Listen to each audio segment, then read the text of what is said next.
Hey y'all, how's it going?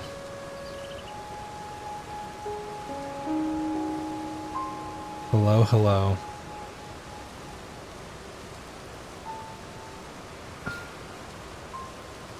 Sorry, I'm just working on something really fast. Hey Jade, how's it going? Yeah, it's been a while since I've seen you in chat. Hello potatoes. Hey Electo. Oh yeah. Yeah, I remember seeing something about that. I forgot who mentioned it. About the update possibly messing with mods.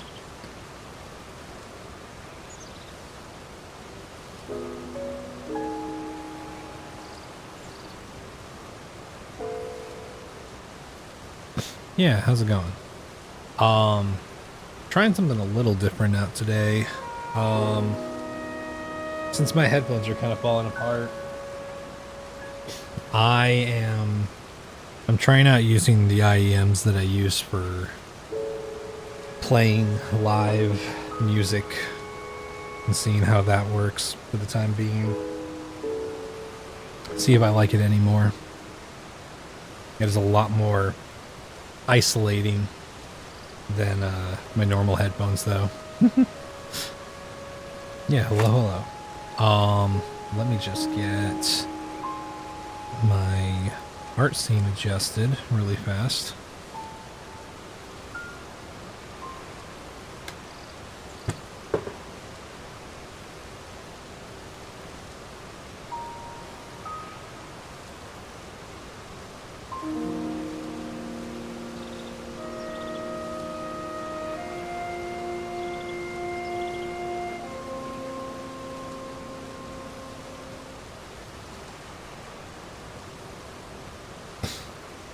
You've been playing Majora's Mask, aka racing with Jeff Indigo. Hell yeah, how's that been going?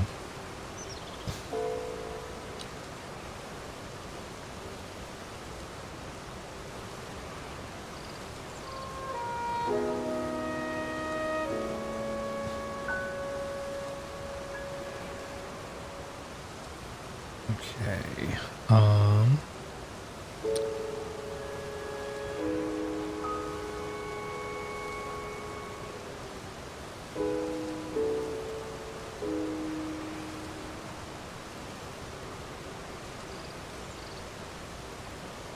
Sorry, just getting a couple of things set up for the art stream stuff.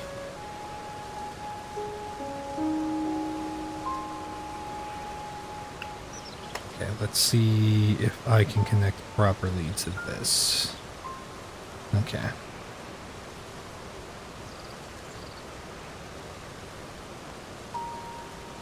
Okay. Cool.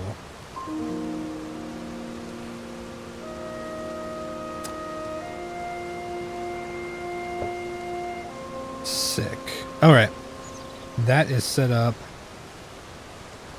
But let's start the stream, a little warm up. You're playing Majora's Mask by yourself because you missed the game. Haven't played in about 1 to 2 years? Hell yeah. Glad you came back to it. It's a great game. Forgot one heart piece that should be coming to get with the seahorses. Oh yeah.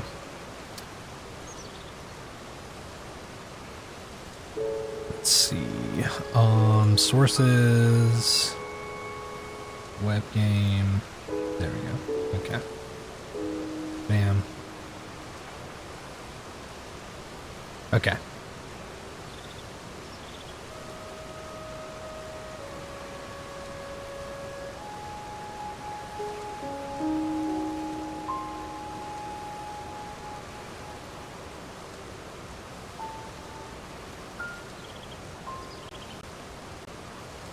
When are you gonna run Breath of the Wild? I don't know. I wouldn't mind doing like a a challenging playthrough of Breath of the Wild. I just don't know if I'm gonna do like no hit, because I also don't know what even a Breath of the Wild randomizer would fully look like, or how long it would take, right? Or even when we'll necessarily get it going.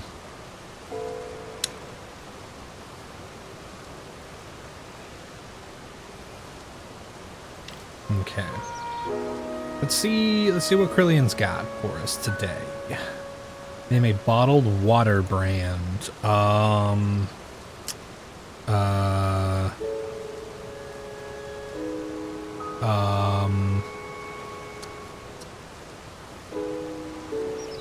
Is Glacier a brand? No. Okay. I guess BG. That's not like that's not a super deep dive or anything.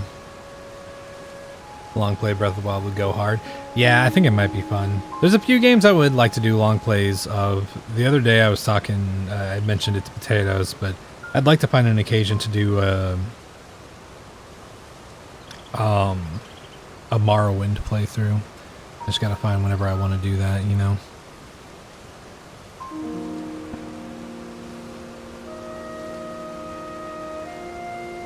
Name a country that was once part of the British Empire.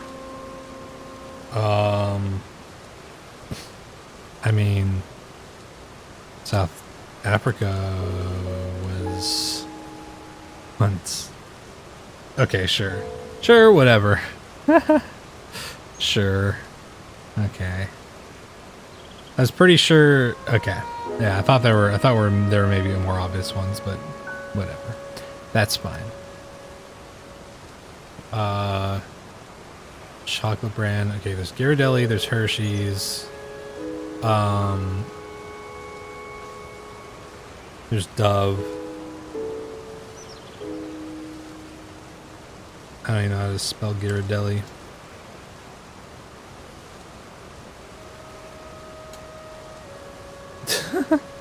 That's not a super deep cut. Yeah, India was the one that I was like, that's the highest tier one, you know.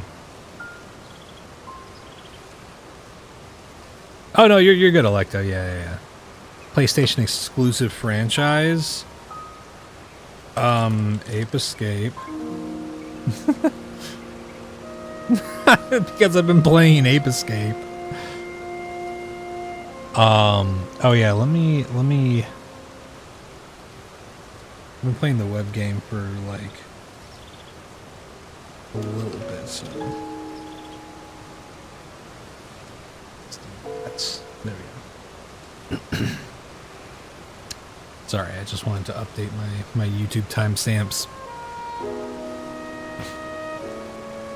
Name a type of graph or chart.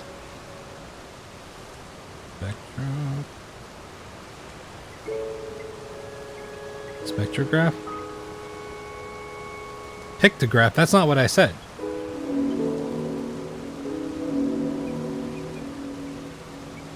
That's not what I said. That is definitively not what I typed. Okay. Name a sports movie.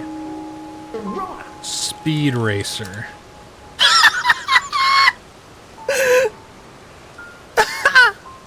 Okay. I'll take it. Yo, what's up, chicken?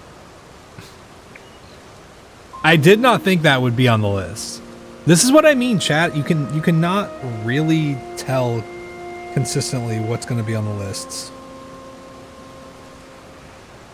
Name a top 25 anime by my anime list popularity. Okay, there's Death Note, FMA, Attack on Titan. Is Yu Yu Hakusho one of them? No. I feel like Death Note's a little too obvious. I mean, whatever. This is not gonna be a deep dive at all. I want to say Death Note, but Chainsaw Man. I don't think Chainsaw Man is top. Is a top series, top 25 series. At least on my anime list. Sailor Moon. I'm curious if Sailor Moon. Yu Yu Hakusho wasn't there. That's the first one I want to check. Toradora. Oh my god, Toradora? That's top 25? What the fuck? Okay, Akame got killed. Which sucks. Assassination Classroom, which is pretty good. Erased? No Game No Life, which sucks. Noragami, which is pretty good. Your Lie in April. Yeah, that was one I probably should have been able to guess. A Silent Voice. I thought about that for a second. I thought about Code Geass too. Fuck, man. Mob Psycho is this deep? I didn't think Mob Psycho would be this deep. ReZero's on that list? Whoa. Okay, Your Name. That does make sense. Well, Brotherhood, Hunter x Hunter, Jujutsu Kaisen, My Hero, One Punch Man. Also makes sense. Sword Art Online. Blech. Tokyo Ghoul, Steins Gate, Attack on Titan. Blech. Death Note, Demon Slayer, Naruto, One Piece. Yeah, that all makes sense. That all makes sense. That's what I was thinking, potatoes. Like, I like ReZero, but like, I didn't think it was top 25. Murder Ball. The Battered Bastards of Baseball. $1,000 touchdown. Wow. Damn. Let's see if there are any that I... A Knight's Tale? The League of Extraordinary Gentlemen. Oh my god, dude.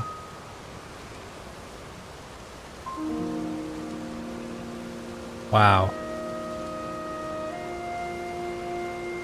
Wow. Ah, she done the show! Hey! Look, it all comes back to anime.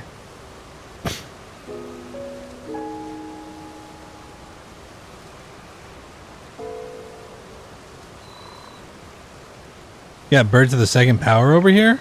Wait, what?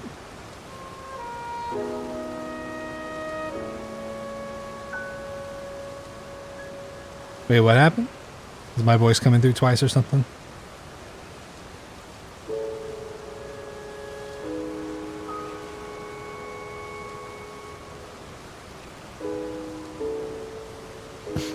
Yeah, Bird squared. Exponentially upgraded. Oh, yeah. Okay. You bastard. Yeah, dude. It feels good. The other day I booted up Elden Ring and it just was like, it like froze for a good minute and I thought that something had crashed. Turns out it was just optimizing my settings and basically maxed everything out, which just required a little bit of it to like load. But Elden Ring looked fucking crisp when I loaded it up. Wait, okay. So, all this being said, how many anime are here? Is Haikyuu here?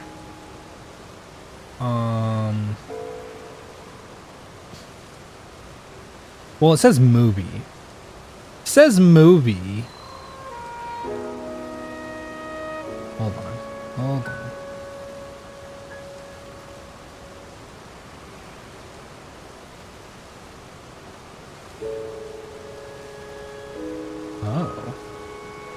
Okay. What about... Huh. Jesus, man, there's so many on this... What the fuck? There's so many deep cuts on this list. What the fuck?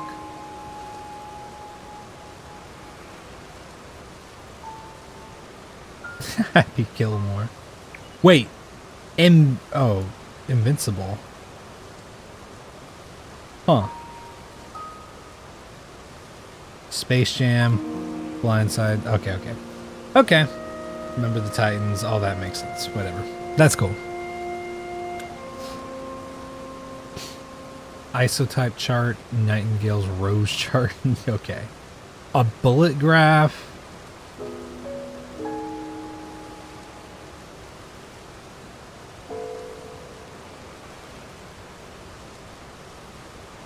Hey, I need to...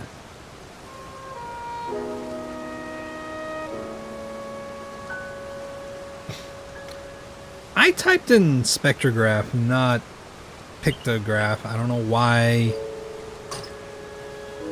I don't know why it corrected to that. That's weird. Okay, what was the number one? Kinetica? Whoa. Oh, Alundra. And Ape Escape right next to it. Beyond Two Souls. Where was God of War? Gravity Rush was up there. Shadow of the Colossus. Which, okay, that's a game, but would you call Shadow of the Colossus the franchise if Eco came first? I don't know.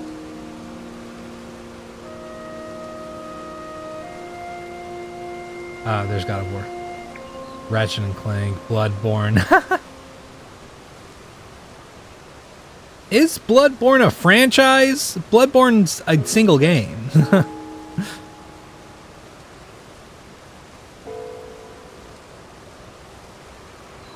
Maybe it's counting the remake too. I guess so. What about Bloodborne? That's weird. Pump Street. Yeah, exactly. It's these lists are a little off and weird. Trying to see if there's any actual like names that I would reasonably guess here.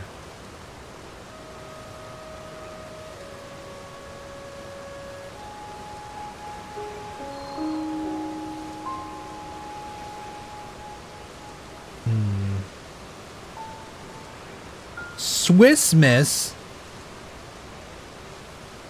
I didn't even think of that. I guess that counts. 100 grand, Three Musketeers. Okay. Whatever. We're counting any candy bars that have chocolate. Okay.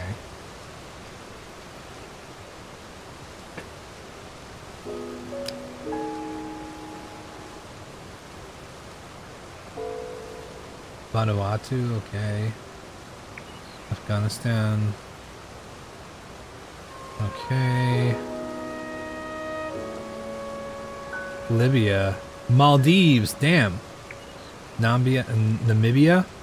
Fucking... Samoa. Dude, yeah. I should have been able to guess better than South Africa. It's funny how some of these lists have had, like, how Ashitano Joe's in the fucking sports movie category. Fiji's in this category, but it's also here. Mountain Valley Spring Water. You know what? I should have guessed Liquid Death. I guarantee you Liquid Death is, like, pretty low on here. It was right in this category. No? Is it... Okay, wait. Is it here? Oh, no. It's second tier? What the fuck? Smart Water, Aquafina, Evian, Ozarka. That was the other one I was thinking. Which I guess that makes sense. Ozarka and Arrowhead. Yeah. Niagara. Crystal Geyser, that was one that I was not... Ah, man. Liquid Death's pretty popular around here. That's the thing. Liquid Death has become more popular, but like everywhere I see it mentioned online, there's always like a drove of people that are like, it's not beer? And I'm like... I don't know. I feel like that's a relatively unknown thing in terms of water brands. Well, okay. Okay. Let's switch. Scrandle. One of the Liquid Death owners, founders, owns an arcade near you. That's pretty cool. Hell yeah. Okay, giant Yorkshire pudding or bacon double story burger. Huh. I mean, okay. Both of these look pretty messy. I think both of these would be fine.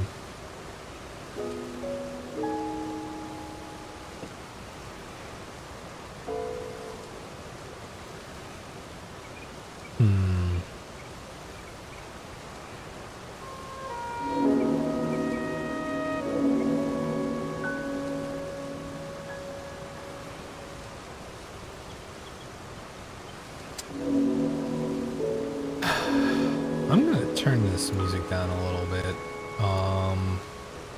A little loud. A little loud in my ears. Yeah, this burger looks pretty good. I'm gonna vote for the burger. Pop Tart, nachos, frosted s'mores. Huh. Beef brisket, potato pie. Yeah, this looks pretty awesome. The Glizzilla? Or ham and salami pizza? Both of these don't look too good. Dude, there's like no cheese on this. What the fuck? I mean, that one looks fine. Oh, we got an anime girl here. 23-inch, 1 pound, all beef. Yo, what's up, Flux? Jerk chicken and rice? They did what to the chicken? Roast beef roll.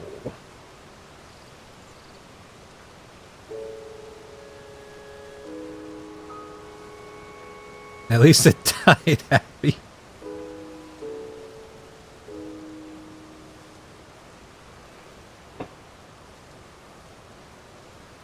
Breakfast deal. Yeah, okay. Breakfast deal, more like a deal with the fucking devil. What the fuck is this, dude? Fucking sunburnt penis on a fucking bun with an egg. Chili dog with a beer or okay.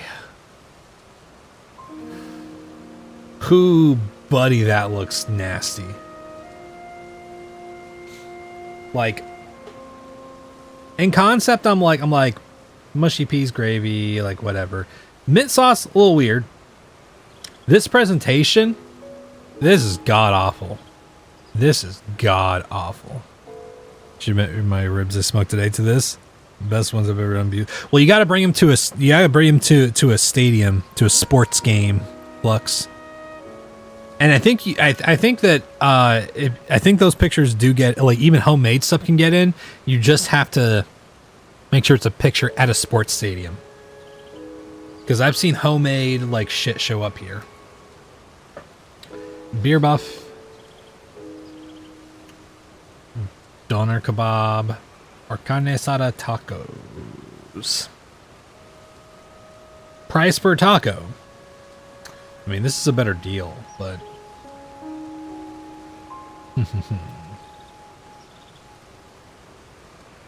carne asada tacos.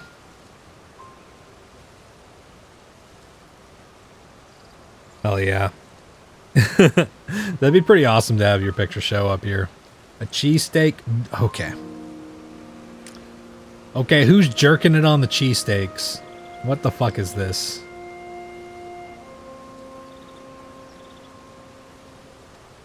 Scouse pie. Huh. I'm getting excited. It's okay. Just don't let it happen again. Playing Skyrim, and me and a dragon are just staring at each other. Yeah, the cheesesteak doesn't look bad. This is just some weird looking cheese. Okay, there we go. Whatever. We'll take the cum cheesesteak. Chicharrones! We got the chicharrones again. Or grilled scallops. Okay. Scallops are good. Chicharrones win here. Yeah, unfortunately, Ox, I feel like price is the last thing that people look at most of the time here. Oh, God, dude. Hot dog or meat and potato pie with chips, peas, and gravy. Ooh, man.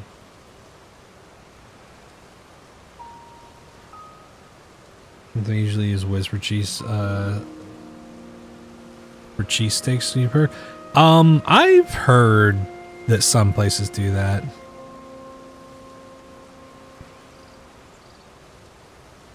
That hot dog looks diseased. Oh, hell yeah. I'll take a look when I get the chance.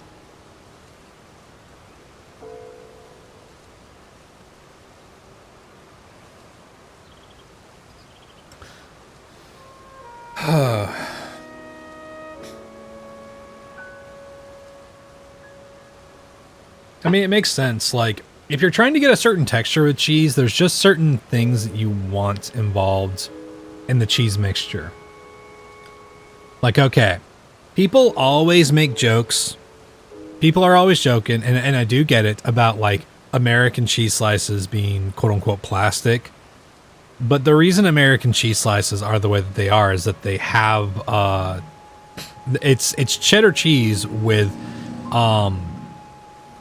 a mixture similar to like what's in Velveeta and whatnot, so that it melts very well. And that's why on the best burgers that you have, like almost every time, like the best cheese to melt on a burger is American cheese. Yeah, this hot dog does look old. It's like circumcised too. Diseased onion. Those are peas. They almost look like chickpeas, but they're green. It's government cheese. Sodium citrate. Yes, yes, yes. Which, fun fact, chat, if you're trying to create an emulsifier for your mac and cheese sauce, you can actually use lemon juice and baking soda. And if you mix it together, the bubbled up like formula, you can put it into your cheese sauce, and it'll help a lot whenever if you ever reheat the mac and cheese, it'll make sure that it doesn't get like all fucking grainy and shit.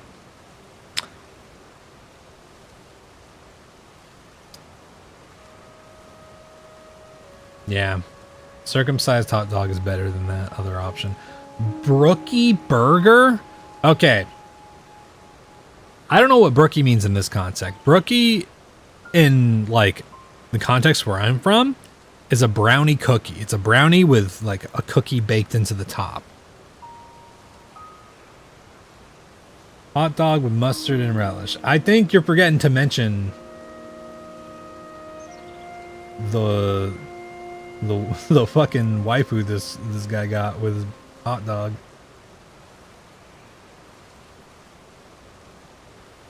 So much mustard. It is. That's a lot of mustard.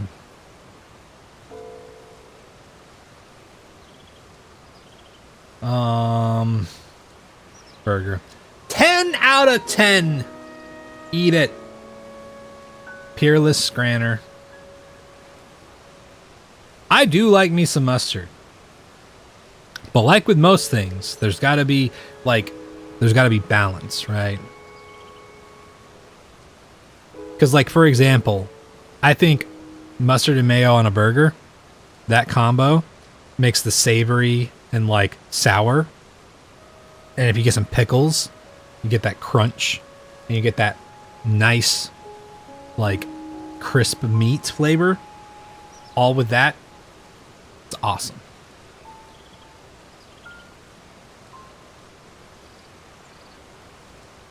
But, yeah. Look at Brookie Burger on Google. It just says it's a brownie with 2 cookies and buttercream icing. No, that was a burger from Australia. Yeah, it's an Australian Brookie burger.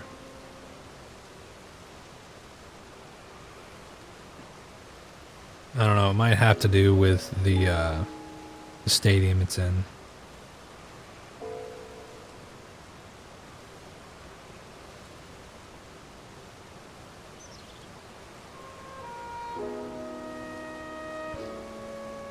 Okay. Phone there. Okay.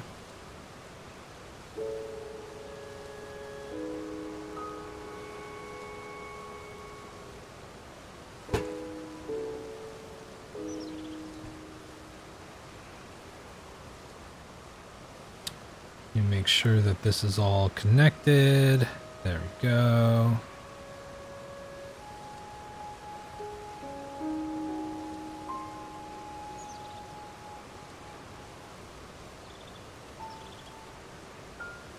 Bam.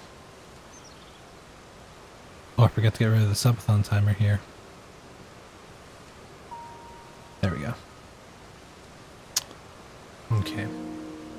Let me update my timestamps.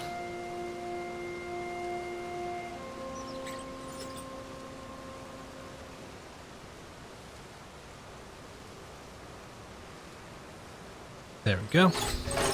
All right.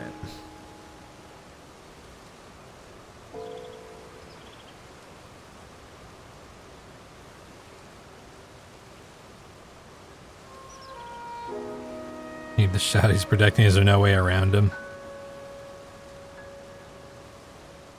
Okay. So, I had an idea. For an emote chat with the help of Doc Crystal. It was more like it was Doc's idea. And then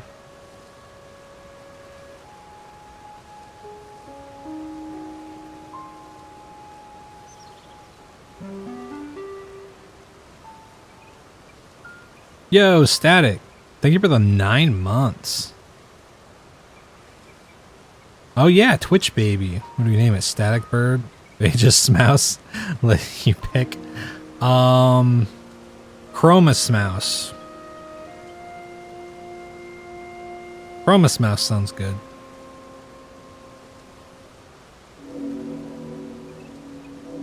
Or Static Phage. Oh yeah, Jonas also. Hell yeah. Thank you for the 9 months, Jonas. And for the 135 streams, Static. That's fucking awesome.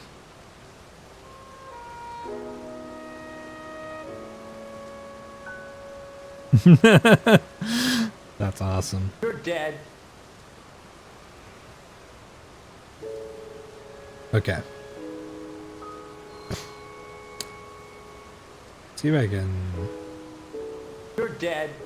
get a really solid start to this.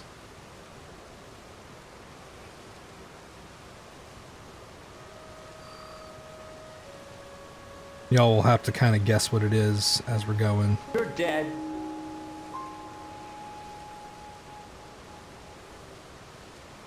Oop.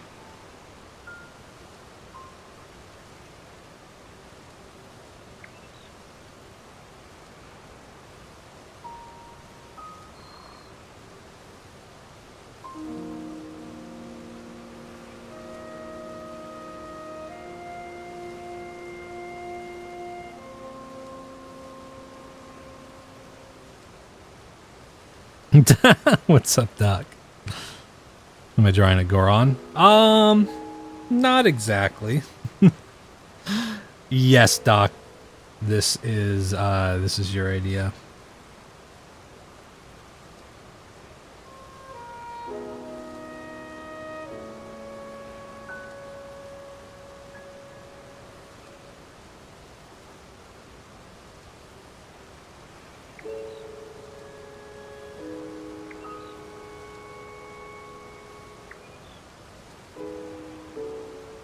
Make sure I'm getting this right.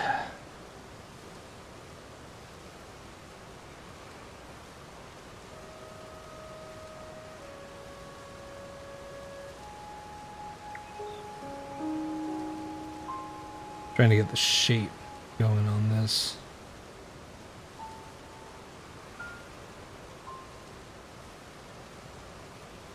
You're drawing a poop.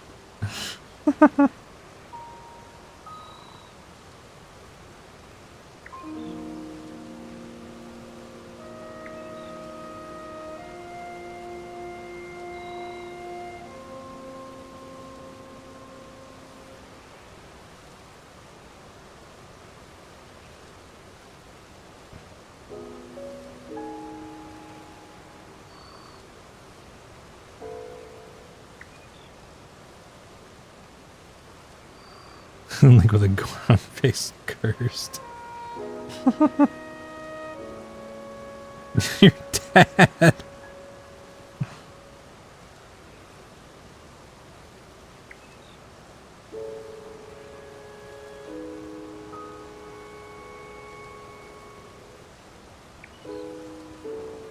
You're dead.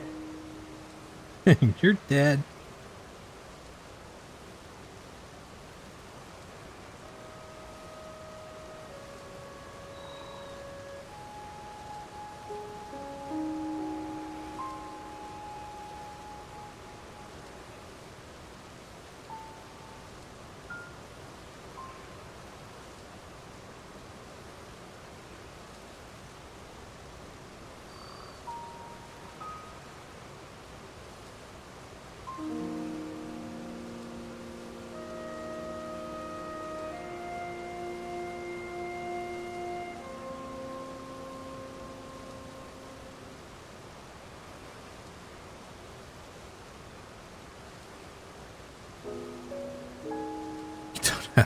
Okay, okay.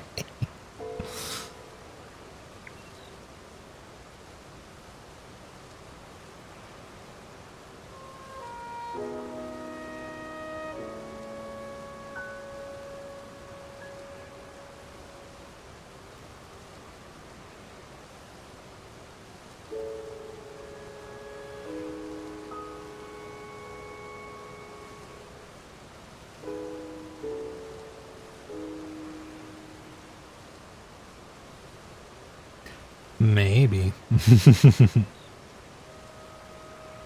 Maybe.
Okay.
Okay.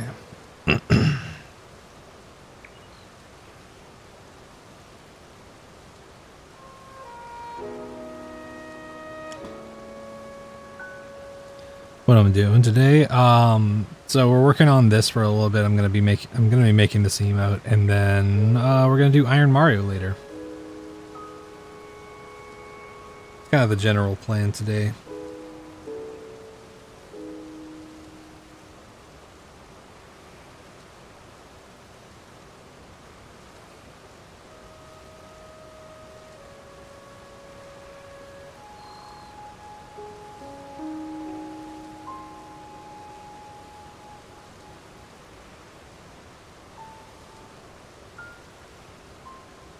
That needs to be a little darker.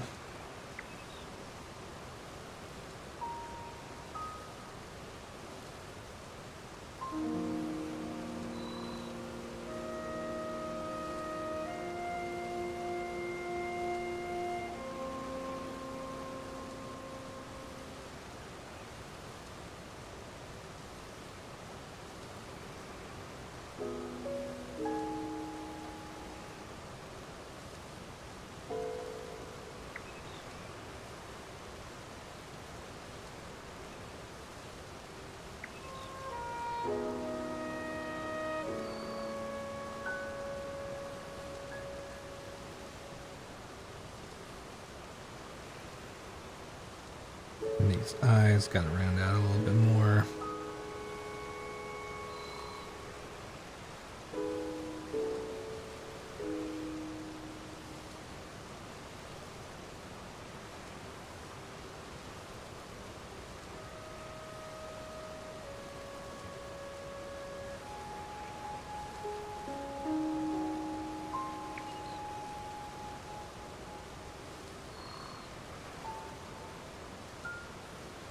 Okay.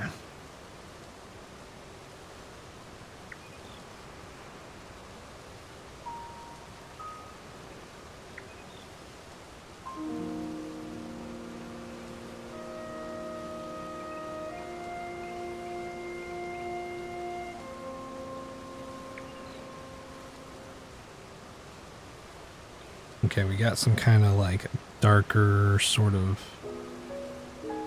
grayish look right here.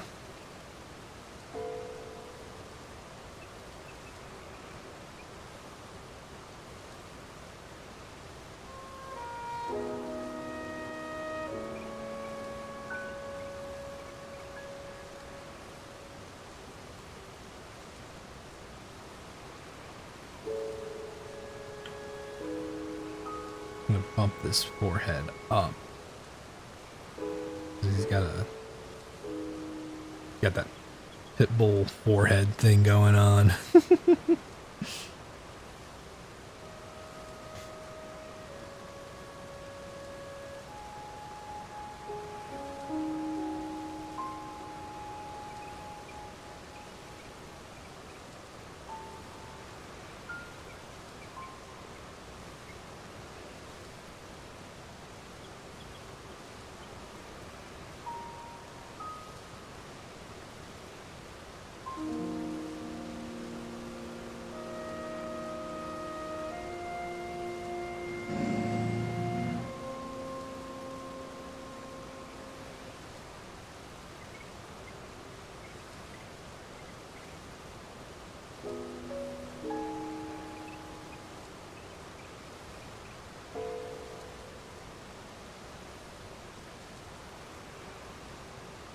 Thank you for the posture check. And this is going to be a little bit more saturated.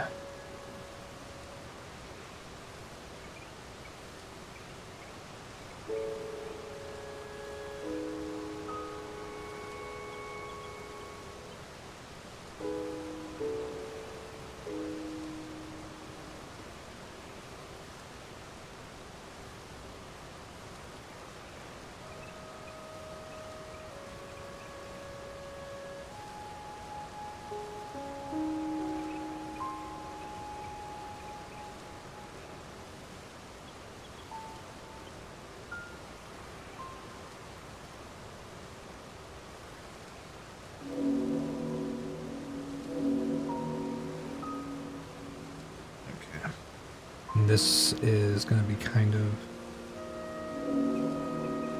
a very specific part of the likeness, is the way this mouth part is done.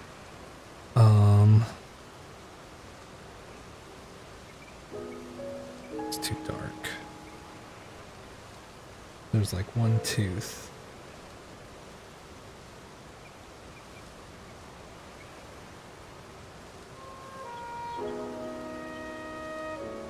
Okay.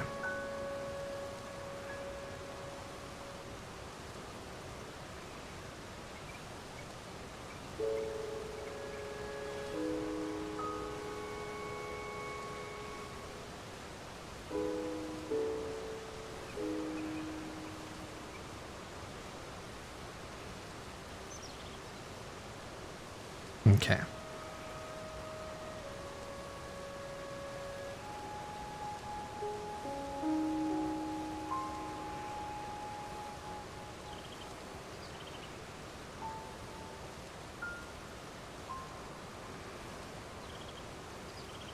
We're drawing Rudy, PJ. Also, welcome in.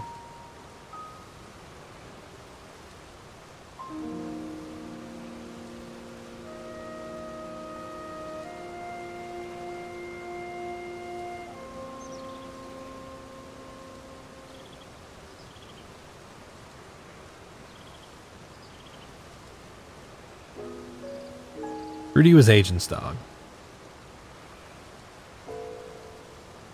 The same Rudy we were doing the Link to the Past run for the other day. Yeah.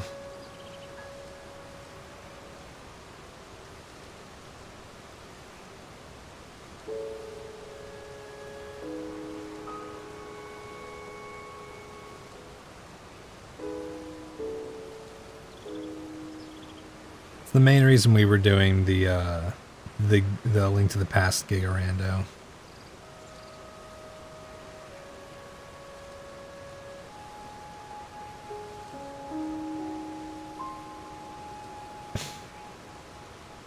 He's got tiny fucking eyes, man.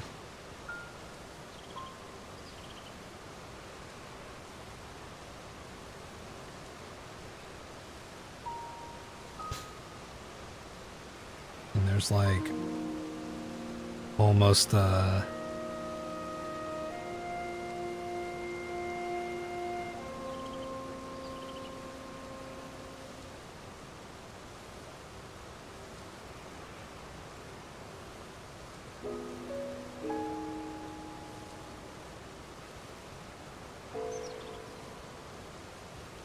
to get just the right amount of adjustment for this.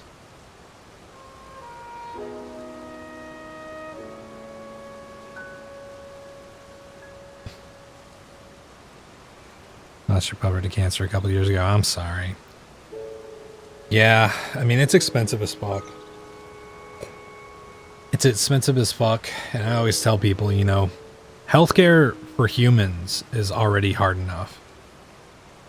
So the fact that there's unfortunately a lot of people who give less of a shit about animals than humans makes it even harder to both find affordable healthcare for pets and making sure that the doctor and people who are taking care of it are people that you really, really trust, right? Like my mom working with birds a lot, they constantly kind of have to be on their toes with any time that they're like having to look for a new vet for stuff, you know? Hey, Quills! He doesn't have to have surgery, so he's out of work. Damn, yeah. That's always a really shitty situation to be in.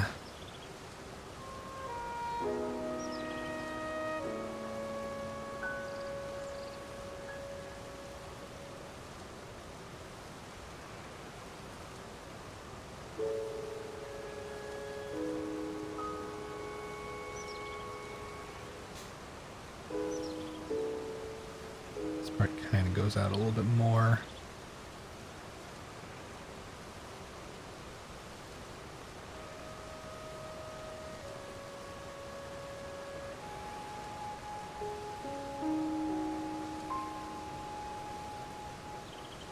Let's see.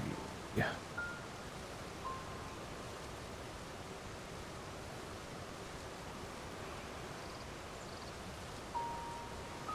Oh yeah, Quells, did you encounter some shitty people with some shitty Zionist opinions?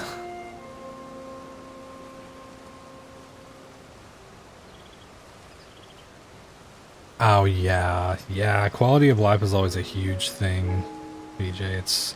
It's a hard call to make.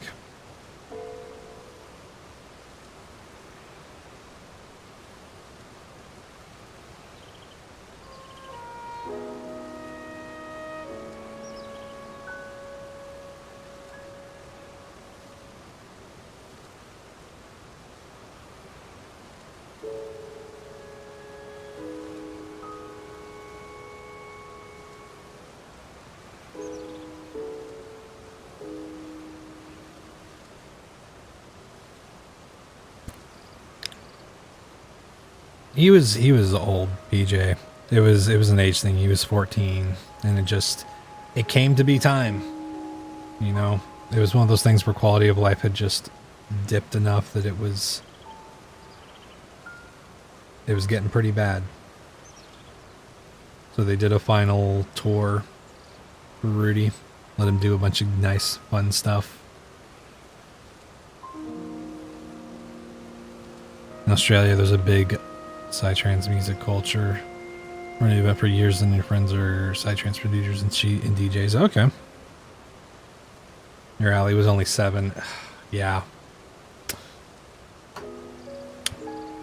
Do you think you could get the Gilded Sword at your first cycle in MM after you obtain Deku Mask? In a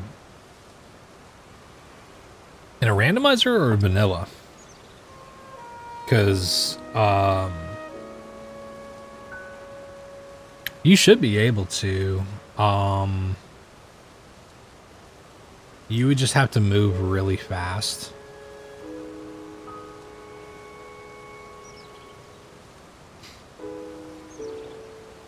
Yeah, you would have to move pretty fucking fast through stuff. And honestly, if you didn't take time to go and do other quests, then you could probably definitely do it.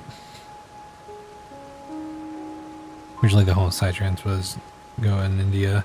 It changed after a while. The center of psytrance now Israel. Oh god. Yeesh.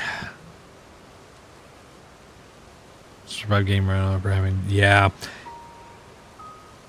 It's never, well, it's not that it's never, there's always so much shit that pets end up surviving, but it's always surprising when something finally does happen.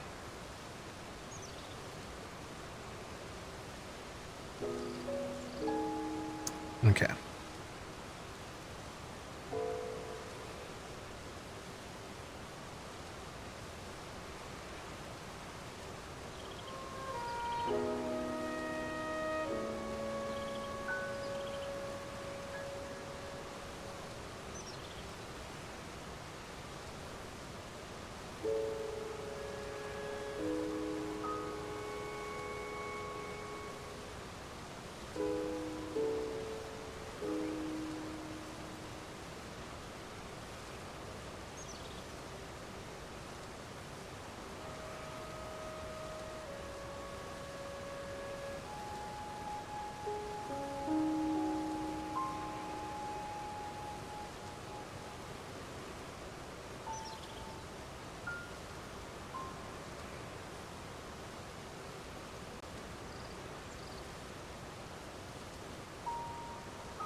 That kitten showed up. You want to give him some more food? Okay. Good luck.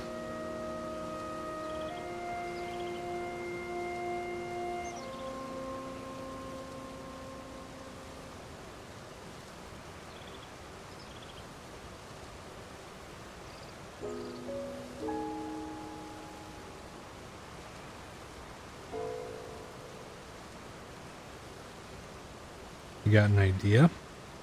What's your idea?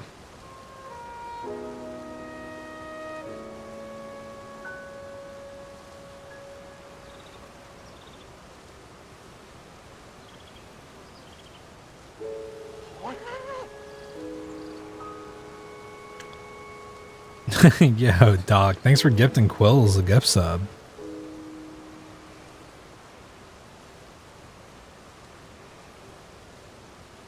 They met a bunch of Israelis who want to respect those musicians and just hear their perspective.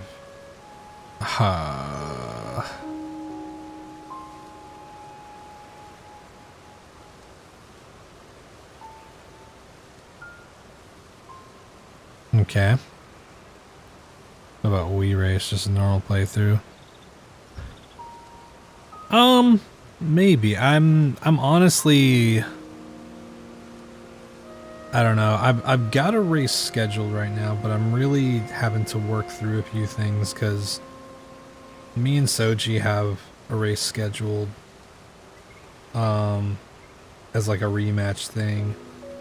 But other than that, I'm trying to really hone in on beating no hit, just because very soon Crafty and Majin Phil are working on the combo rando, and I really want to be prepared for that. So they're super cool, not racist people, but it's a really hard combo to have with them. Yeah. Yeah.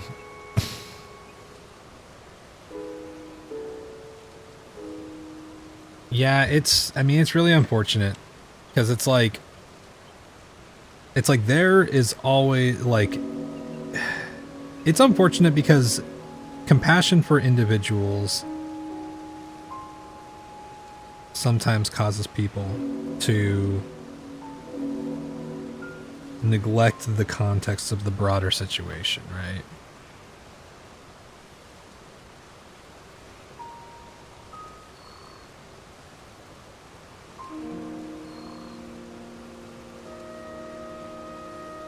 Because yeah, I mean, it's unfortunate that there are people who died on October 7th and it was awful. But, you know, just like with any issue, if you stop at like, that was horrible, therefore the bad people are therefore it's just about stopping the people who did stuff on October 7th. It's like, well, there's more to it. There's more to what led up to that. And it's not right that like it happened, but it is. There's both an explainable thing, and the enemy is not the people who are trying to fight against the occupation, right?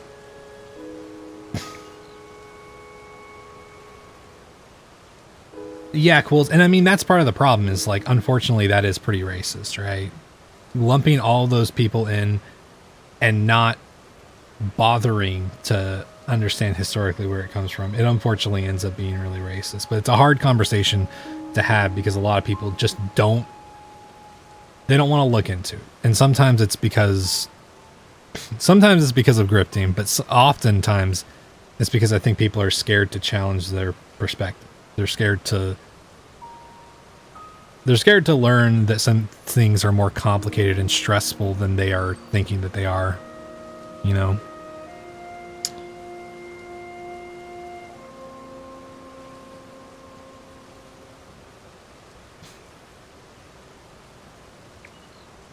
Yeah, if I end up having more time for stuff like racing, Jaden, we can definitely talk about it. But yeah, just right now, I've just got a lot of stuff on my plate that I gotta really focus in on, you know? I do appreciate your offer, though.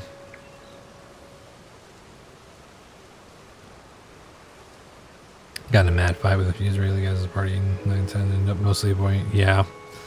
I mean, it's awful because I mean, like, the propaganda is being fed even to people who aren't necessarily like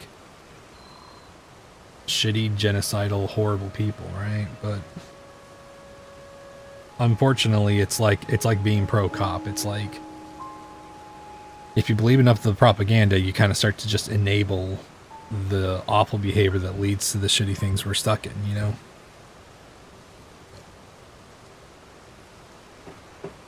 He named him Mushu. That's cute.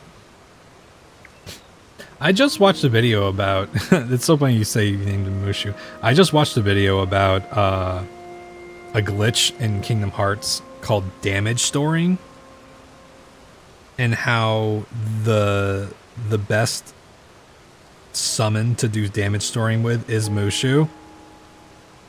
Because all damage storing is that you do a combo attack with Sora, and the final like finishing attack of the combo, that value of damage is stored, and there are certain attacks that, if done right after a combo ender like that, will have that same amount of damage. So it'll have a boosted damage effect. And you can summon Mushu, for example, and just let him start shooting, and every one of his shots will do like the finisher of a combo amount of damage, which is pretty absurd. Okay, so we gotta get this gum thing kind of figured out, because dogs have that weird sort of rippling gum thing going on.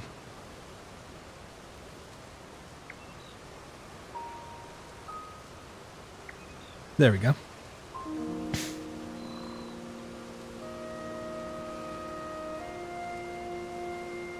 I'd say that that's pretty good. was a quick fade out.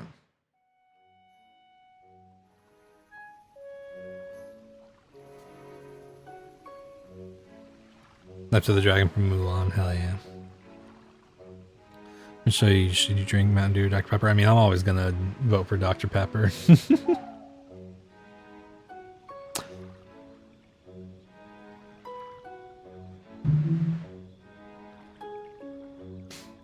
Yeah, Quills, I mean, it's really unfortunate. It's really unfortunate that there's a lot of, just pretty god-awful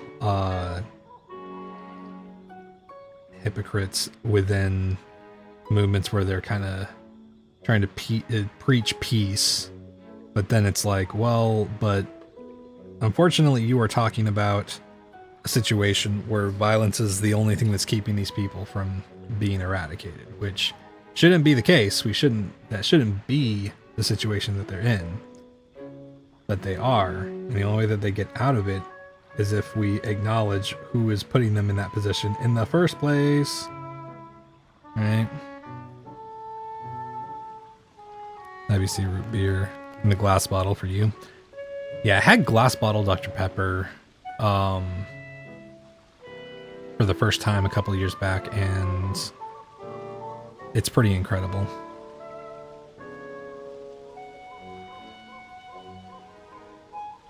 Sick and tired of having Pepsi or Mountain Dew. You taste Dr. Pepper. It's not the same taste, and it's so good.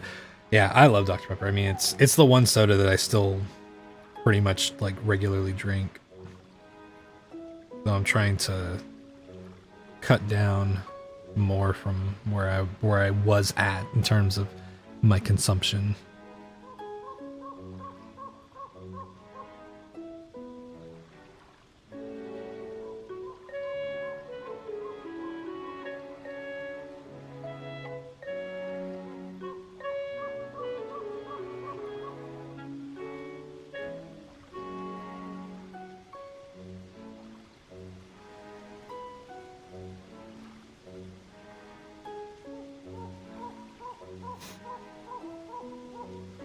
You're fully convinced Dr. Pepper is addictive.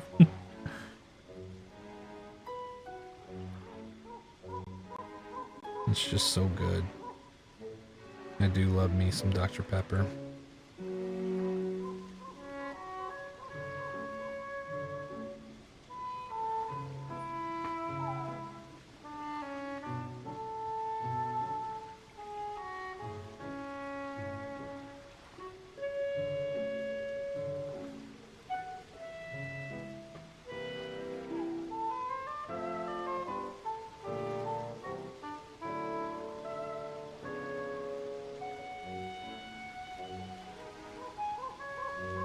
Okay, we're getting somewhere here. We're getting somewhere.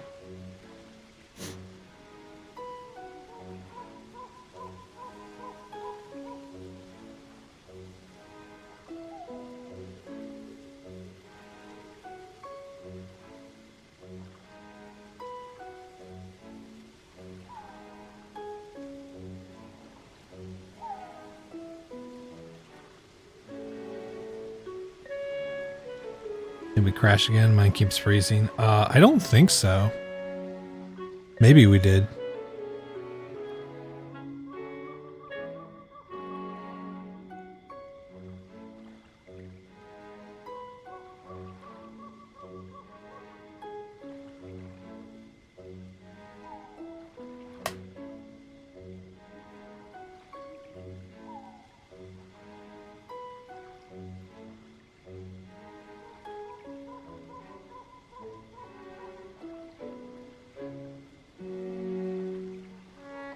How we doing, chat?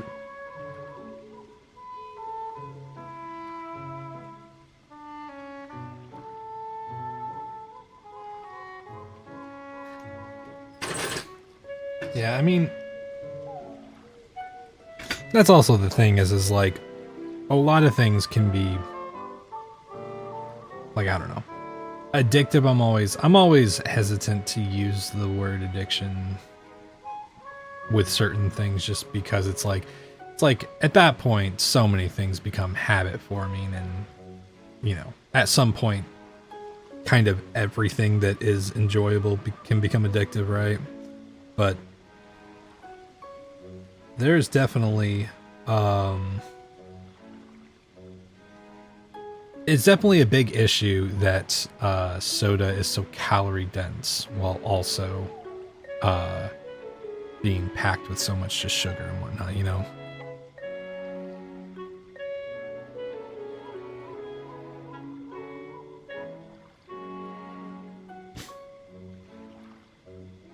Yeah, which unfortunately I think it's mostly just that, you know, sweet things just taste good. It's a very palatable experience that people like, right?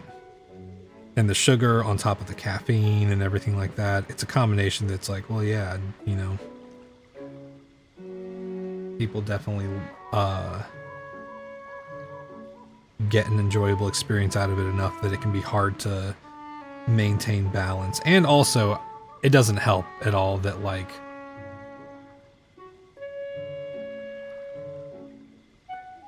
that a lot of times the diet cultures throughout, especially in the US, but throughout the world, are so based on kind of unrealistic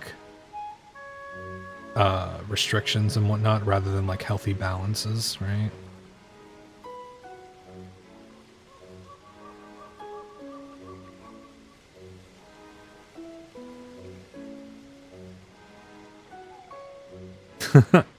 Yeah, I mean, honestly, PJ, that sounds probably like getting a caffeine headache, because I used to get those whenever I was younger, and I would drink Dr. Pepper way more often.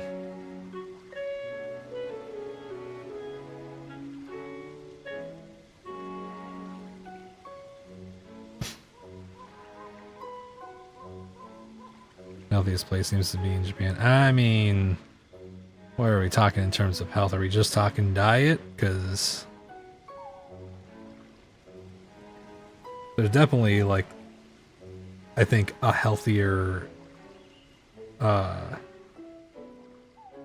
overall mentality there in terms of like balanced diets and whatnot, but at the same time, they got pretty high usage of uppers and whatnot because of the kind of work the workforce kind of strains that people go through to stay productive. Okay, there's like more red going on here.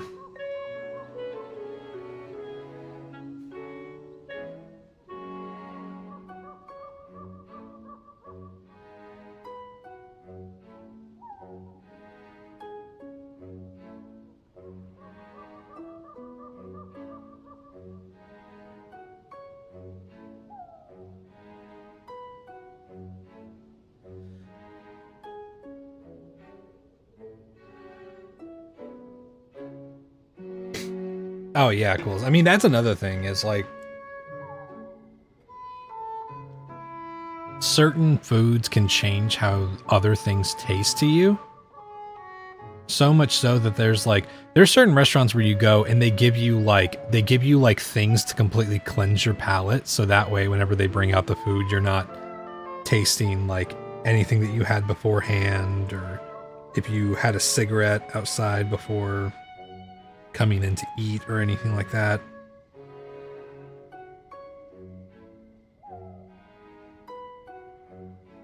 So, and I firmly can agree that soda is one of those things that affects the way that a lot of things taste, right?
Well, yeah, I mean, this is just stuff that you sometimes get interested in and look up. Like, I'm not a food scientist by any means, but I just got interested because at one point I like kind of fell into some like fad diet culture stuff and whatnot. And at one point I kind of just got tired of it, and I was like, what is the actual deal with what's going on here? And it's prompted me to look up a lot more information, follow some food scientists who know what they're actually talking about, that kind of stuff.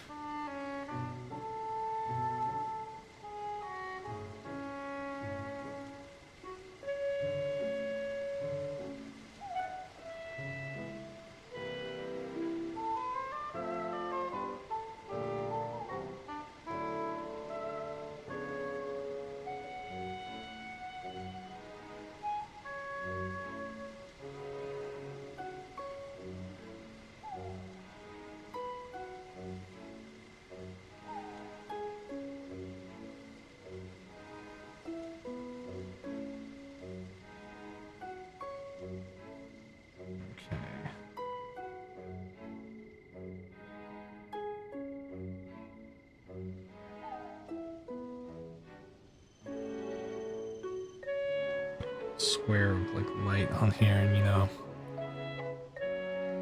just boy.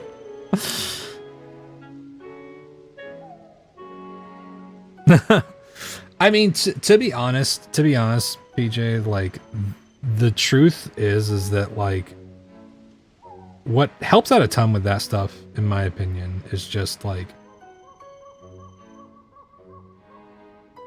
knowing credentials, I guess. Like I don't know how to explain it other. I guess it comes down to like knowing the process for like researching stuff, but like truly like most of my like knowledge of scientific stuff has been just the curation of like, oh well, here's a bunch of like very educated scientists who are very credible in their field, and here's their work talking about these things, and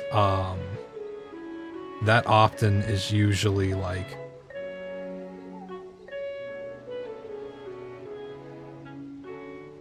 enough to really give you at least some perspective. You know, it doesn't completely make you doesn't make you immune to misinformation and whatnot. I get stuff wrong all the time, but like the vaccine stuff, there's a person that I follow, her name's Chise, and she is one of the people who developed the mRNA for the COVID vaccine.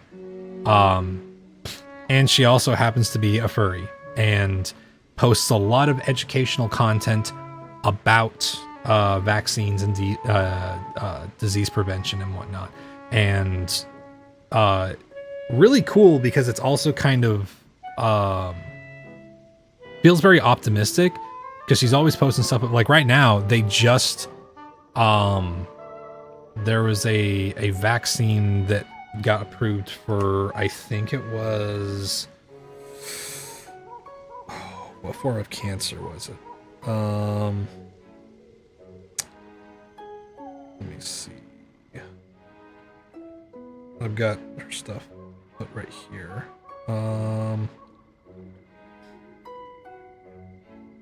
Melanoma.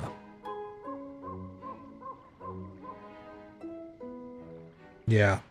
Significantly extended the time patients lived without their melanoma returning and reduced the risk of metastasis, which is the worsening of the cancer and whatnot.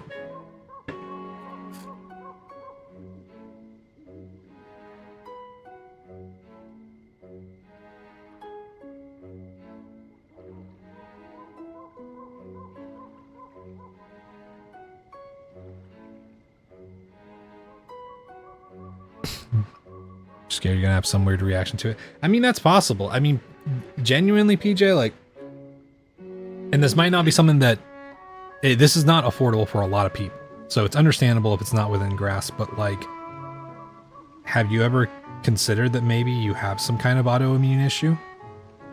Like maybe not, you know, a lot of people when they hear autoimmune issue, they think something like extremely fucking like, oh, you're dying kind of thing.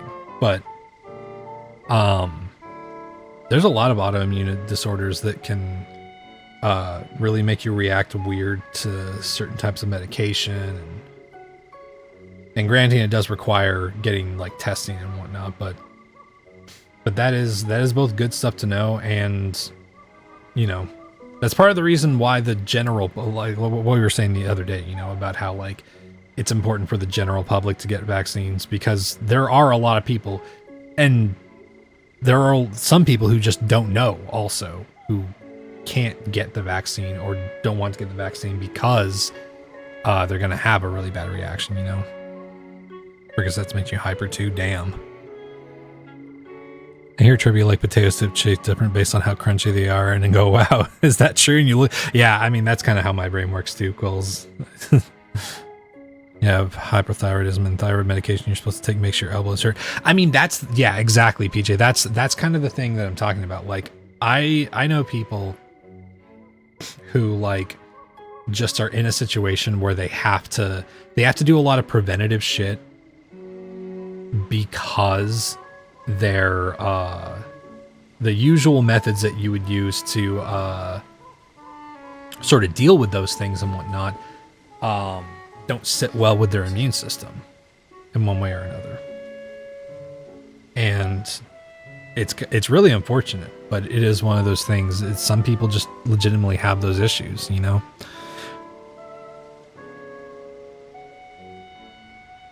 What do you think? What time can you finish the Canastone Temple?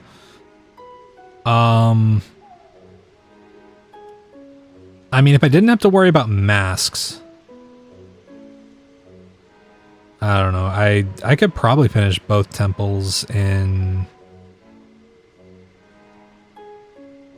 I want to say I could finish Stone Tower Temple within 2 cycles, but it might be 3. I don't know. It really depends. For non-single nerve medication has worked for me, and you've tried like 5 different ones. Yeah. And I mean, that's kind of the awful part about it, is that sometimes medical issues are just slippery and whatnot, right? Like, I know people who have POTS, and POTS is such a misunderstood and like under-researched thing that just like sometimes they have to just take a shot in the dark as to like what will actually help with their POTS.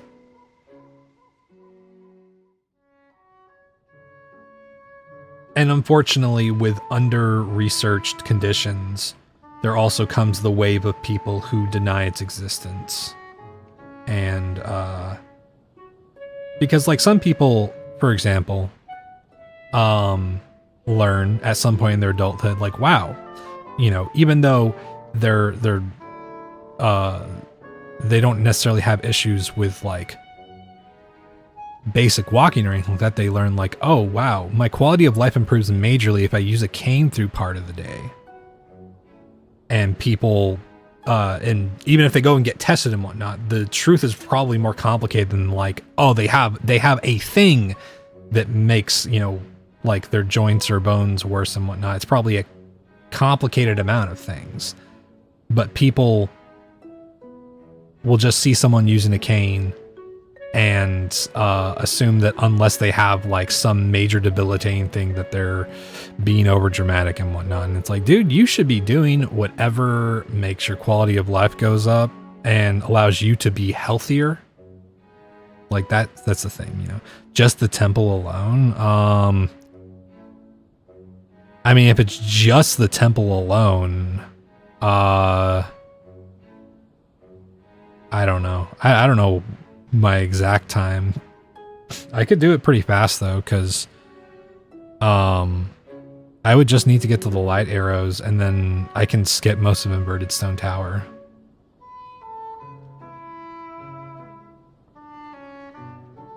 Appreciate how possible you don't know. Like gluten allergies, people think, yeah, I mean, exactly, PJ.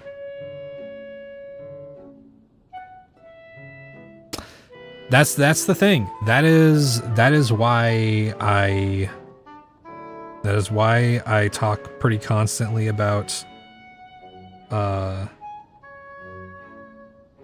I guess not constantly, but I pretty regularly bring up the precautions that I take and whatnot, and why I think they're important, just because, like, that's the thing. I spend time with a few people who have pots. One of my roommates has, as far as we know, she's still getting stuff tested out, but one of my roommates has a gluten intolerance. And I spend time around people with all kinds of various autoimmune issues, you know?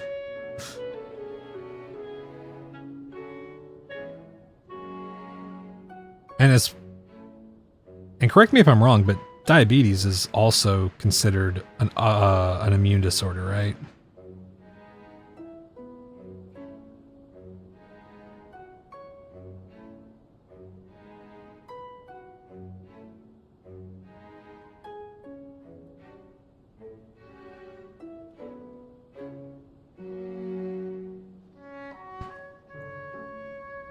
I think it depends on your type. Yes, yeah, you're right. You're right. One of them is autoimmune. One of them is, I forget the specifics. But yeah, and that's kind of part of it too, is I like, there are some times, like, honestly, whenever we were like really starting to learn about COVID precautions and we were taking them as a household, there was a point where my mentality kind of became like, okay, it would be nice to get to know this more, right? But like, in my mind, I was like, if the conclusion is, oh, I start masking more whenever I go out, I mask whenever I go out and go to places, and around people who aren't in my bubble, that will help reduce the risk of what we're worried about. So instead of thinking about necessarily all the complicated parts, it's like I just try to find the end goal of like, okay, what does this mean for me in terms of day-to-day life, so that I can, you know, make things safer for the people that I'm around. And for myself, you know. Because there is a chance that one day I end up with some kind of disorder, right? At some point, pretty much, like, the vast majority of humanity at some point becomes disabled in some regard. And it's something that a lot of people don't like to grapple with and don't like to think about too much, but it is the truth. Caroline has had diabetes and her pancreas goes completely dead. Ah, jeez. Yeah, that's rough. One side of my family does have diabetes, and you're thankful you don't have it. That's good. It's a frustrating thing to deal with, from what I've seen. Sorry, I heard my for folks. Oh, no, of course, static. I appreciate you chiming in.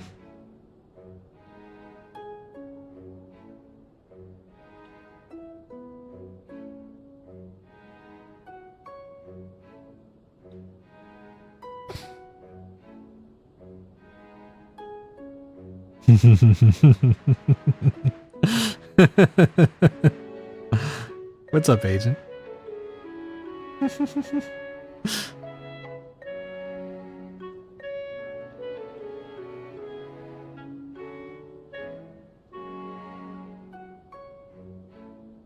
Yeah, nothing to see here. Just doing an art study. It's gonna happen to become an emote.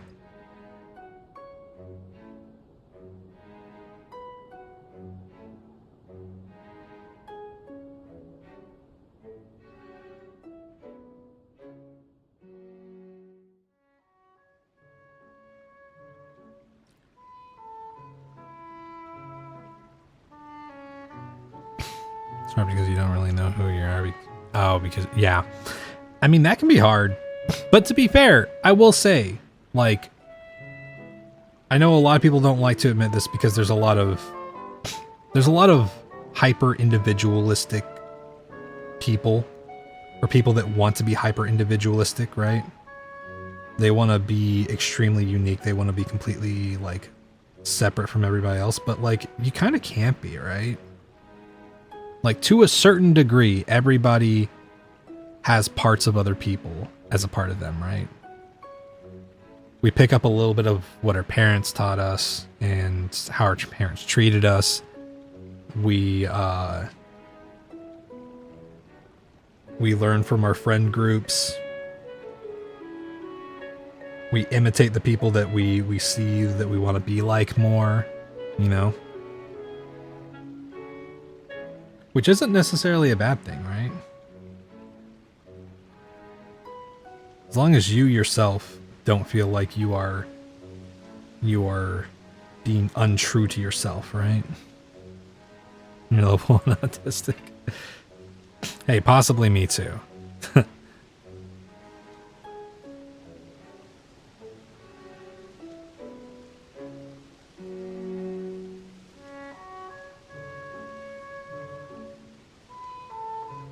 That wouldn't crash you, but I'm sure you would stop me. Yeah, dude, it's no problem. Doc mentioned it to me, and I was like, that's a good fucking idea. So I just figured it'd be nice to, a nice thing to do, right?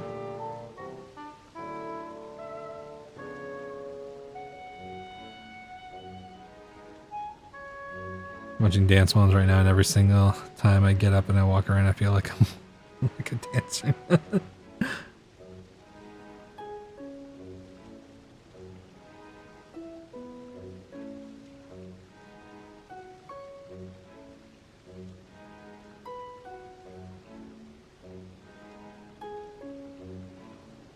I mean, I'll tell you that like pretty much every time I've come into a new friend group or changed like or had to like change friend groups because of like people moving away or anything like that, that's inevitably changed how I act. Usually for the better.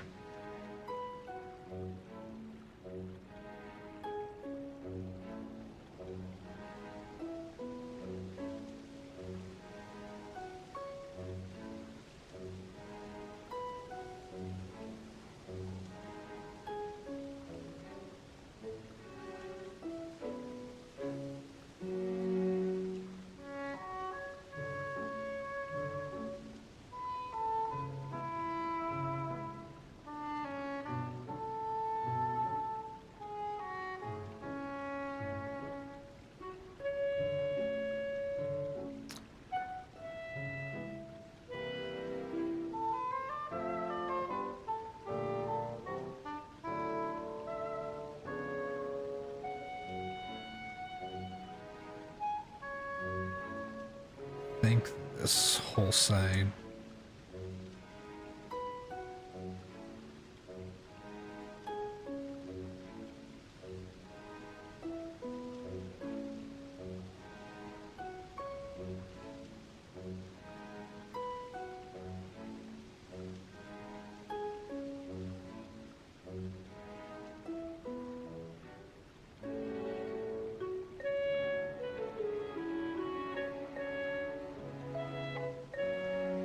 Okay.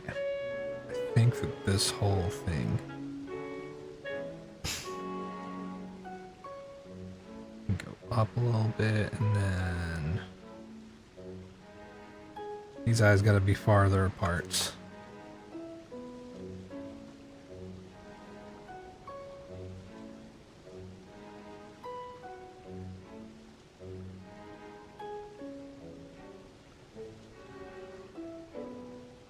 We have a lot of unfinished projects. Hey, join the fucking club. I've literally got I like to check this every now and then, so I'm gonna do this.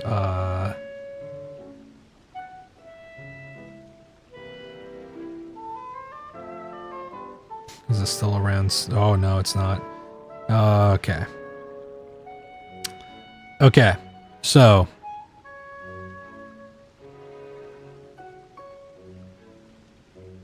I have got over, I'm waiting for it to finish loading. I've got almost 400 gigs worth of like sessions for like music that I have yet to release. So, and I would bank that at least half of it was started pre-COVID. So.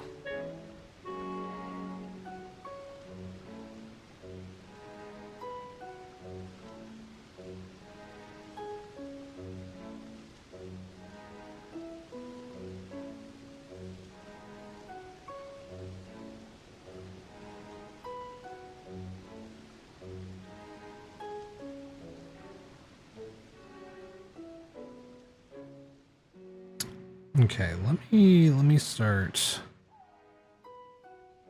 getting some of this in here.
Used to be called high function. That, yeah, I remember that being kind of a whole thing because there's a point where while I was working at the mental health facility that I worked at, that was the verbiage that was, or not verbiage, but that was the terminology used.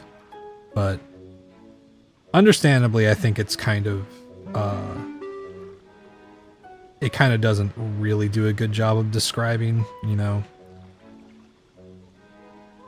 various levels of autism, because it's focused around how it's usually the criteria for high functioning is like, can they work a normal job, quote unquote normal job, and produce profit for companies, you know? Which was not very healthy. Yo, what's up, Captain? Dude, 10 fucking months. Month-old baby, dude. Yeah, much love.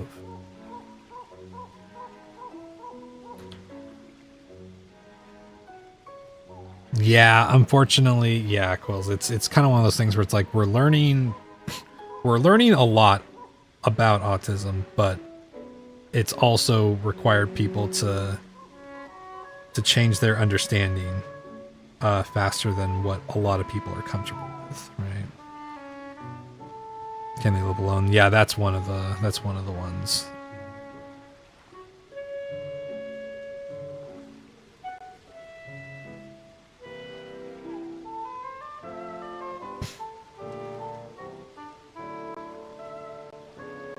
Asperger's was the old terminology for it. But if I'm not mistaken, I believe the guy who came up with it, am I remembering right that he was like affiliated with Nazis, like actual Nazis?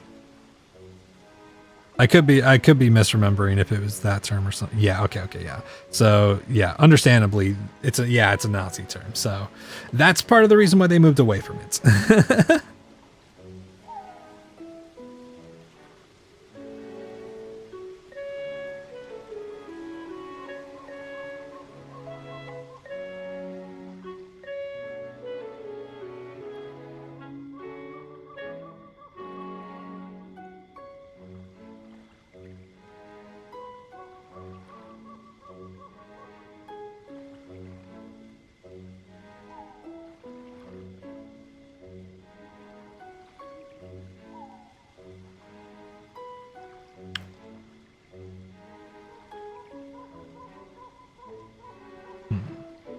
Exit this.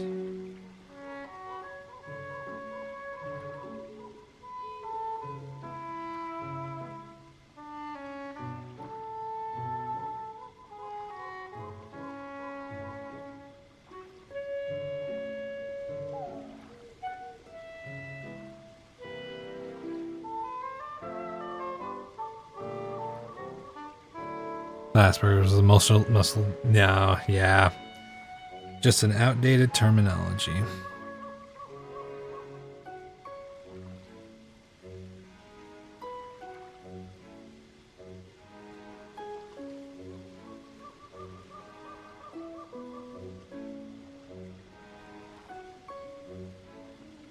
I don't know if there's a term that you might be confusing it for, but yeah, Asperger's is definitely a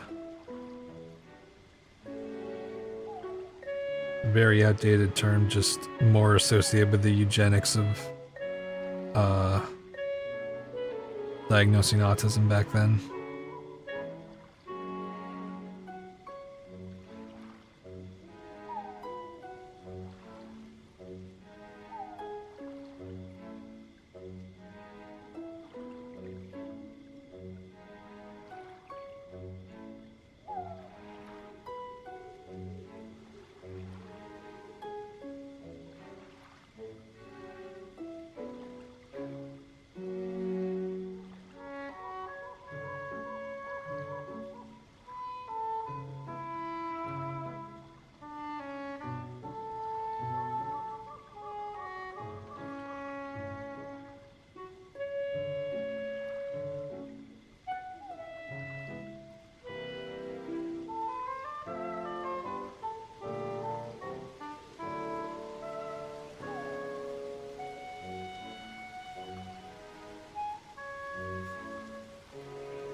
Yeah, I played the kid in the background. Back to the Future is what you're thinking of. Oh yeah, multiple sclerosis, yeah.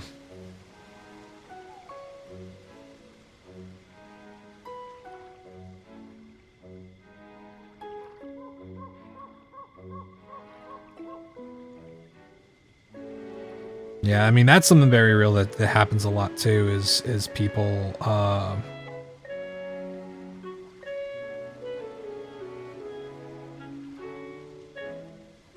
people mixing up several different ideas or terminologies together because they share some symptoms and whatnot.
One reason that Helen Keller's the only supporter of the rights for physically disabled.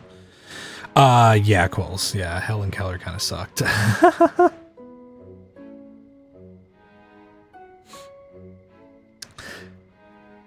Yeah, PJ, I mean, it's unfortunate because self-diagnosis is kind of one of those things where it's like, it's a complicated territory of like you want to be very careful what you're leaning into and assuming. But I feel like it's also come from the fact that healthcare is just generally so unaffordable that like, because for example, a lot of times, like women especially, have a hard time getting diagnosed as autistic when they are, because of assumptions that doctors make a lot of the time. Thank you for the posture check. And same thing for it's gotten a little bit better for adults in their like 30s and whatnot, but like, you know, for me, for example, it's like I know that it would be expensive enough going and getting tested right now that I don't know what would change about like if I learned definitively through a diagnosis that I was autistic, I'm like, what would that change for me? How would that change like what I'm like what my life is going to be like, you know?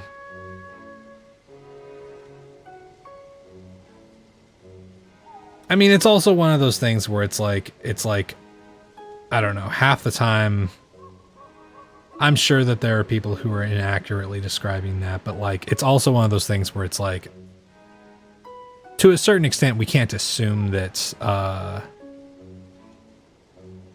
that like autism is going to have some kind of like outward look or optical thing that we can identify other than like what goes on in their brain. But also like, you know, the big problem with a lot of it is how like autistic people are just like othered, right? Because even among the people who like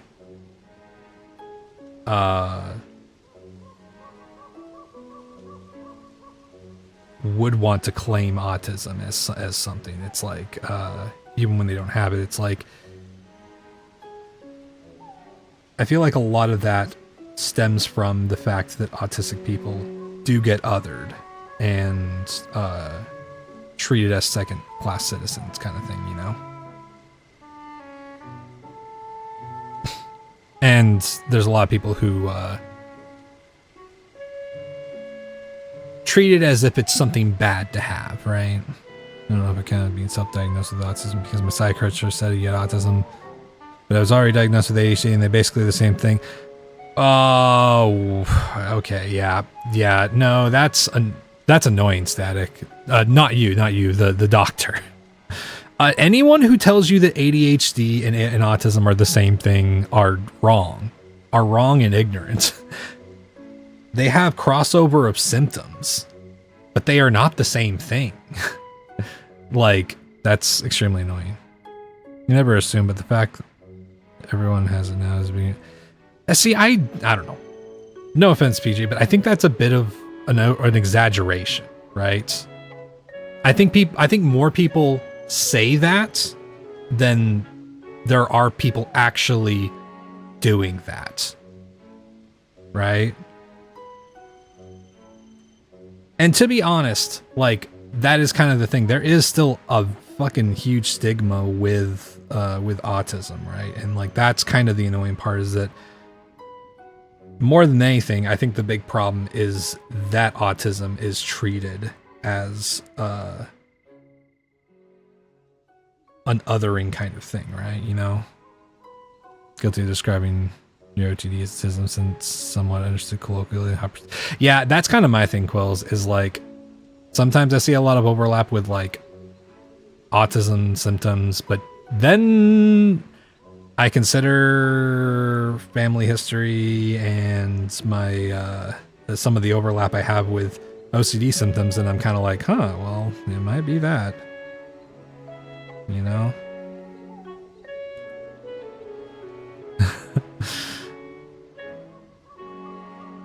Don't know if it counts as self-diagnosis. I mean, even if they didn't give you a formal like thing,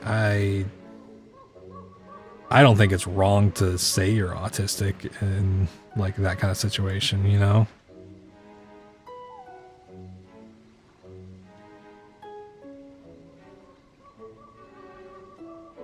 Wonder if it's a product of privatized healthcare. I don't go see a therapist. I can, yeah. Yeah. I mean, that's one of the big reasons why I don't seek out a diagnosis. Because number one, I don't know what it would change about my life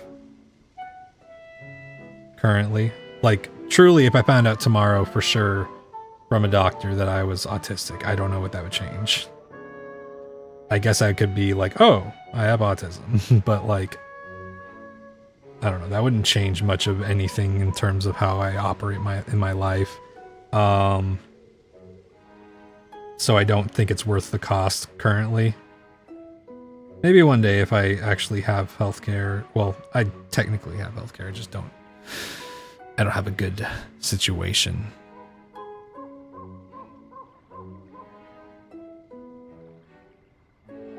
Thinking of facing Guy Org on your first cycle on the third day or night. Yeah, I think you can do that.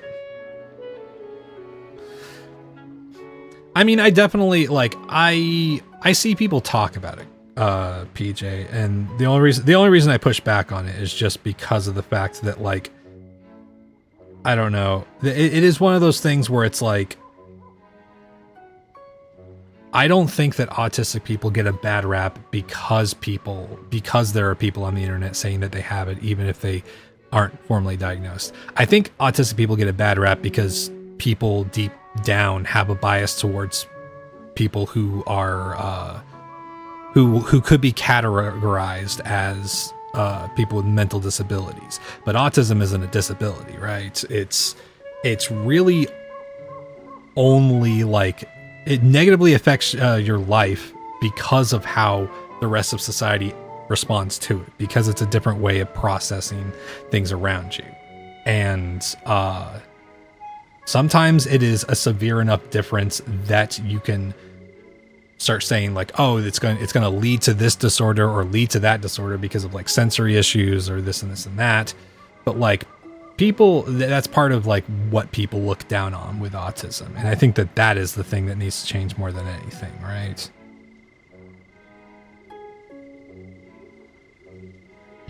Some of the Los Angeles and someone spent a lot of time with people with actual autism. People with actual autism seem to be pretty loose with autism diagnosis now. I mean, yeah, I'm not gonna pretend like every single person saying they're autistic on the internet is autistic, but I don't think it's such a, like, I don't know. I don't think that's like the big thing to fight against, I guess, you know? Like, it sure can be, like, annoying in some instances. Like, if someone does something bad and then blames, you know, being autistic or something like that, and it's like, well, being autistic doesn't mean that you just do bad things, right? Or that's an excuse to do bad things. But, like, I don't know. It's one of those things. But in general, as far as, like, formal diagnoses, I don't think that there's even necessarily a problem with more people being diagnosed as autistic, because there's been a lot of denial around that for a long time, right? Like I said, there's a whole historical thing on how women for a long time have been assumed that they have like a much lower rate of autism, but that's largely because doctors don't fucking listen to women a lot of the time, unfortunately. And that has gotten better over time, but it is still an issue that within the healthcare system, right? It's a systemic one that we've been trying to get past, but I don't think we're completely past it, right? Didn't change anything for me. I'm more of a mental thing, like, oh, yeah, exactly, PJ. That's my big thing. And just taking the time to understand myself and not be judgmental in terms of societal norms whenever, like, there are certain things that I just like as a sensory experience can't do. And when I just frame it like that, instead of being like, I need to just get over this, it's like, well, no, I think it's important for me to just acknowledge that this is an uncomfortable thing for me. And maybe sometimes I have to do it, but like, if I don't have to involve it in my daily life, why not, you know? Why not just cut it out if I can?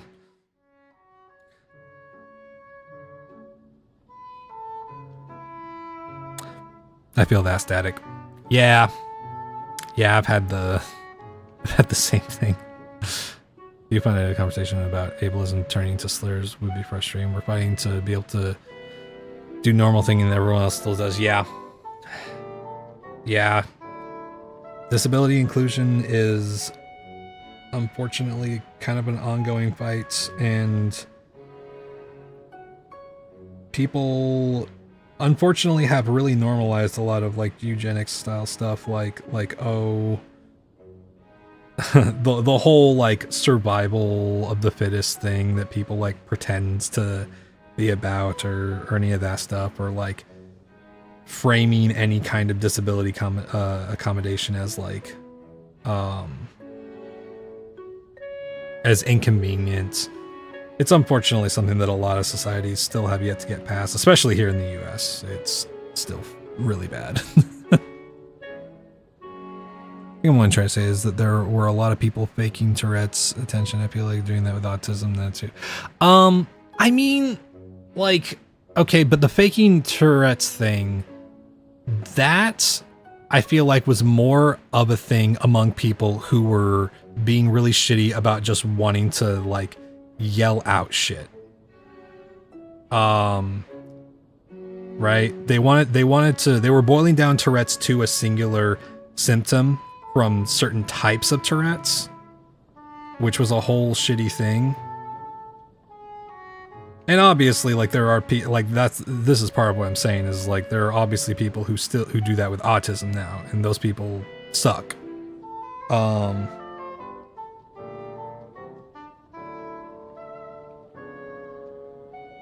it's not that I don't think that there aren't people who are faking or lying about having an autism diagnosis or anything like that. But I think most of the time those lies, the motivation behind them is the ableism that others autistic people so much, right? To an extreme degree. And if that wasn't the case, then I think that would change a lot of like how people even feel the need to lie about certain things like that. And sometimes, you know, like I said, it's a difficult line to draw with some people, because again, sometimes some people are just in a situation where it's like, well, I have so many symptoms that line up with autism, but I cannot afford to go and get diagnosed. But it has made my life easier trying to understand autism and coming to know myself more. And for some people, that's enough. And when that is the situation, I think that's a bit muddier, right?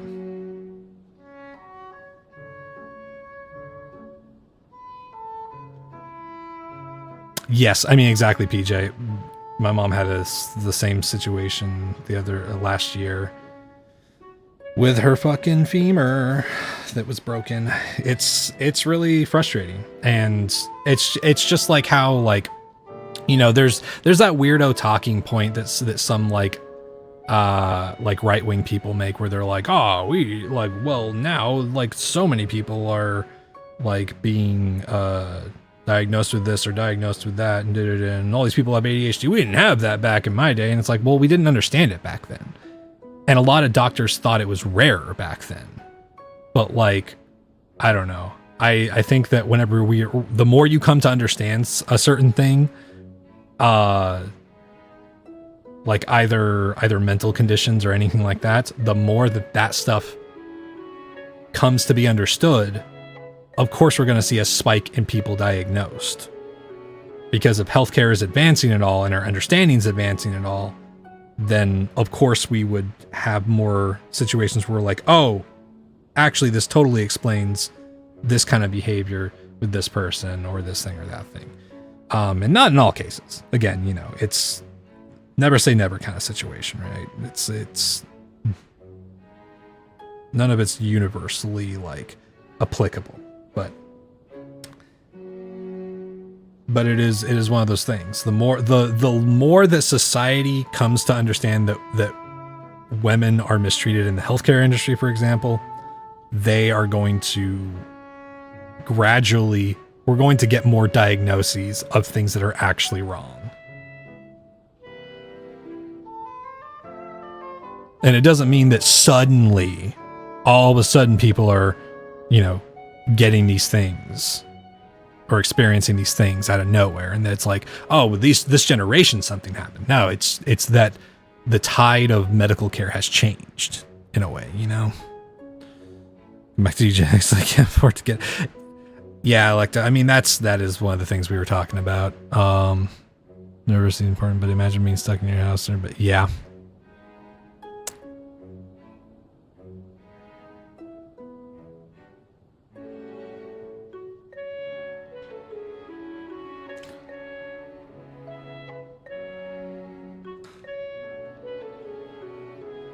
Yeah, there's lots of I mean, fuck, there's so many areas of the US where things are as bad or worse than that situation. It's pretty messed up. But unfortunately is a reality. Also, I mean, that's one of those things too, Quills, is like, I'm sure that this is probably an issue over there to some extent too, but here in the US, because so many states are right to work and everything like that, there's so many companies that will, if they find you inconvenient, whether it's through a disability or disagreeing with you politically or the fact that you want to unionize or anything like that, they have a treasure trove of excuses that they will pull out to fire you for, like, productivity reasons, for talking back on, like, in meetings or anything like that. It's like they always do that,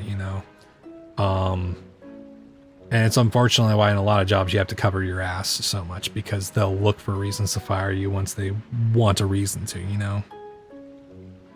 Imagine being hunched over your tablet, drawing with one hand and doing hand motions with the other hand as you talk.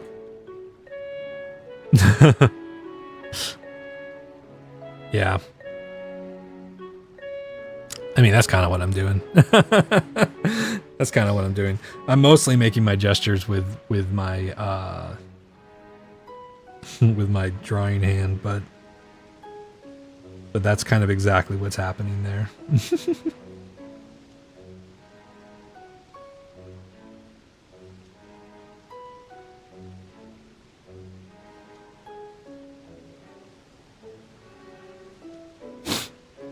For a moment, I thought it was blatant Jim Crow era. You're asking too many.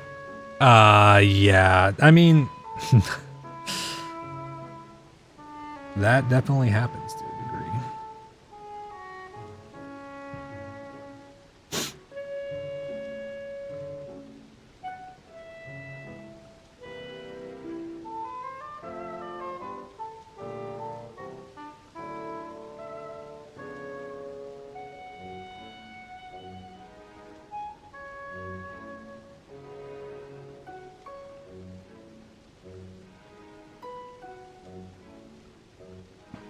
Okay.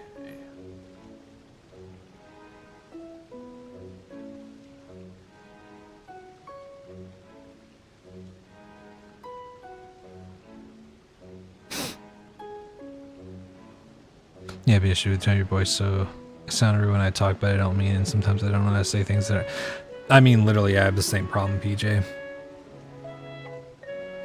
I have the same problem sometimes whenever I'm working or doing stuff that's like fast paced, like, for example, if I'm working at a live show, if I'm doing sound at a live show and setting stuff up, I have to sometimes stop and be like, hey, just so you know, I'm not angry. I'm just trying to move through everything pretty quickly.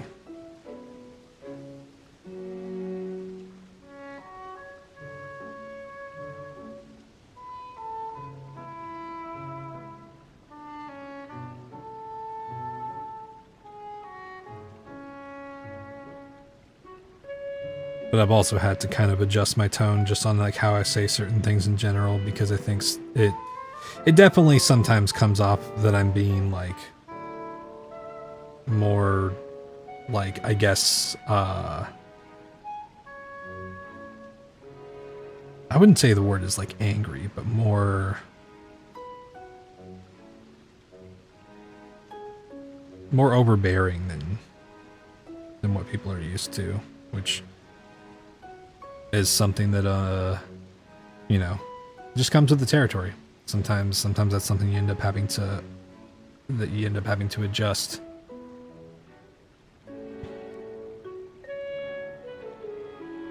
College professor forced us to do a trans right piece while misgendering the transfer. That is fucking awesome. Yeah, yeah. That kind of shit fucking sucks, man. Remember manager telling a black person to straighten their hairs. Yeah. Yeah, that kind of shit. Extremely annoying.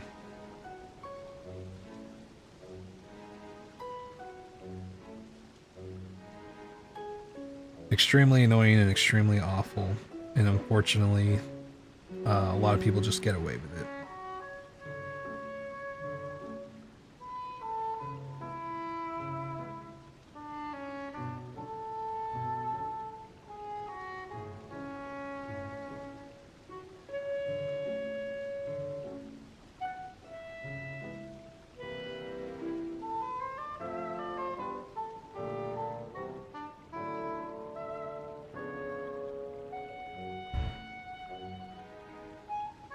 School has a DEI center, and the head of the office was a oh god, yeah.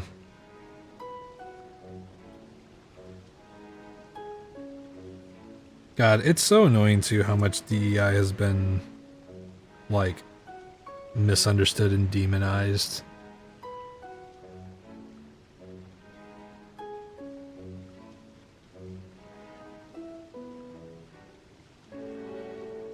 You know, it is obviously on purpose by people who are very racist and very shitty, but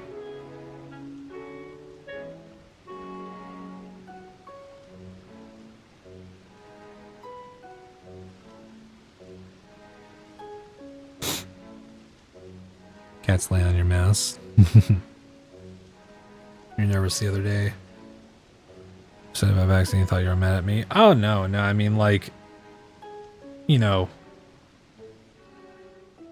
obviously if someone came in here and started saying weird, like full-on anti-vaxxer shit, then that would be, you know, that would be grounds for, like, okay, you're being weird. But no, just being like not knowing about stuff and whatnot, like, I expect that, you know, and I try to communicate stuff in a way that makes sense, because it's like, it's one of those things, you know, like I could info dump all day on all the stuff that I've learned and see as ways that society could improve overall health and whatnot. But I also know that a lot of that stuff are there are things that have to kind of first be deconstructed in the mind, right? And like just dumping a whole bunch of stuff, I'm like, oh yeah, if you need to get every single vaccine, you need to mask, you need to go and do this, go and do that, go and do that. Not everybody understands that, sees that, or agrees with that. And, you know, even if I think that's the right thing to do, rather than like moralizing beyond, you know, a reasonable point, like, you know, there are people who are shitty to me and other people whenever we mask in public. And that's like the point where I'm like, okay, these people fucking suck. But like, you know, I can't sit here and judge people for not knowing certain things about a topic that both me and especially other people in my household have like done deep dives on and talked to like actual researchers about, you know.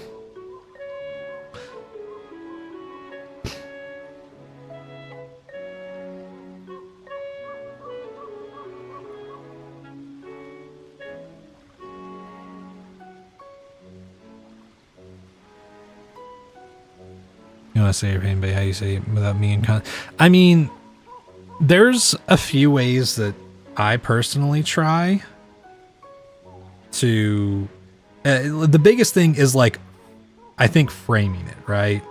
Framing what you're saying as rather than like, oh, people should do this or people should do that. Like that can sometimes be fine in some contexts and whatnot, obviously. But like to a certain extent, you have to approach a topic from the idea that there are some people who are unaware of why you have the position that you have, and might not understand why you've taken that position. Now, there's bad faith actors, obviously, and the moment that you feel like someone's being bad faith to you, you should be like, hey, are you just, arguing in bad faith right now? Because don't waste your time on people like that. But I've always tried to, I'm not always successful at softening my opinions up, but I try to frame things from the perspective of like if I'm talking about vaccines, for example, I try to frame it in a scientific mindset rather than like, oh, people should do this. And instead, like, well, the reason we get vaccines is because, it helps reduce spreading, it makes your immune system stronger against that specific type of thing. It allows us to do these things and helps, to protect the disabled community. And I try to base it around that. Base it around my reasoning within, like, the context of the broader issue, right? But it's hard. It's hard to sometimes frame your opinions,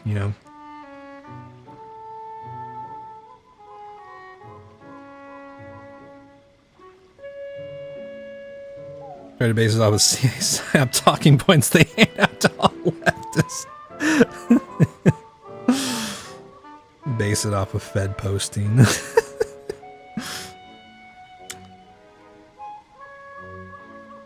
I mean, it's just like, I think it's also, I think something that's hard to do, and I'm not always perfect about this either, but like, I think another important thing is sometimes using it as a moment to figure out how to communicate your view more effectively too, right? Because there are a lot of times in my life, at least, where I've been talking about something and had this opinion of something for a while, and then there are some times whenever I've stopped and been like, well, why do I think that? And then I trace it back, and sometimes it's an assumption I made on something that was not very good, right? And to be honest, that's a hard thing to do. If everybody was able to do that on the spot, the world would be a better place. Like, we got fucking transphobes suddenly caring about the WNBA whenever none of them have given a shit about women's basketball their entire fucking life, nor do they know anything about what's going on with, like, regulations for people who are trans in sports. They don't care about that. They never have. But rather than questioning that, they jump into it. Because they make a bunch of assumptions. And now that they've dug that hole, they have to stay in it. They can't prove themselves wrong and, admit that they're a bigot, because that's awful. That doesn't feel good. And people don't like to feel bad about the opinions that they've espoused. But that's part of, adulthood, is being able to hold something that you once believed, challenge it, and look at actual, like, either evidence or actually look into the topic from an expert perspective rather than, whatever you've just been taught, right? When it comes to vaccine, there's no excuse for being willfully. I mean, yeah.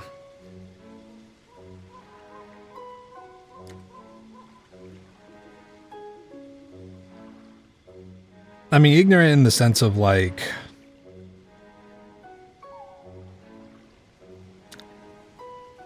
I guess it really depends on, like, where we're coming from in that regard. Because for example, we've talked about the, like, whole vaccines cause autism kind of thing and whatnot. Like that's kind of one of those things where I'm like, okay, well, if you trace that down, if you trace that claim down, you eventually realize it was made up by a quack doctor who had their license revoked and, you know, really sucks as a person.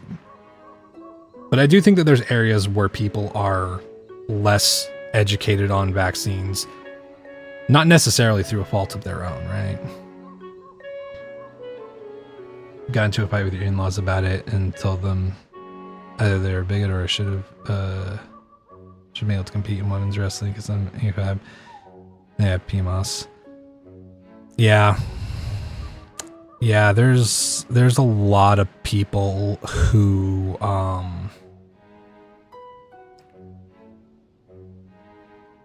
I mean, it's one of those things. It's people fall into traps, into echo chambers, and people think that being around like-minded people itself is an echo chamber.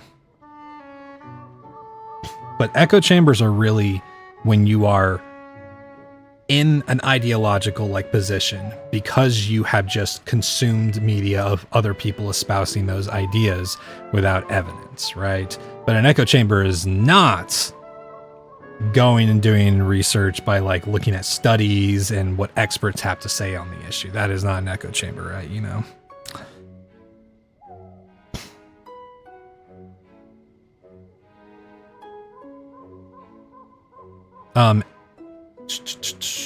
Okay. Hold on just a second.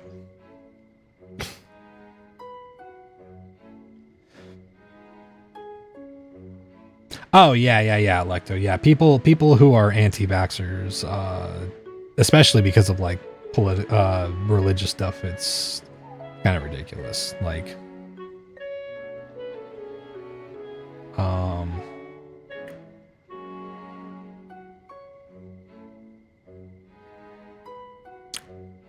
so I don't remember the full name for it, PJ, but AFAB refers to assigned female at birth.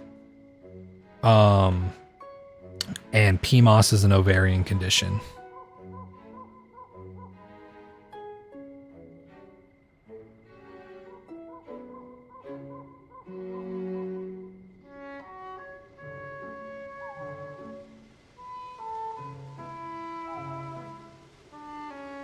Yeah, I could be wrong, but I think Electo was mostly talking about the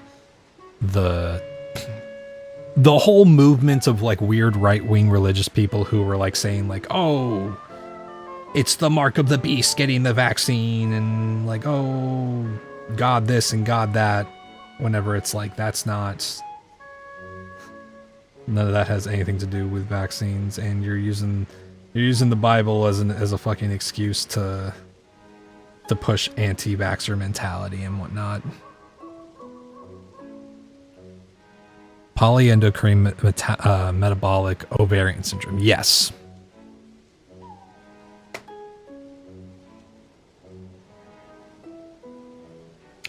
I mean, exactly, Static. And there are even like, that's the thing. A lot of trans regulations in terms of like sports and whatnot, I don't even agree with, right? But it is one of those things where half the time where people are bringing up trans women in sports, they are not even aware of what the issues are, and they don't have any solid understanding of what is going on. They just want to be upset about something because they view trans people as evil or as abominations, and it's just a bigoted view, right? They just want to justify their bigotry.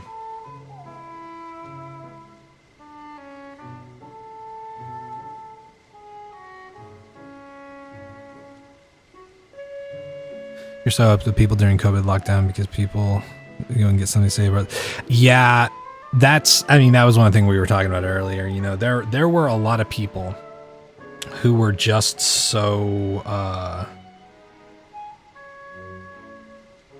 unwilling to get the vaccine or take any precautions because of quote unquote individual freedoms and my choice and everything like that. And it's like, yes, your choice, but why are you making that choice is always the question, right?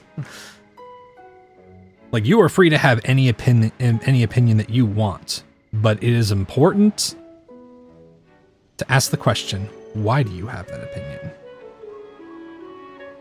Because sometimes part of growing up and becoming an adult is realizing like, oh, hey, maybe I have a shitty opinion about something.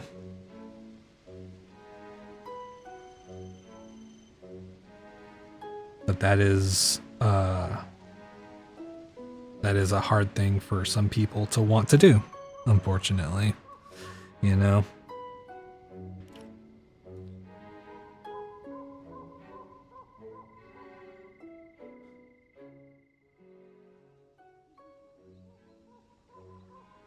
Oh, PMOS got renamed from PCOS. Oh, interesting. I didn't know that.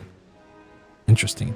You know, it was an option for those who had to work to survive. Yeah, I mean, that's another thing. Like, though, early on there was a point where the one time I got COVID was I was doing deliveries, food delivery for Uber Eats, and Glass Beach got an invitation. It was really cool. It was over in Salt Lake City, and they had a Pride kind of thing going on, and their school voted that they wanted to try to get Glass Beach to perform there for the Pride Fest, and we were like, oh, hell yeah, that's awesome. So we loaded up our stuff, and we drove all the way from LA to Salt Lake City. And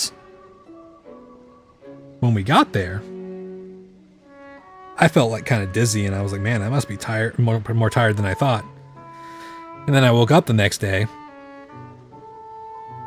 and I felt awful, and I was like, oh no. And so took a COVID test. I had COVID. So then we had to drive all the way back to LA, and everybody was in the van with me.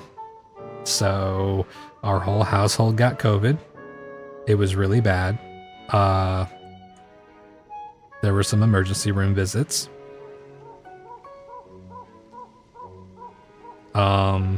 And that was whenever kind of the deep dive started with a lot of the understanding of stuff, especially because like there's people that we live with who have had medical conditions that require kind of just like constantly keeping up on working out and nutrition and all that different stuff. And despite all of that stuff, COVID still just like almost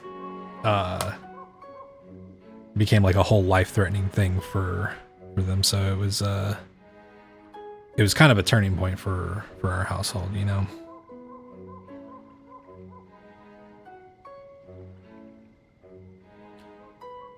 The change from PCOS to PMOS is very new, like within the last 2 months. Oh, okay.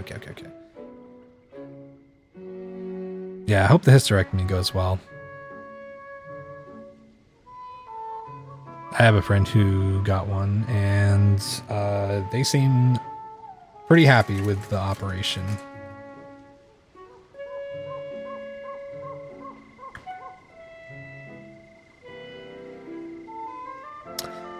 Yep, PJ.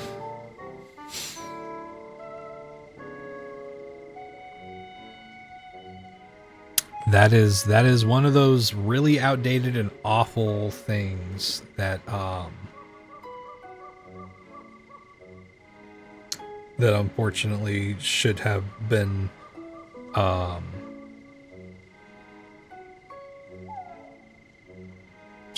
left behind a long time ago.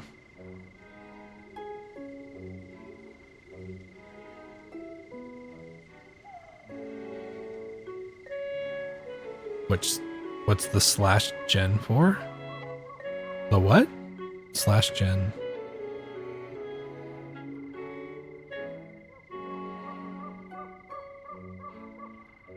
I don't know. I don't know what you're talking about. I'm just saying they took COVID shots to help other people, and myself, and they made me really sick, and it pissed me off that people are like, nah, it's about me, not other people. Oh, okay. It was static, but... Oh, it's tone indicator. Some people will do like /. Yes. Yeah. What Static just sent. Some people will use tone indicators like, I didn't know /gen, but I know /j, which /j is joking. Just because sometimes tone doesn't come across, you know. Yeah, Lecto, I feel you. It's pretty frustrating, and I think that unfortunately the hyper individualistic parts of living in the US really just kind of got in people's heads in a really shitty way. I mean, it always kind of has, but like that was always kind of one of the things whenever the topic would come up, would be people being like, oh, well, it's my freedom. And it's like, well, yeah, it's your freedom, but like, are you not thinking at all about like how you are affecting other people at all? You know, like if you've got a reason to not take the vaccine, then like that's one thing, right? But like half the time, whenever someone touting like, oh, it's my choice kind of thing, it's like, well, sure, but like, I don't know. Like, you can do things just because, but like at some point there becomes the reason of like, well, but why not? You know?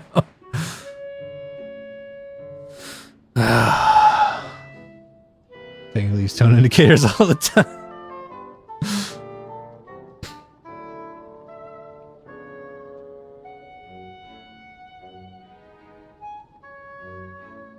Oh, my kids have been costing. I got an ultrasound in my ears. Perfect. And they're going to let me do it because that's annoying. Like though, yeah, that is definitely one of those fucking things that it's really awful that doctors can just deny you that.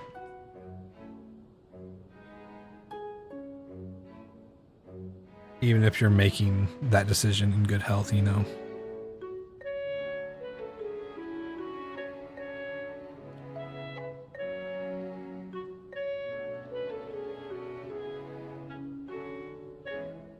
Stock doesn't look like it's IRS. What's up, Stalker?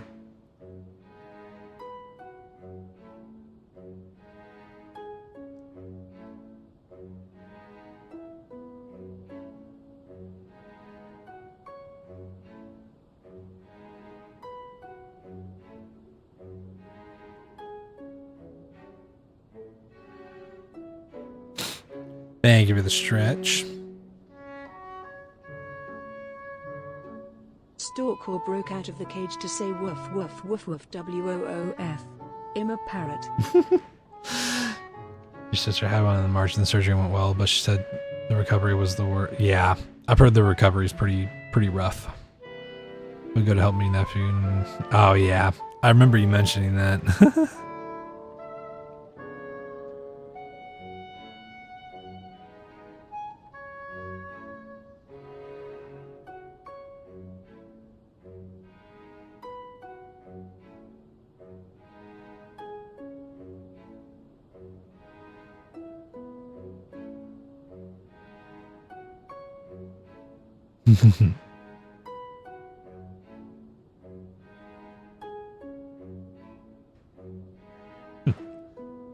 Doggy, you want a cracker?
You know, overwhelmed by all these topics that are deep, you'd rather just avoid them. Yeah, I mean, sometimes you do need a break from all of it. It's important. It is important sometimes to be like, hey, yeah, this is just a heavy topic, and it can be stressful to talk about for long periods of time.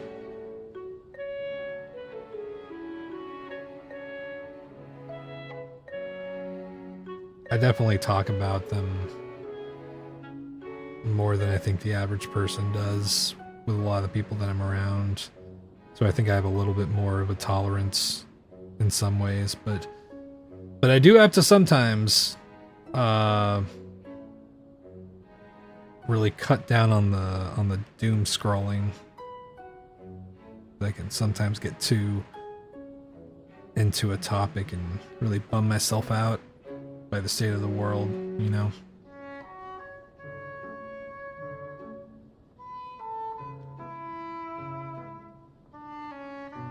I felt pre-season. Post tone indicators in general Discord. Everyone needs it. Oh, hell yeah. Thank you. You got your first victory royale in solos in Fortnite? That's fucking awesome, Static. Congrats.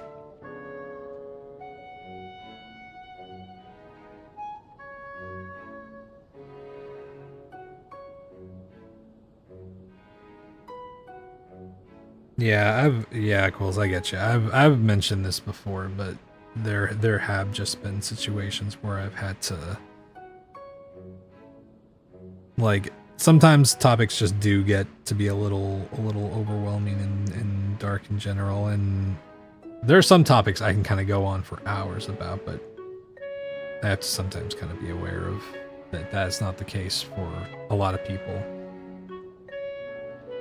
And sometimes I want the tone to lighten up a little bit, you know?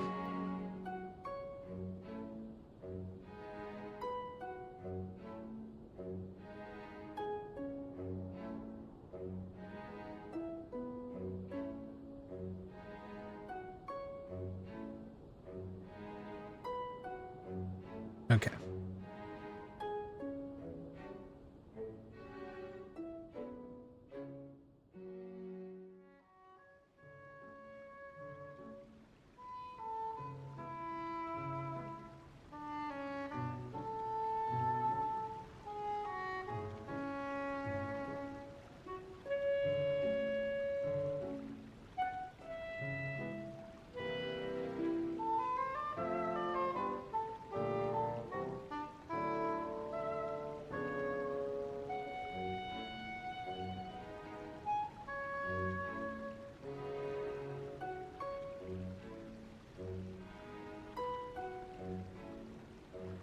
I think that we can do this.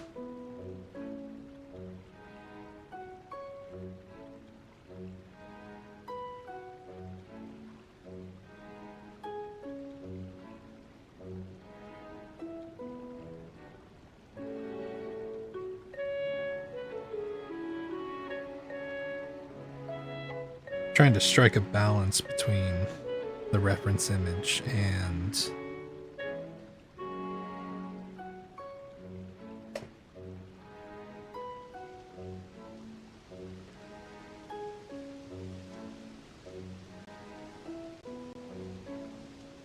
kind of what I want it to look like.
Been watching The Handmaid's Tale. Give you nightmares while you slept, so like, I don't know.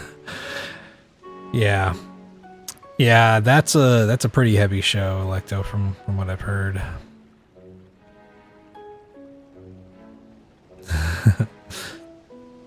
It's okay. This is more like a PG-13 stream at me at at minimum, you know.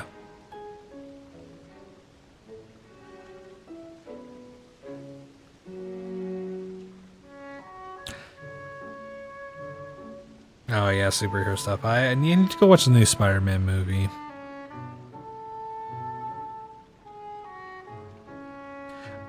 I think it's okay, PJ. That movie came out long enough ago. I'm like 10 years is kind of like a long enough time ago that I'm like okay, you know.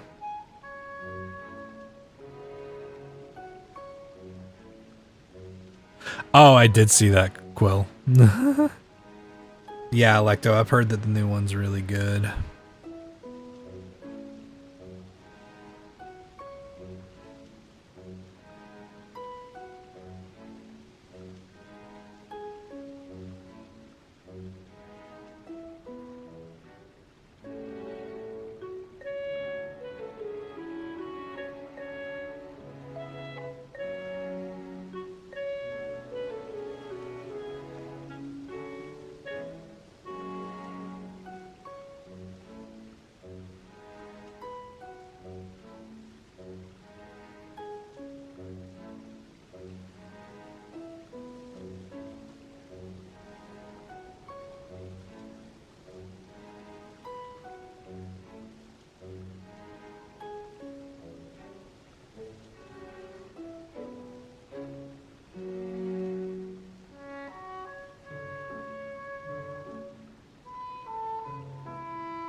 This side could use a little bit more.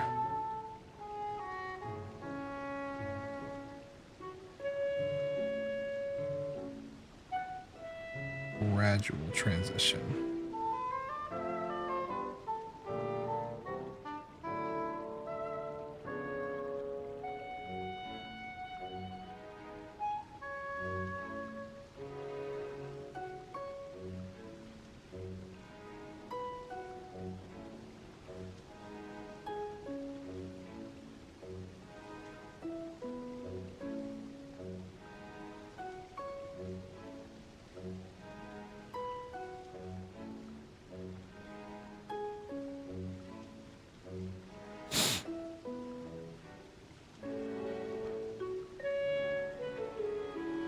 Try body horror in this episode, not your cup of tea. Yeah, body horror stuff can be pretty, Wow. it can be pretty hit or miss for some people.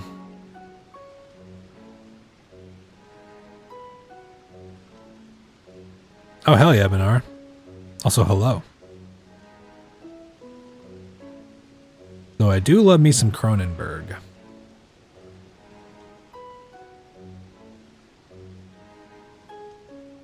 Purple team, best team.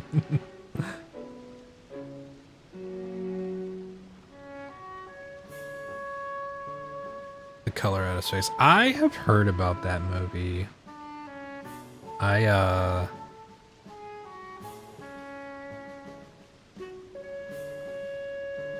thought about watching that one. I haven't seen it yet, though.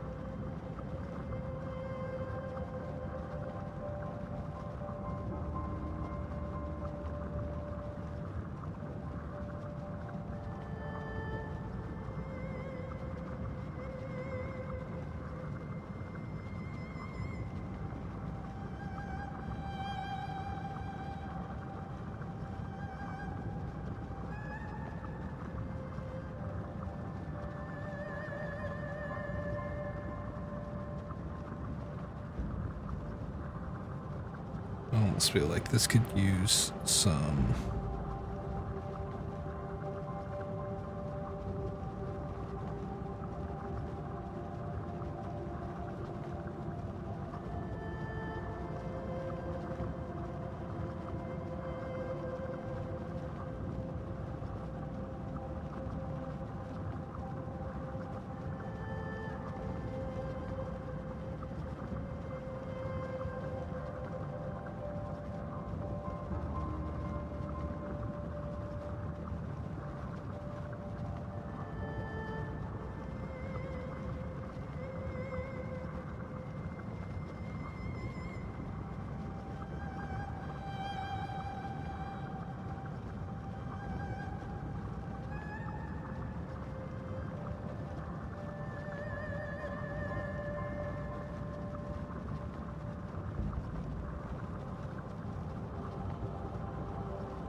Based on an HP Lovecraft story? Oh, okay, hell yeah.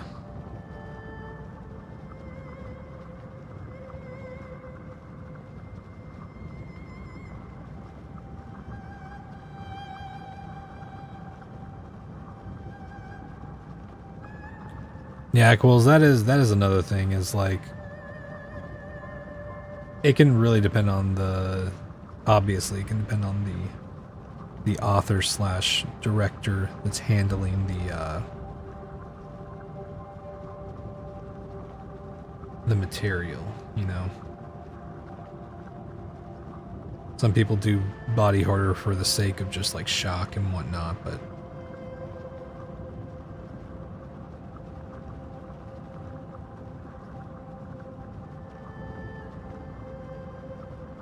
when it's done well,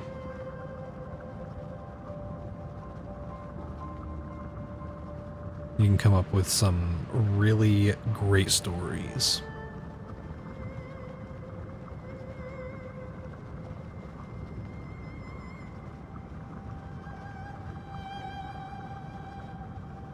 That's the so you get your strength back and go up to wash sunscreen. Say it was a birthday pool party. Oh, hell yeah. That sounds awesome, Banara.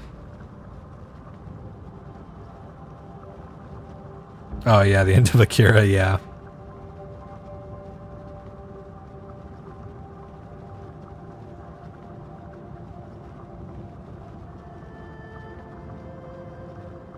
Yeah. I would honestly like I think it's fair to say that I'm also very I'm fairly picky with my horror personally.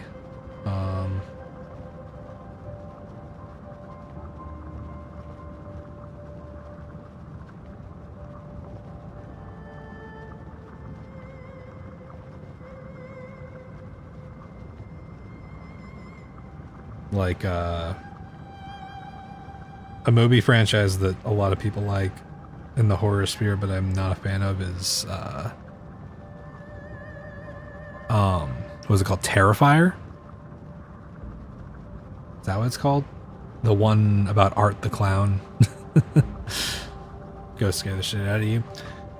Ghost stories, I definitely feel like ghost stories are one of those things for me that are hit or miss. There are some ghost stories that I'm kind of like, that feel so in the vein of just like,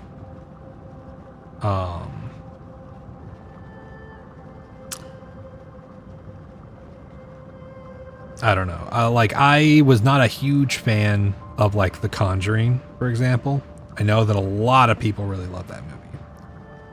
Was not a huge fan personally.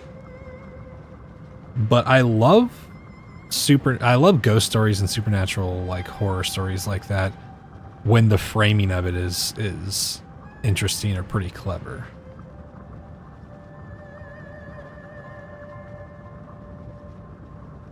Ghost stuff scares you too, but your husband doesn't believe in ghosts.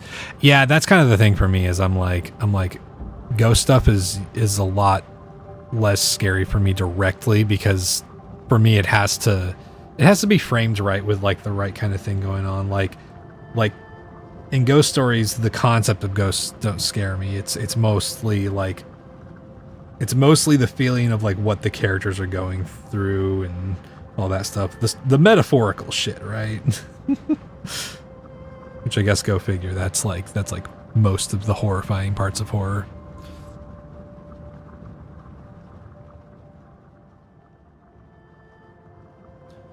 Oh, I love Junji Ito.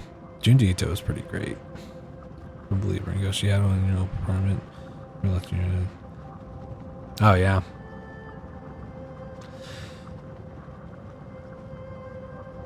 Yeah, the concept is pretty creepy.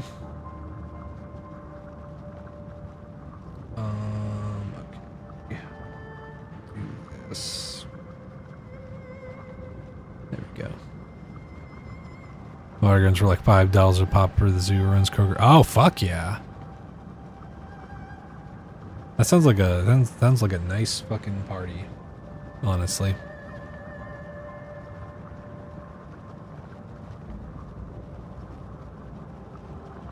Yeah. Yeah, Terrifier, unfortunately. Not only does the director not a great person, but like, I don't know. You know, Quills, you and me were talking about the other day about like seeking out disturbing horror movies and whatnot, and that like phase of things and whatnot. And I just remember my introduction to the Terrifier series being people just being like, oh, like you can't, like, it's so fucked up. There's even parts where like it's just incredibly hard to watch. You won't even be able to like make it through and which already puts me off. But then I watch it and I'm like,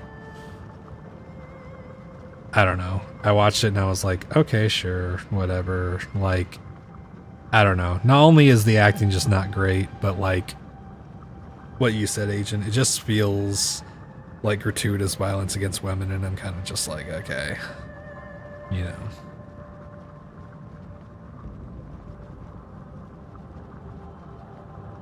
Yeah, he's a supernatural clown killer, Electo.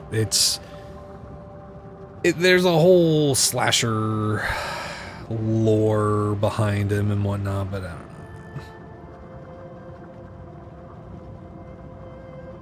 Be great slasher films from the 70s and 80s. All, yeah, those can get it's a pretty dicey territory.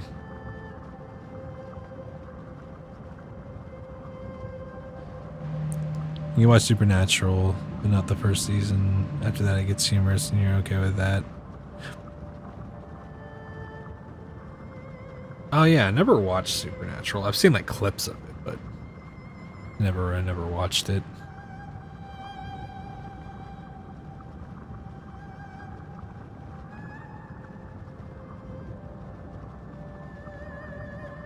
Was every film they had an actress? Yep.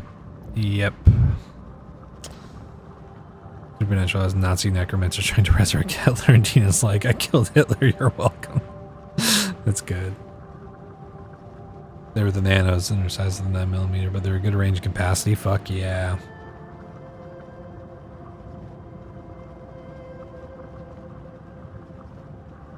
Guy's name is Chuck and he's an asshole. You watch the Hostel movies if you want that, I guess. I haven't seen them since. I don't think Hostel is a good movie series. I understand why people were really attracted to those movies, and this is just my opinion, but I gotta be honest, anything Eli Roth has ever touched, I'm kind of like, I generally, as a rule of thumb, am like, yeah, it sucks.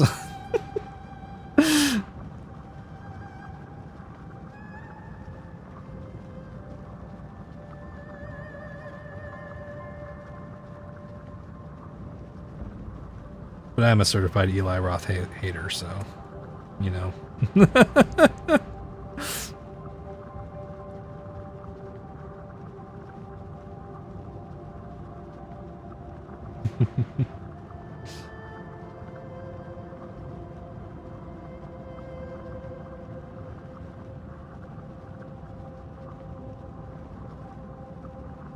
you don't know who that is. He directed Green Inferno, which was the like, oh, modern cannibal holocaust. And he's the one who's doing that new movie, The Ice Cream Man, which uses generative AI in in parts of it. So I don't know if that clues you into who he is at all, but yeah, he sucks. He's also a Zionist.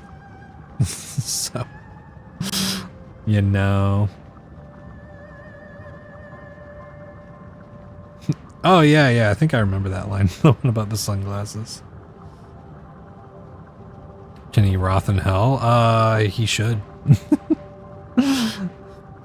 He was also, if you've ever seen Inglourious Bastards, he's the guy who played the bear Jew. If you remember that scene, that's Eli Roth.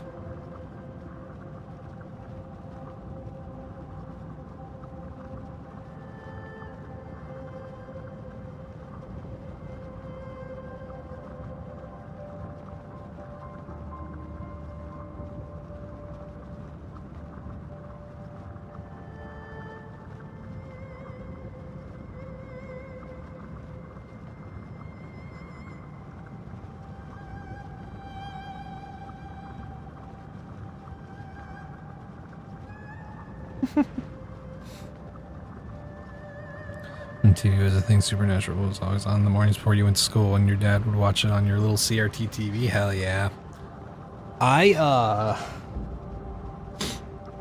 Most of the TV that I watched, if it wasn't like anime, I think one of the only TV shows I really watched was Scrubs, which I liked Scrubs a lot.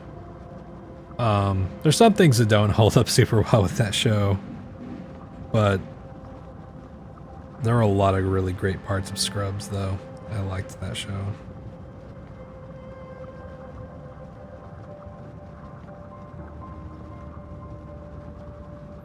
Am I a boomer?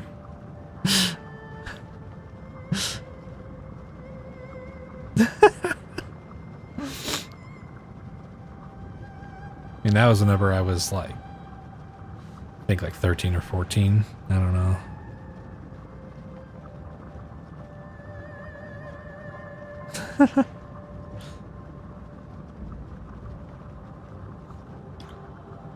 Oh yeah, the janitor scenes and whatnot. Yeah,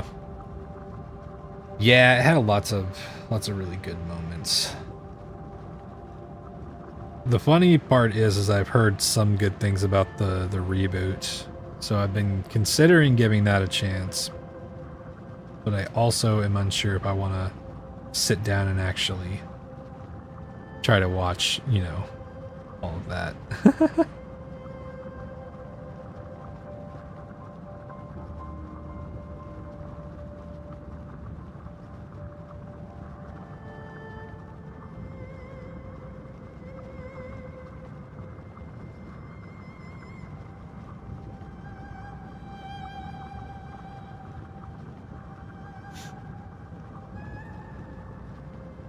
You watch DBZ after school every day. Oh, hell yeah.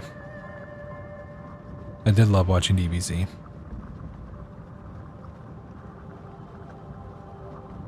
I wish he could instead of shrinking.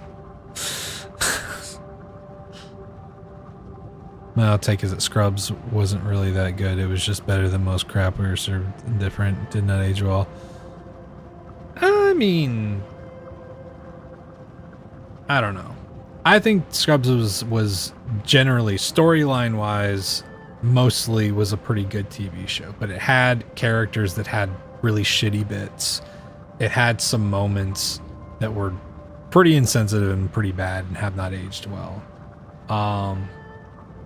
But I don't know. It also depends on like what our criteria is, because it's also just like it's a medical drama disguised as a comedy thing, you know, which I think that at the very least, its really solid moments did a good job of delivering on that premise, right? You know?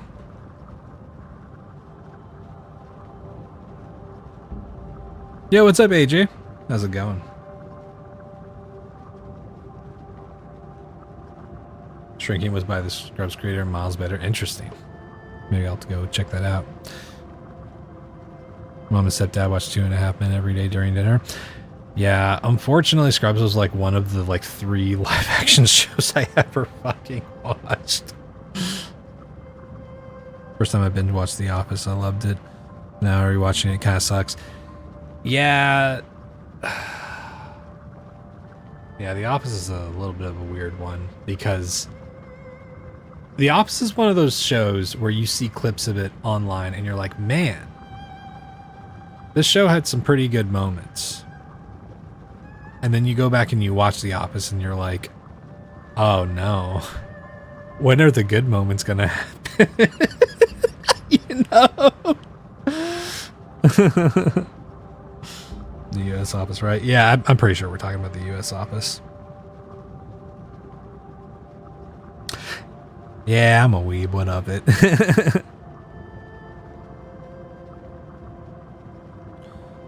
Yeah,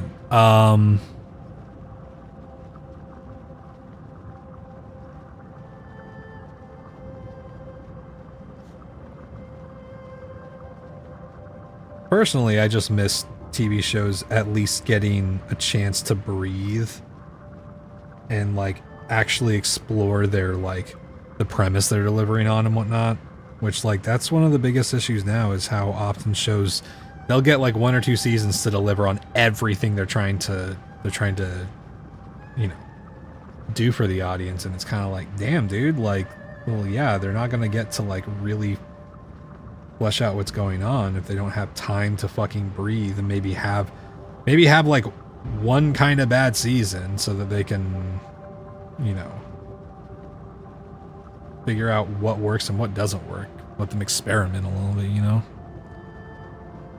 Not that a lot of shows did that, but you know, wasn't really allowed to watch anime other than Yu-Gi-Oh! And Pokemon. Yeah.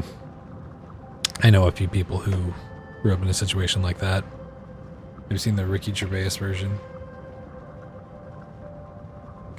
No. I've seen like clips from the UK Office, but I haven't watched it. Used to sneak up at nights watching Yasha's Kid, but I got caught a lot. I did that for a little bit, and then at one point, I shit you not, I made I didn't actually make a physical PowerPoint, but I like literally did a whole presentation to my like parents. I was like, this is why you should let me watch Adult Swim. I'm not like, I'm watching it because I want to watch these shows.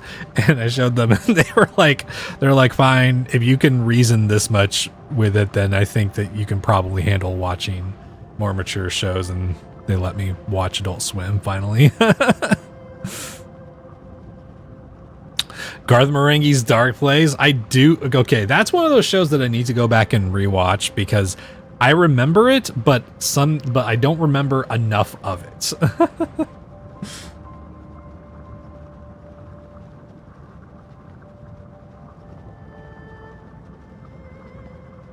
Oh man. U.S. Office is like a comfort watch comedy. Kinda, yeah. It's kind of comforting sometimes. It's pretty cringe sometimes, though, too. Not that cringe is always bad, you know.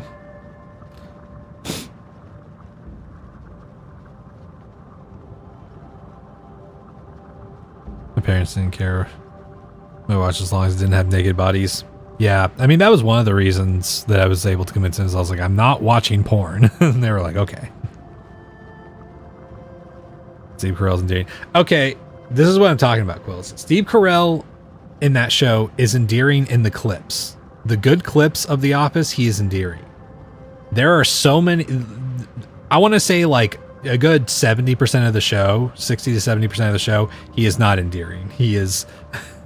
he's kind of just... like, not a great person.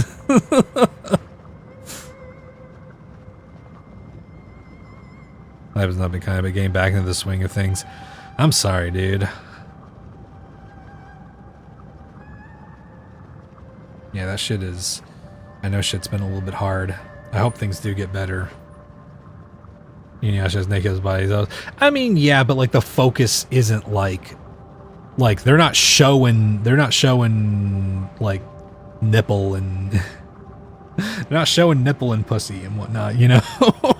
That's the thing. That's what they were concerned about. Like, you're not seeing genitals and exposed nipples and all that stuff. I mean, men's exposed nipples, but like, you know how like Christian parents are. They don't really consider those the same thing, you know.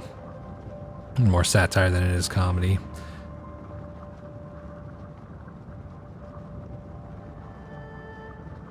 Not real naked bodies. That's fair too, yeah. But in the first season where he's awful though. That's true. He does become less awful throughout, you know. It's doing a US TV format where everything is the same at the end of the episode more or less, and it goes on for 300 episodes. Kinda. Some things change. Like it does do that for a little bit, but then things do start to change. But I can definitely like I agree with the labeling of it as kind of like a comfort show. It does get like cringy, but I think I see what you mean.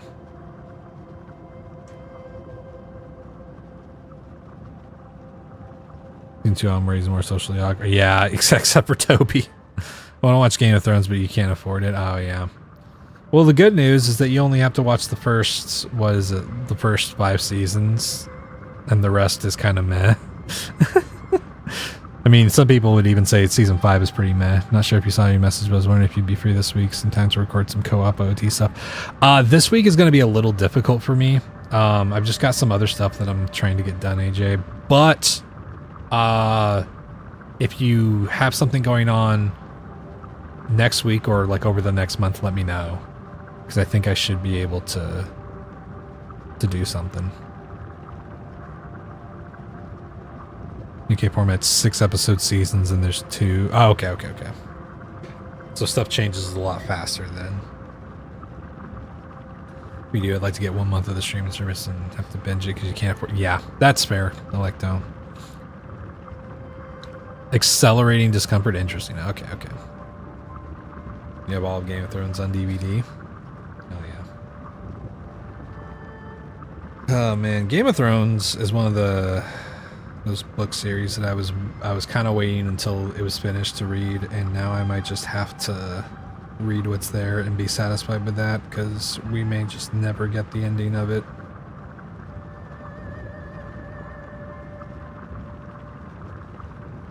Which, whatever, but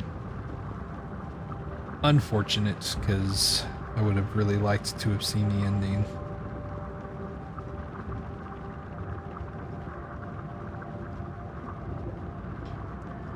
Give me a shot next week and let me know when you're free and see if you can get... Okay, AJ. Cool.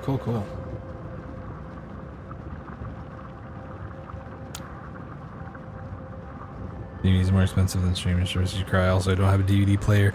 Yeah, that's always a bit tough. Do you have any like rental stores near you, Electo? I know that those aren't super common, but like we have a video rental store in a nearby city that you can also rent DVD players from.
Not enough.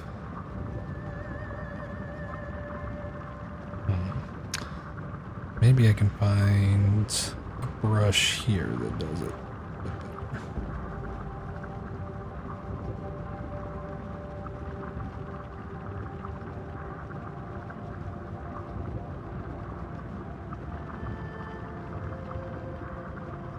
Okay.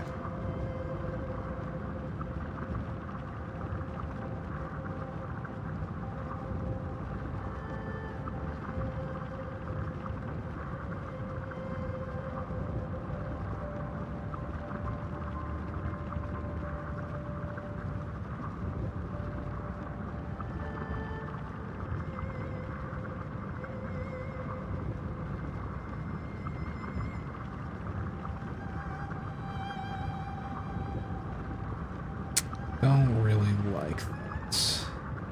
I kind of like what's going on here almost, but...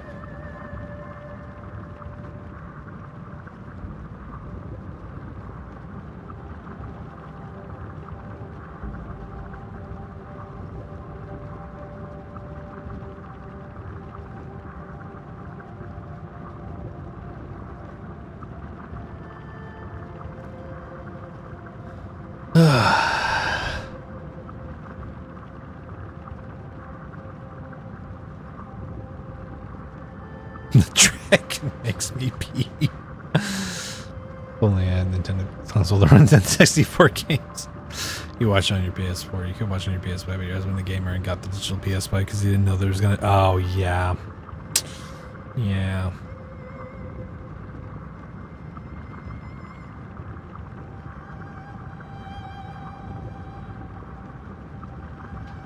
Still have a few of my old systems. I don't have any of the current gen stuff. I don't have a Switch 2. I don't have a PS5 or the latest Xbox.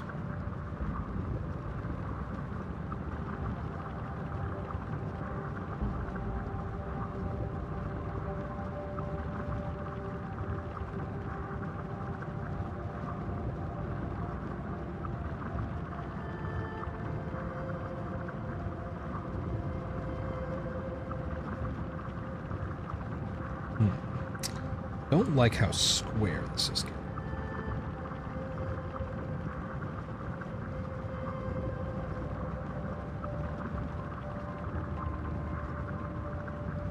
I wonder if... Yeah, what if we make this bigger, but then...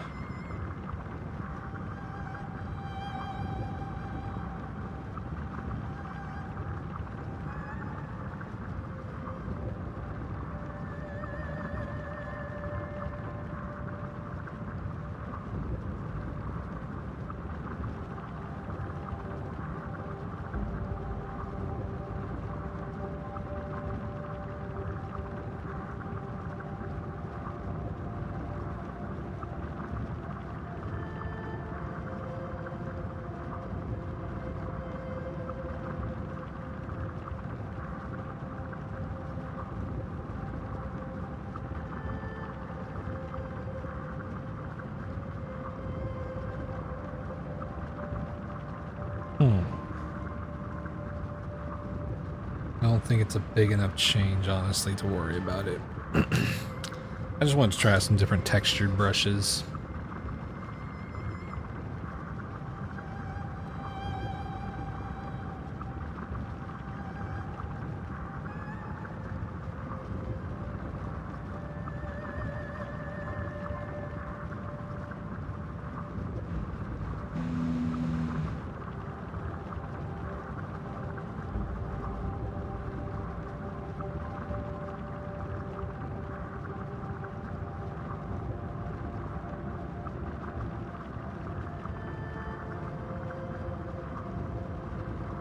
Trying to get that right amount of texture onto his face without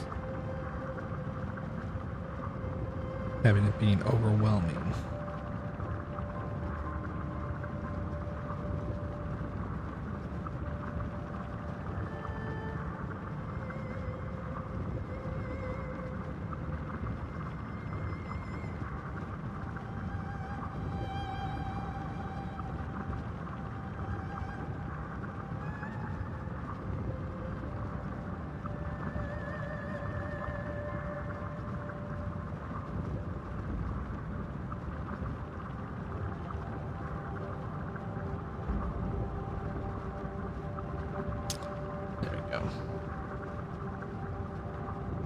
Very inspiring, respectful Nintendo's game developer, but I think, yeah. Yeah, that's very Quells. Love the artists, the company, yeah.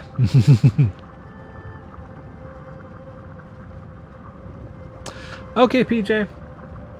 Good night. Thank you for hanging out. Appreciate it.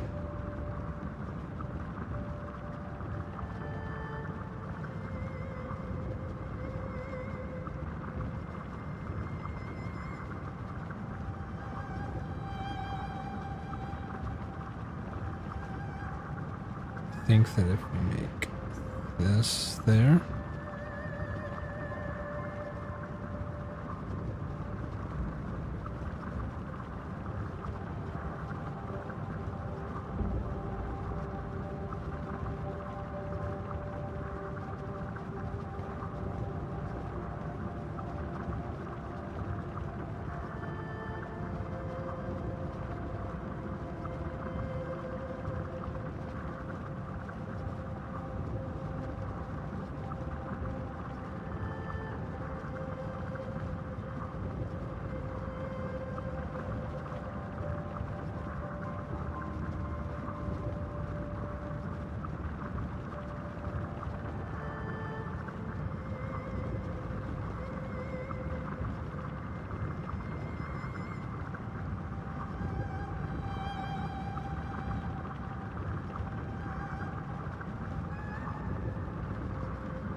I think this. Okay.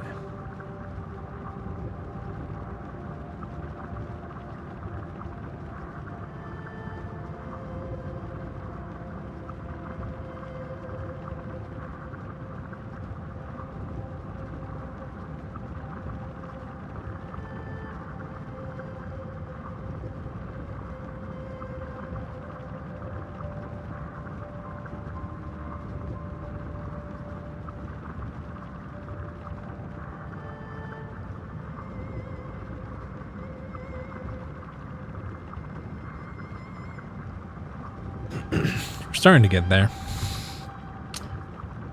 Probably be up later. Kendra wakes up. Well, we'll be here for a few more hours, so.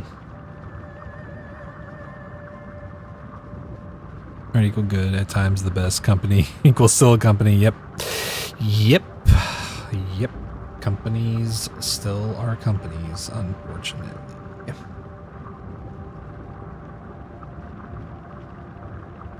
I think I'm liking working with this textured brush way more than I was with my previous brush.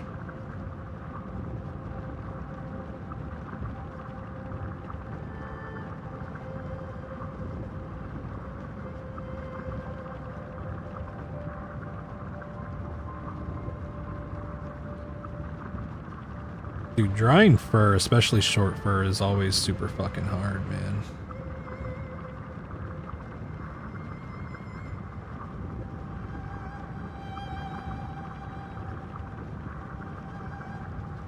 Also, I don't know how many people here also follow art tip accounts on TikTok. For anybody who does anybody know about the lizard tutorial artist who talks about, who does very good tutorial videos with their little avatar is just a little lizard guy. Find difficult to do is ignore the creative decisions being based around. Yeah, Quills, I mean, that's always kind of hard, you know.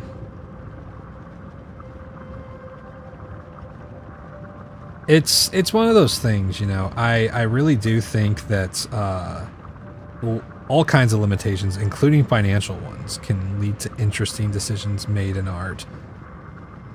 But when they're the primary motivator all the time behind all decisions made, it really starts to become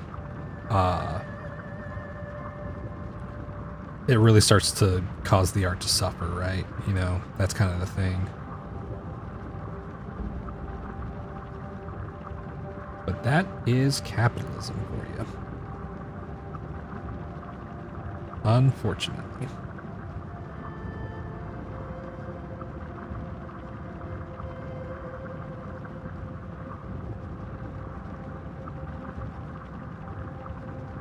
Yeah, I think these textured edges actually work way better than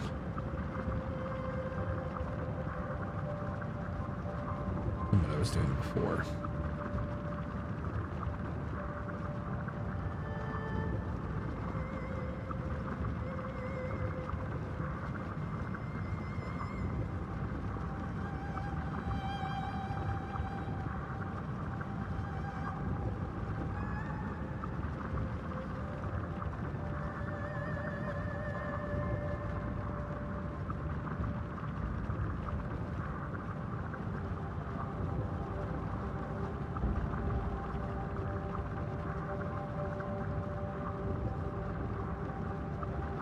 You learn what to use to learn to juggle. Yeah.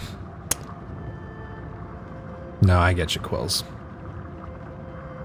You just found an artist on YouTube that's basically the Bob Ross of MS Paint and can paint hyperrealism in Paint. Oh yeah. There's some really cool artists who do all kinds of stuff like that. There's an artist I recently started following who did I can't remember what program it is, but there's this fucking wild art program that's kind of hard to. I think. Is it Kid Pix? I can't remember. It's some kind of just like fun art program made for like kids online and whatnot. And she makes these like really stunning fucking pieces of art inside of that program. And it's really cool.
Okay.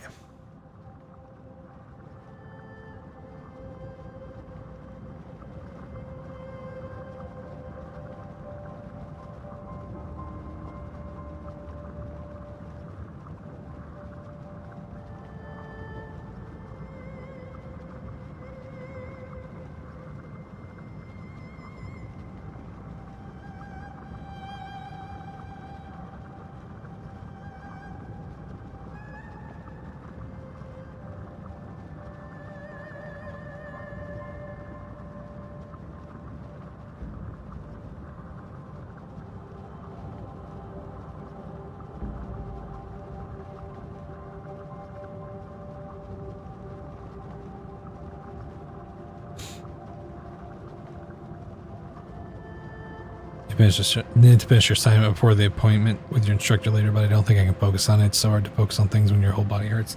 Hey, that's fair. That's fair.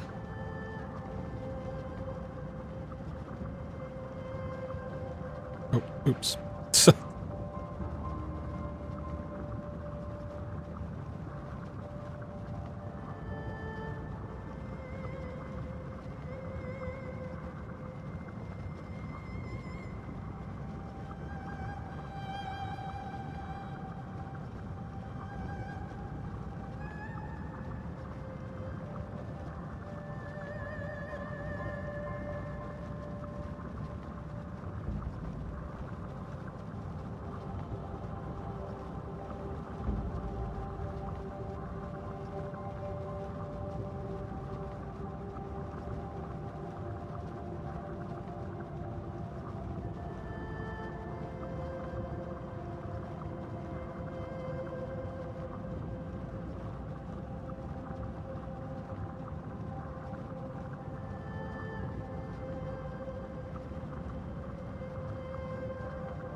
She's going to help you figure it out if you're on the right track. You can touch up your responses and submit before the end of the course. Oh, hell yeah.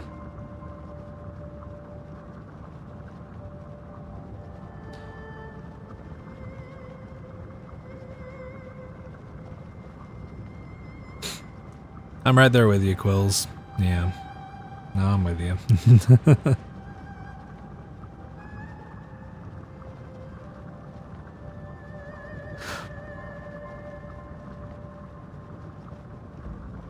Yeah, I think, I mean, it's like a lot of things, right? Like there are things to enjoy and really latch onto in a lot of different forms of media. But like with a lot of forms of media, you know, there's always going to be something along the lines of like it being critiqued for the kind of social messaging being pushed in a lot of movies like that. Like, you know, for example, I know that there's been people talking about recently, without talking about any movies in particular, there have been people who have been talking about like how superhero movies featuring like mass surveillance technology kind of stuff and whatnot has been kind of concerning, which is very true, and I think goes more noticed now. Like it's always, I think, to some degree been concerning, because the fantasy of like, oh well, if it's just in the hands of the right people then everything's fine. But it's more of like recently people I think have been noticing more because of things like Flock and various AI surveillance or Palantir and things like that, you know, various AI surveillance stuff and whatnot. But there's nothing wrong with obviously finding value in pieces of art, even if there's some flaws in them, because otherwise, you know, it kind of becomes impossible to really engage with much art at all. But, you know,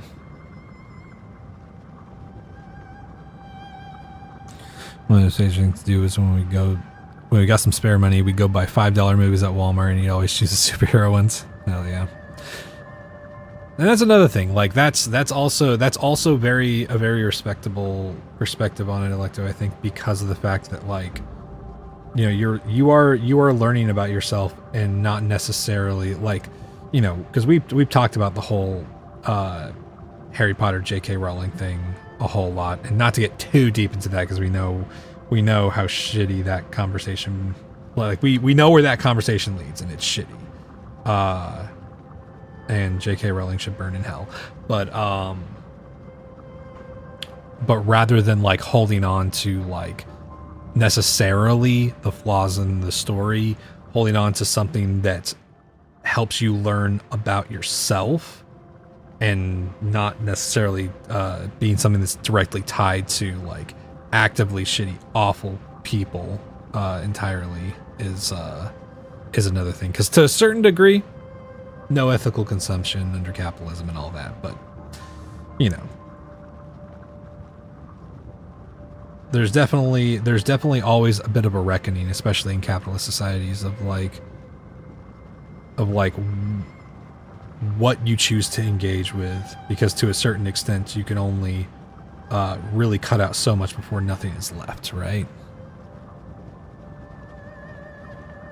But superhero movies do have good in them, right? There's good people who have worked on superhero stories and whatnot, even if inevitably they get injected with some kind of shitty propaganda and whatnot. It's like the idea of Superman being written by Jewish men as a peaceful protector who can rise above anything thrown at him and be a symbol of peace is like always a really cool idea, you know. Sometimes people take that and they portray Superman in a not great way and whatnot, and kind of miss the point of his character, or insert some shitty propaganda into it. But there is a core there that is worth talking about and remembering and thinking about, you know.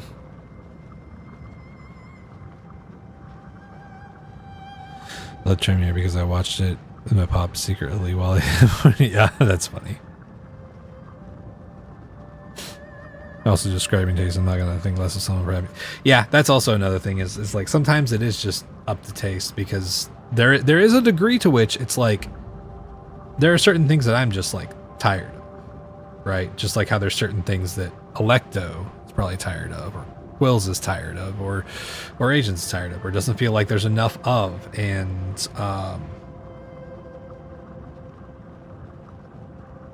that can affect the way that you feel about certain things, right?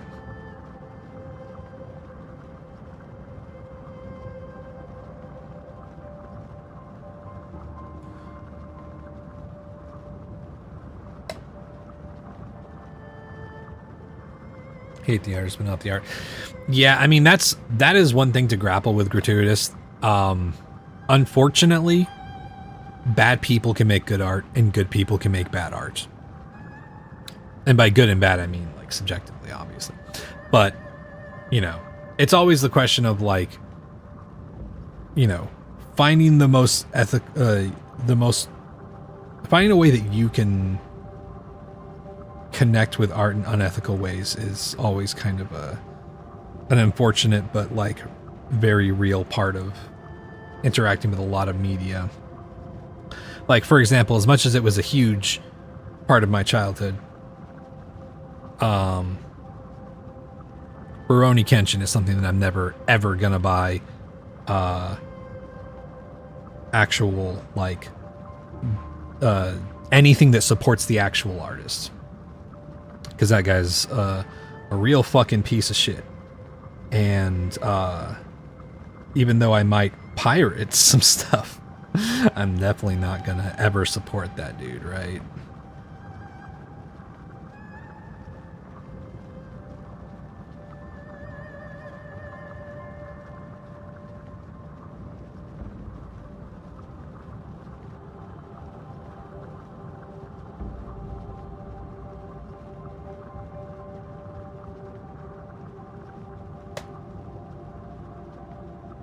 Yeah, I mean,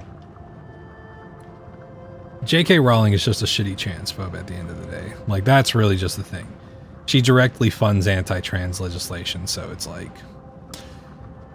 you know, if someone decides to pirate a Harry Potter movie or whatever, or finds one in a bargain bin or whatever, and it's like attached to their childhood or whatever, and they want to watch it, like that's not anything I'm gonna judge anybody off of or anything like that. And you know, I can't tell anybody what to do, but going out and supporting anything she does now, when she said that she puts money that comes from that stuff into anti-trans legislation, that's whenever it kind of becomes like, it's a little concerning, you know?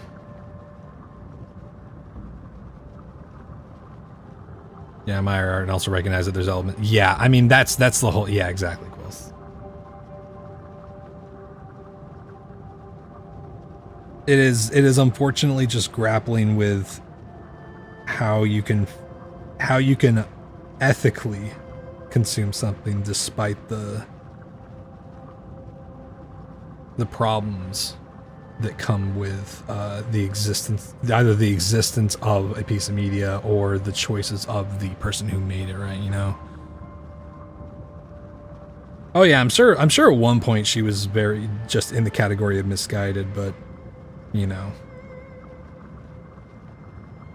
unfortunately she has just continued to be a shitty bigot and doubles down on stuff, you know.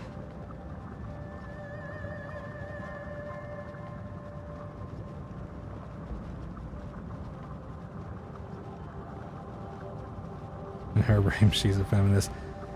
I mean, sure, I guess so, but at the same time, it's like causing harm to women through the very policies that she is claiming help women is like, it's a direct contradiction, right?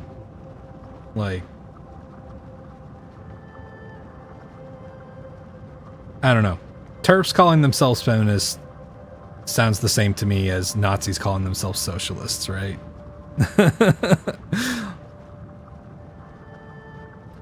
You're very right about that, Quills.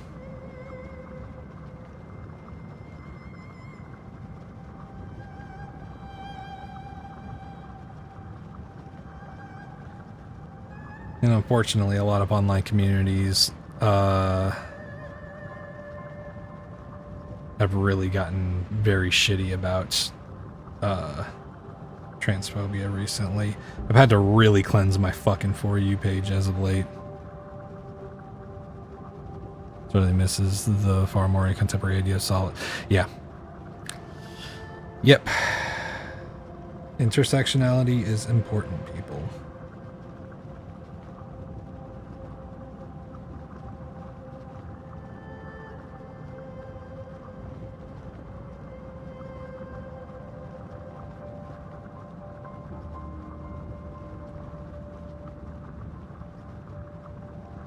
Yeah, I mean, exactly. It comes from misogyny, and unfortunately, it's one of those things where it's like misogyny is what has led a lot of feminists to believe feminism is not something that is meant to be liberating for everybody.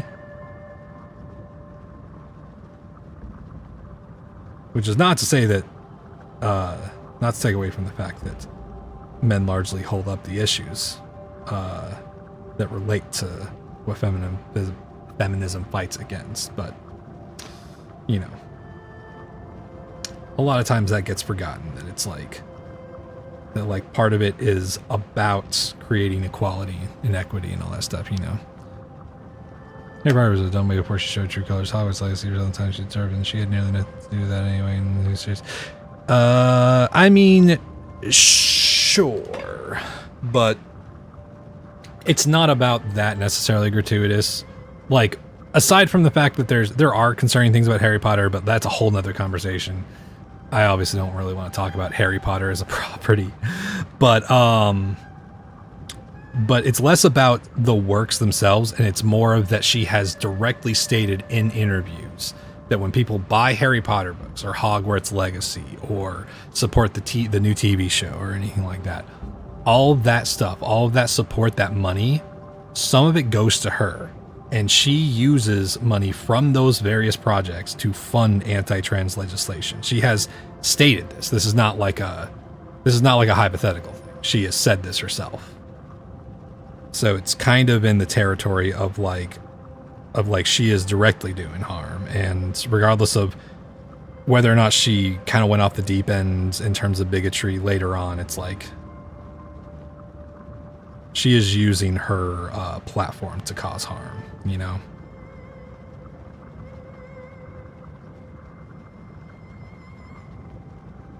I mean, yeah, that's the most that you can really do is not support it, you know?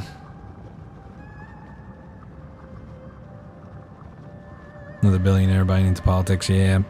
Yep. I don't even know if she... Is J.K. Rowling a billionaire? Either way, another rich person doing it, you know, it sucks, you know.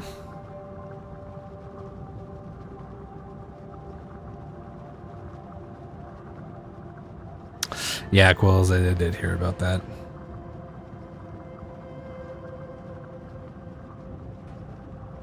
Yeah, it's pretty awful. It's the agent, you know.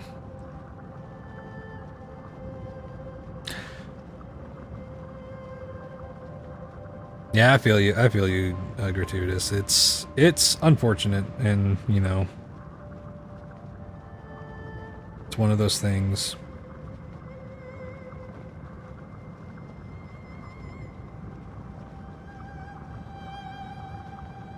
Just to be clear, there's no judgment of you as a person on this and whatnot. We're just generally talking about the topic, right?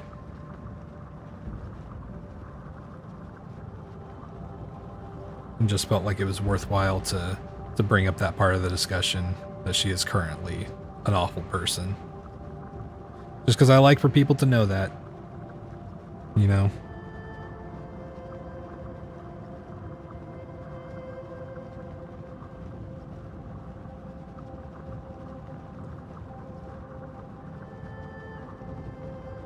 Because at the end of the day, it's like that's the biggest thing, right? You can only kind of just put the information out there and let people do what they will. Because there's some people who will hear that and be like, oh well, now I'm gonna go and buy Harry Potter or whatever and do this or do that, and you know, whatever. Like that's just kind of the nature of it. But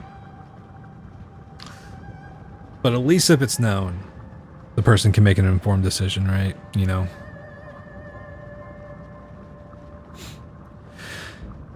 Agreed, gratuitous.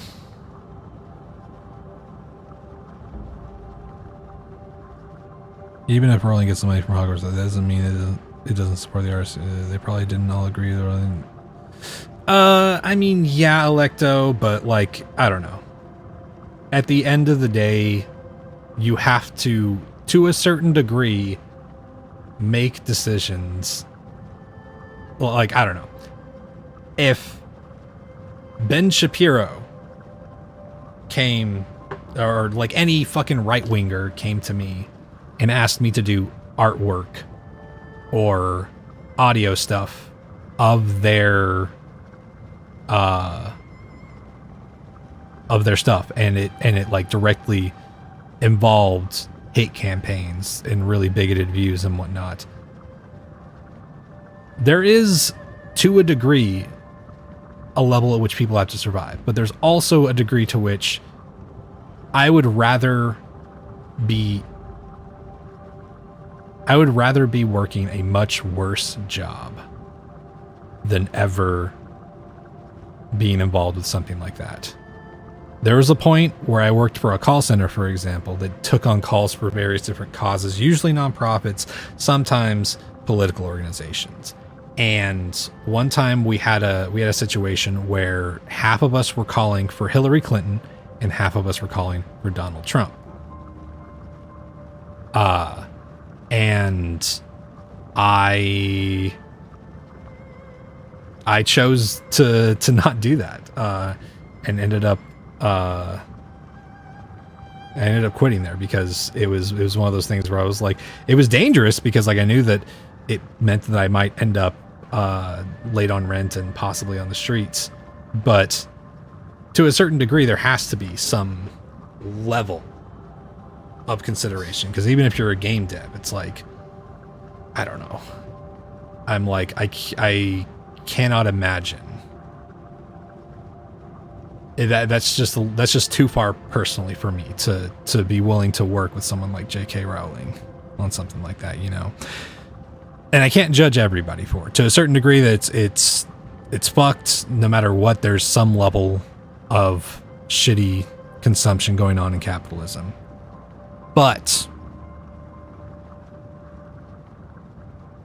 when you can make a fucking stand, you should, you know. You gotta pick your fights, but you gotta be putting up a fight in some way, you know. Never beaten the shooter galleries, get the heart piece this time. Oh, so you just did it, Jaden? Quit working for commercial news because it was complicit. Yeah. It's always real fucking hard. This contractual aspect of it with developers, and it forces people to do things. Breach of contract could be worse. Yeah, I mean, there is like, I will say this too. It is not as if I think everybody in the pipeline is complicit. But I feel like if you are involved in something like that, there's almost always, I feel like, something you can do to make it be known, like, hey, this sucks, I don't want to be doing this, I'm trying to survive, but like I don't know. There are NDAs and whatnot, but I feel like those situations are rarer than they're, because like a movie, for example, having like a shitty actor in a movie is like a whole thing that's a little bit more complicated to me, right? But like if a J.K. Rowling property is getting adapted, then I'm kind of like, oh, please just don't work on that, man. That is awful. Don't help this woman make more money, you know. If you're contracting people above you on that contract, then and I will say this too.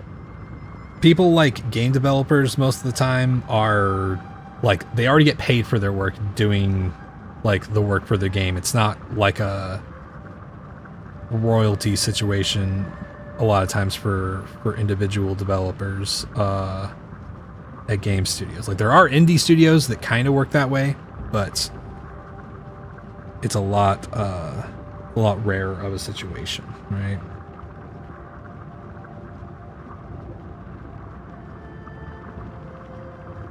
A lot of people are very vocal about boycotting Harry Potter about the game. And we're ecstatic that it's free for a week. Totally disregard that. And it's still indirectly causing... Yeah. And I mean, people got upset about it. And unfortunately, it's just that there are some times where people...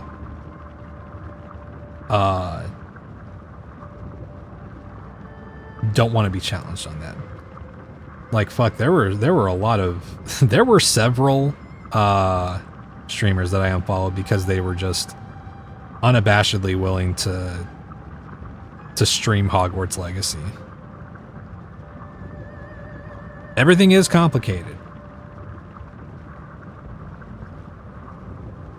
And another thing to keep in mind, even if you do something that I would consider morally bad, doing a bad thing does not make you wholesale a bad person, or like, you know, or does not mean that, you know, you need to, like, it doesn't warrant punishment or any of that shit, you know, like that's another thing. It's like, it's not, none of this is meant to be like a punitive judgment on people, right?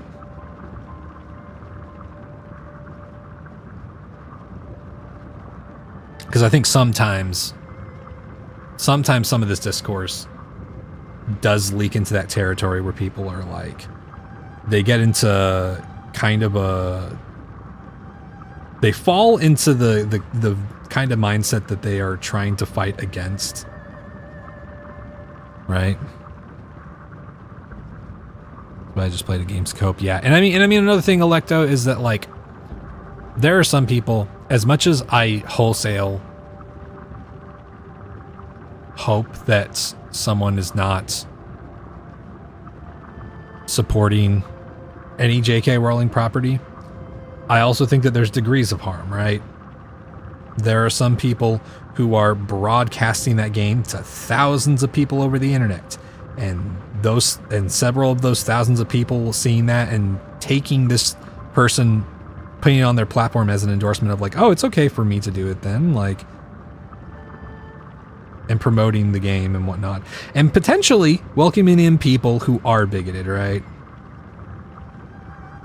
Which is a very different scale of things. It's why I don't stream. It's why I choose not to stream games that involve generative AI at all. Because regardless of whether it was like an indie studio that was suffering and couldn't afford to get voice acting, or, you know, couldn't afford to like get thumbnail art done or anything like that, as much as I can empathize to a certain degree, I just like refuse to ever support that as a hard line on my platform.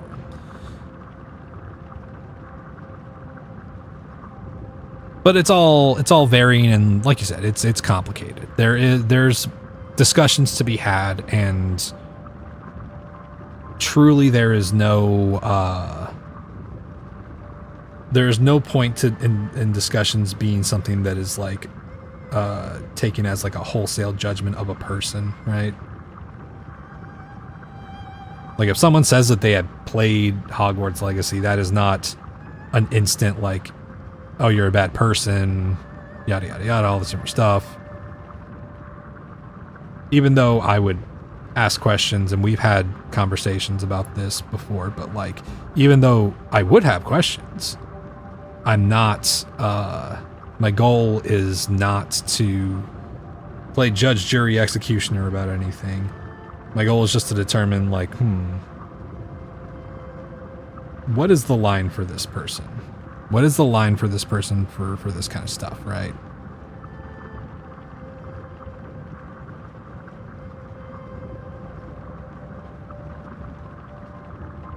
Some other rich bastard will fund the next game and does. Yeah.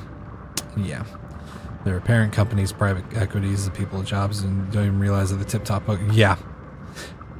I mean, exactly, agent. Like, there's a bunch of people that work for Amazon. Amazon's an awful company, and I firmly believe that if you can avoid ordering from Amazon, you should.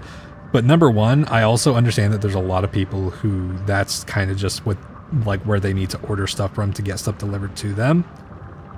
But also, I recognize that there are people who need jobs in areas where jobs are not abundant, and Amazon is kind of their only option. And I don't begrudge those people for seeking out a job. You know, if anything, it makes me more angry at Amazon because of the fact that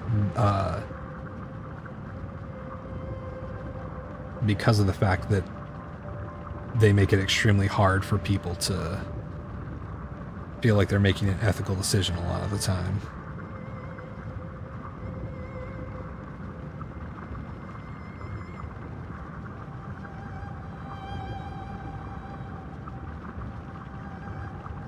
Maybe not that great.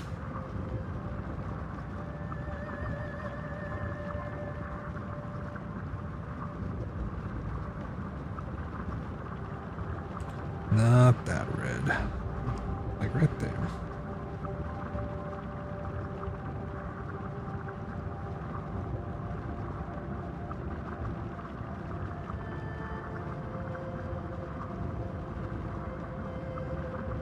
Do a little practice. I mean, that's the thing. Most of the shit that I talk about here is just in hopes that maybe people can find ways to live more in line with whatever morally makes sense for them. And the other goal is to kick out people who are blatantly transphobic, racist, or, you know, bigoted in general. And I like to think that I'm doing an alright job of that, you know? It'd be bad enough if you just had used and expressed them publicly, but actually using profits for her works, royalties, for certain communities because she doesn't like them. And yeah.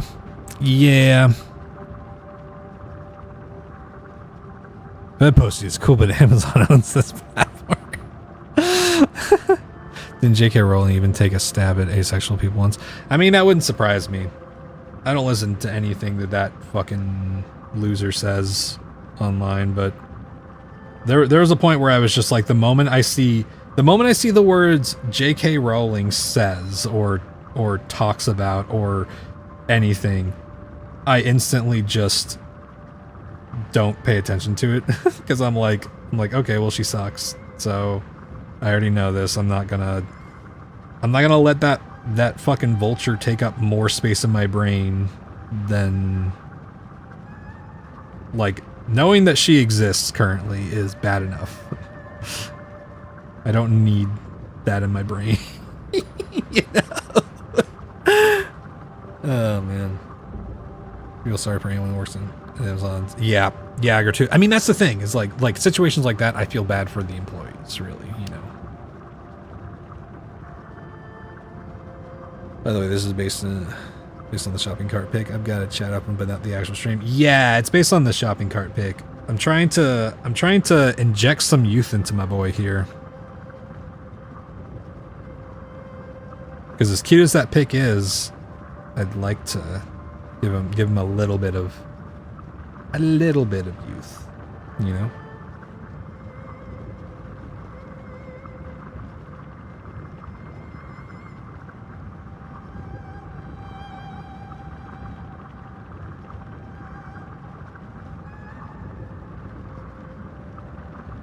Hey, Jadarama. How you doing? Not just answer trans. She goes after a few other small groups too. Yeah, I mean, it also doesn't help that she,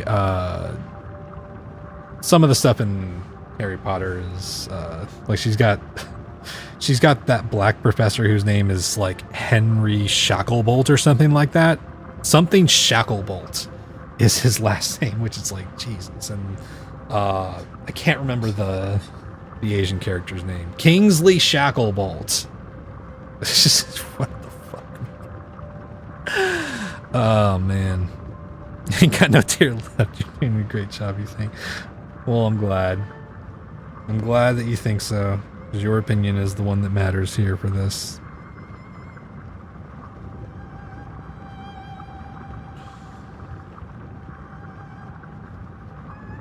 think we'll watch you now. Quit your game. Well, it's got the Gilded Sword too. Fuck yeah. You just took up middle class conservatives. Oh yeah, sure, Harry Potter was great, but it doesn't make her. Yeah. Yep. Just got off playing Peak with your older brother. Hell yeah, how'd that go? Yeah, Cho Chang. Yeah. Yeah, we don't have to get too much into that. It's, I think we all recognize. we know, you know,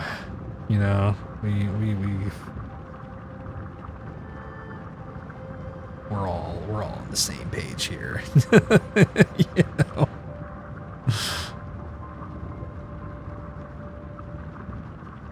We didn't peak, but we had some great laughs. Hell yeah. That's all that matters, you know? That's the best part about Peak. Is most of the time you don't win, but it's almost always a fun time.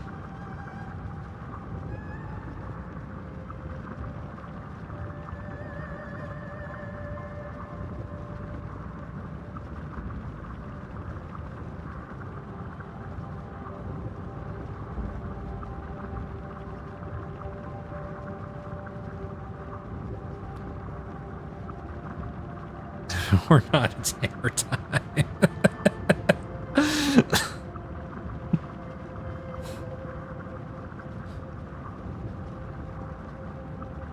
But yeah.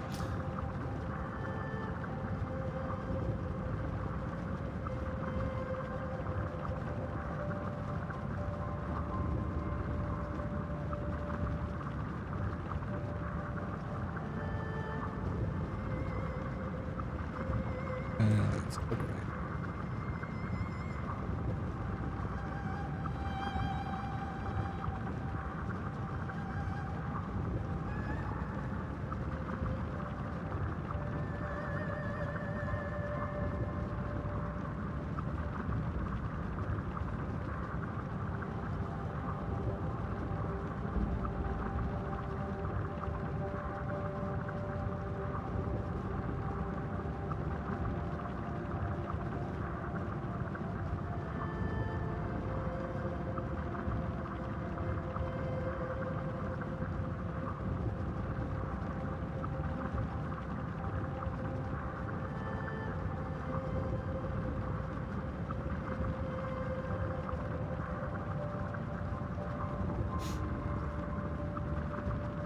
There we go.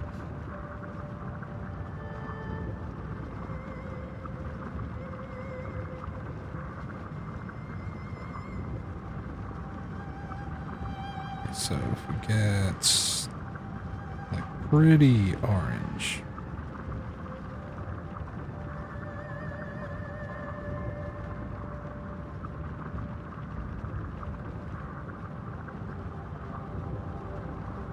We're getting orange.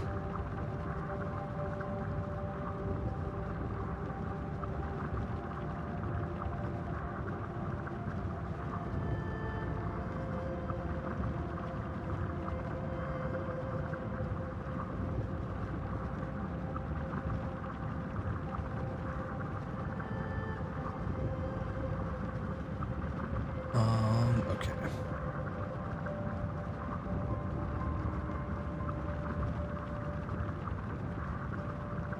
I'm gonna grab this orange right here. I can just do this.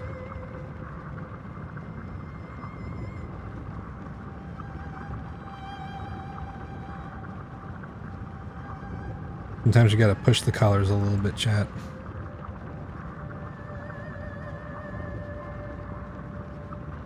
Push the colors a little bit and it starts to look pretty good. The dang game stressed you out, not gonna lie, damn. Yeah, Majora's Mask can get pretty stressful, honestly. Your first time playing Peak, your husband actually cleared the mesa by himself because he died. Oh, you cleared the mesa by yourself because he died early on. And we're able to make it to the other side of the volcano. Hell yeah. Fortunately, I don't think most Americans are aware of enough of UK class and ethnic. Yeah. Yep.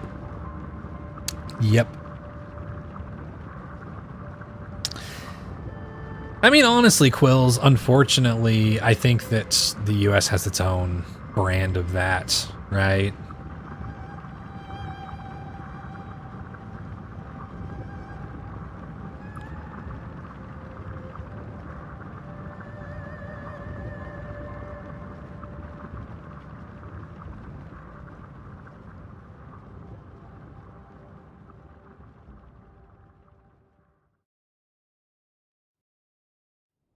like different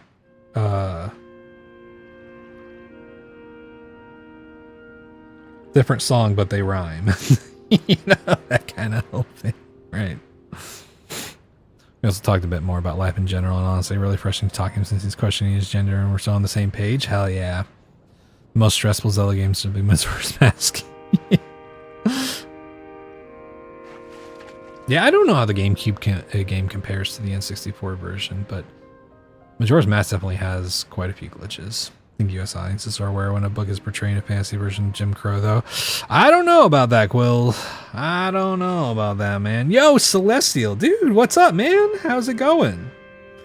As much as I wish I could say, as much as I wish I could agree with that, Quills, we still have shows that come out and say really racist things, and people are still in denial of it being racist because they're not familiar of shit.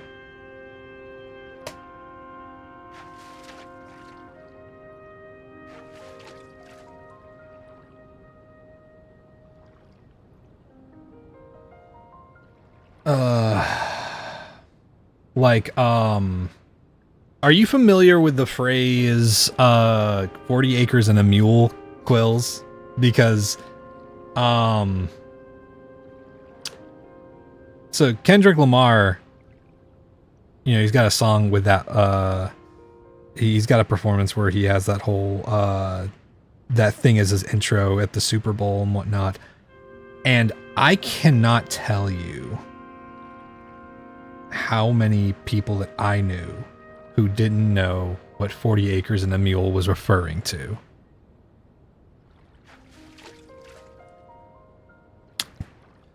Have you managed to get moved in yet, Celestial?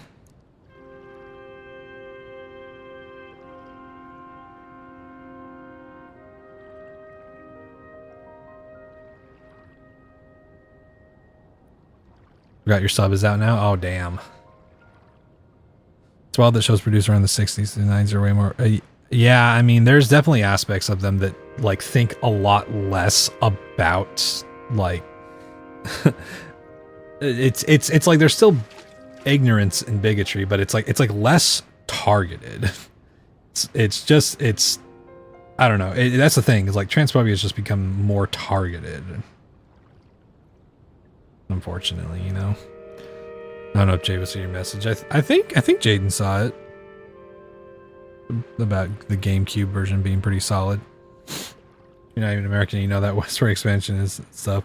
Country has a decent education, I guess. Yeah, so for those who don't know, so after the Civil War, 40 acres and a mule refers to, so there was the government was basically like on this whole move of being like, oh, we're gonna give all black people free from slavery 40 acres and a mule. There's kind of this whole thing going on for reparations. And it did not happen. It did not happen. And not only did it not happen for like, there might have been like certain black people who were delivered on that promise, but largely didn't happen because most of the efforts post-Civil War went into financially making sure that slave owners were actually financially okay in the transition, because for some reason, despite what the Civil War was pretty much over, they still felt the need to accommodate the former slave owners. So that is one of the biggest things, is how they prioritized slave owners over the people that they had enslaved during that time. And there's just a lot of stuff that, like, unfortunately, our education system in the U.S. does not do a good job of teaching about history in that regards. All right, move was mega stressful, but we're in the new place. At least you got to get internet sorted. Using one of those temporary 5G router things to stream wasn't going to work on that. Damn. Well, I'm glad you're moved into the new place, dude. I'm sorry the move is stressful. I got to be honest. The older I get, the more I'm kind of like, I don't think there is such a thing as a not stressful move. Every move I ever hear about is stressful. Albeit there are ones that are worse. There are ones that are worse. Someday I'll have to tell. Someday I'll have to tell you all the story about the move up to where we live now in the Pacific Northwest and how bad it was. Lost Cost of as well. So worries about states' rights own slave. Yeah, I mean exactly. But yeah, and there's just a lot there that just goes unacknowledged, and to this day we have people arguing about what constitutes as like racist caricatures. Like fuck, every few months there's an artist who draws black characters with like donut lips or something. And then we have to have this whole conversation over again. And it's just like, man, I thought we were past this, dude. Thought we were past this. But nope. And then we got to determine how many people are actually just ignorant about it and which ones are arguing in bad faith and are actually racist, hiding in among the comments and stuff, right?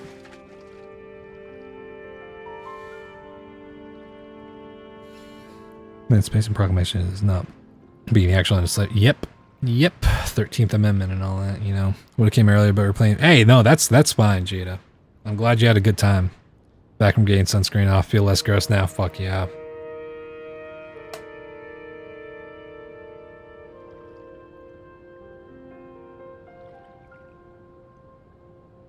I think Jinx is like, I don't think Jinx is necessarily intentionally racist, right? Like, that's the big thing.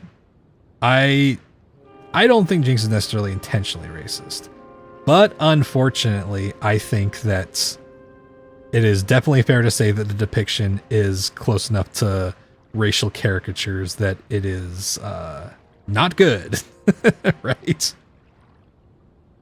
Just like how there's people who do forms of clown makeup now that may not realize how racist old clown makeup was.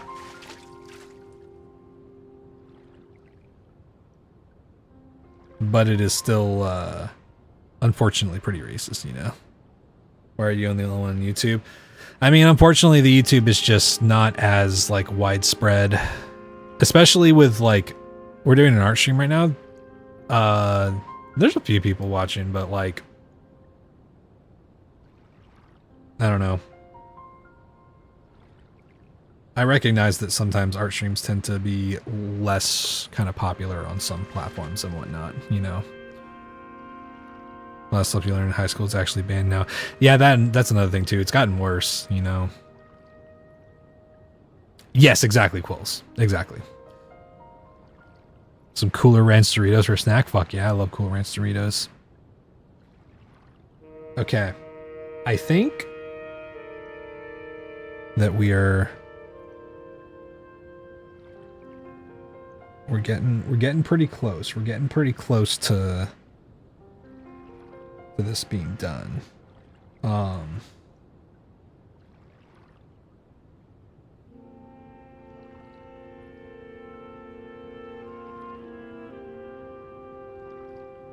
think that there's a little bit of cleanup I got to do for this. But yeah. So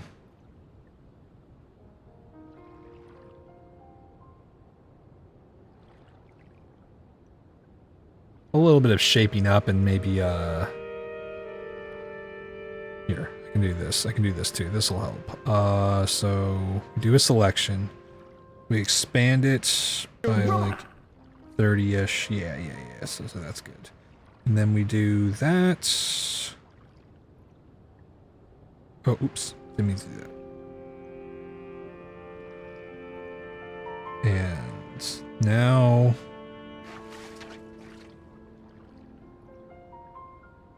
what's your favorite color, Agent? Is it orange?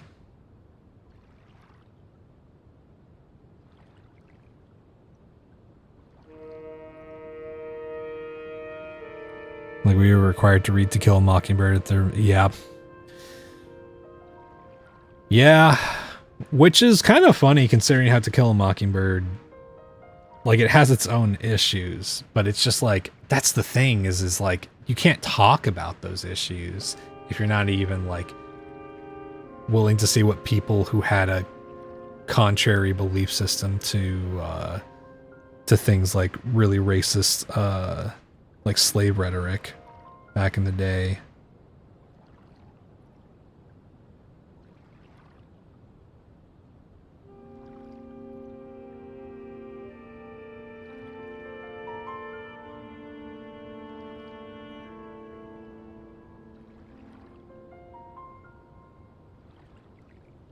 Oh, no, yeah, cool. Purple isn't the color, so well, I can do purple.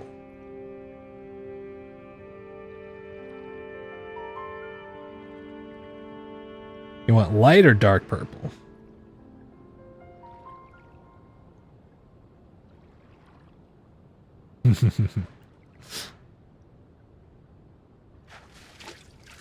Orange Way of the Hero. Cool. Yeah, cool. I just meant more of that, like a lot of times if you even want to begin talking about, you know, the flaws that even a story that was progressive for its time has, it's like you have to first get to the point where you're even reading the story and examining what made it progressive for the time and how things have changed, right? Oops.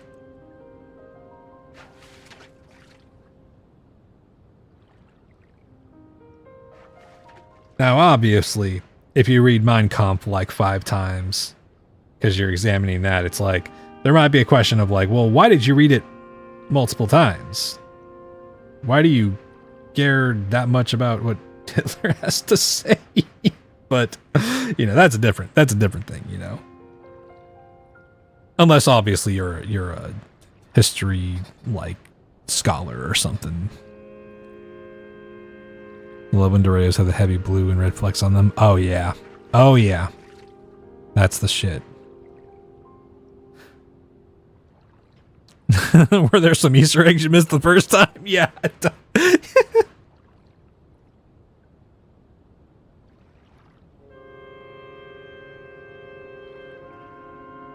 And you know, sometimes, I'll even say this, sometimes it's nice to at least know the Clips Notes of certain things so that you know whenever people are spitting dog whistles at you. Like the Suno AI CEO using the word decels to refer to people who were skeptics of Suno AI. And that's literally from the Techno-Futurist Manifesto, if y'all know what that is. And if you don't, all you need to know is that the same guy wrote the Italian Fascist Manifesto.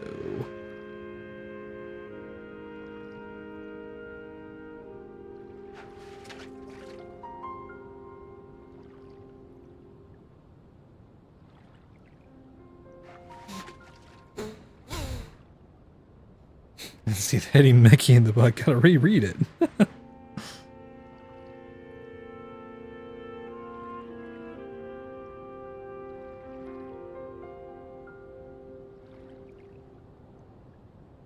What's it called again? The term or the manifesto? The term is decel, which I believe is spelled D-E-C-E-L. But the manifesto is called the Techno-Futurist Manifesto, if I'm not mistaken. It's a lot easier to find the hidden Hitler in Walt Disney's books. Oh my god.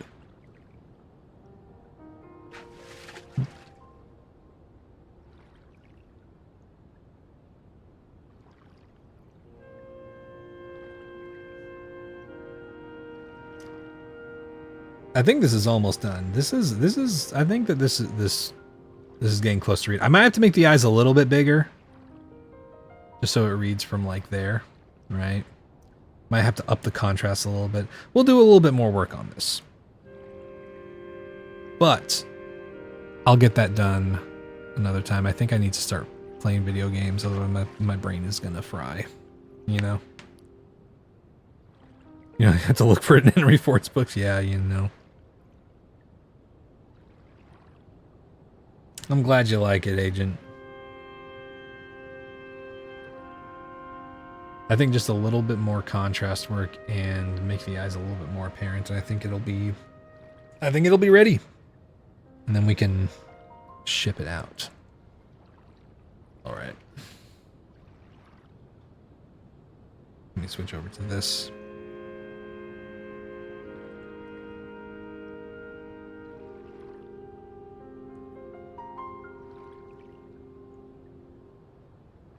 Okay.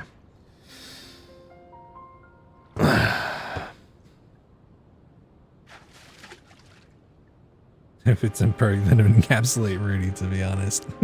That's why I like using textured brushes. It's always pretty fun, you know.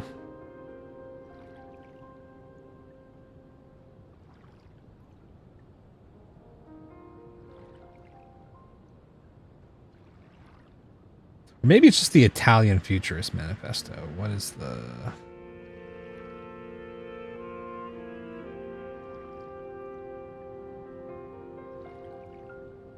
Maybe it's not Techno-Futurist. Manifesto of Futurism. Is that it? Trying to find the exact thing.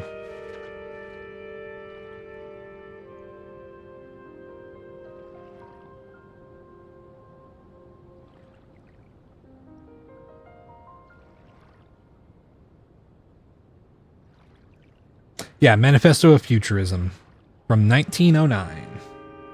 That's what I think you want to look at. Contrast is pretty natural because Rudy's fur was good.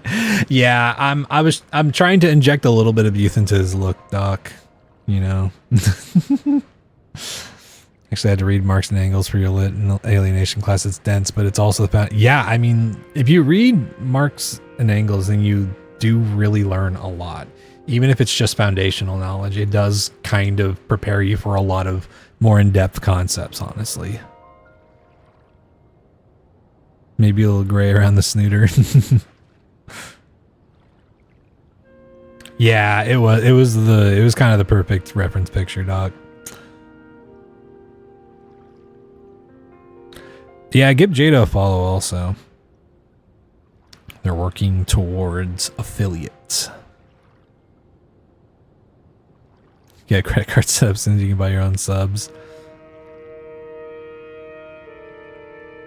Kept your copy too, hell yeah.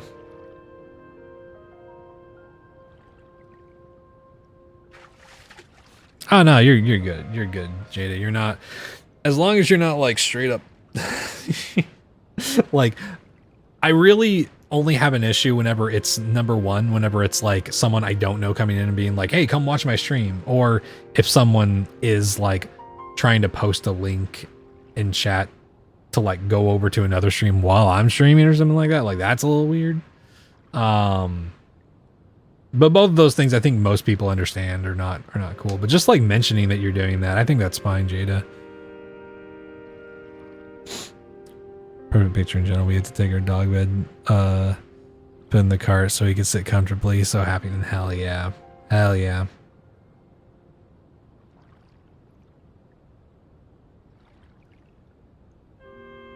Yeah, because if Jada gets to affiliate, then they can start posting emotes as well. Okay, I am gonna take a break, and when I get back, we're gonna switch on over to Iron Mario, and then we can actually start up TikTok. But yeah.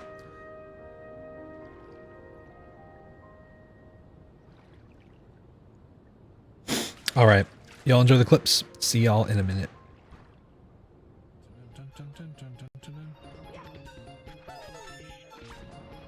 Nope. Dude, don't do that. No. Jesus. Time to do it. In high school, whenever like I knew people who played it, I was fucking. Oh no! Oh no! Oh. Okay. In high school, everybody I knew who played it, you know, I didn't have enough time because I was fucking. I spent so much time just playing guitar, and then I was in cross country and choir and theater and all this other shit. Oh, you want your snack? You want your snack, huh? You want your snack? I'm no, I don't need it. Stop looking at me like that. No. Why is it so menacing when you do it like that? Stop! No! I was just trying to bully you for your lunch. No! I love You want your upgrade? You want your upgrade? Oh, here comes the plane! Choo choo, motherfucker!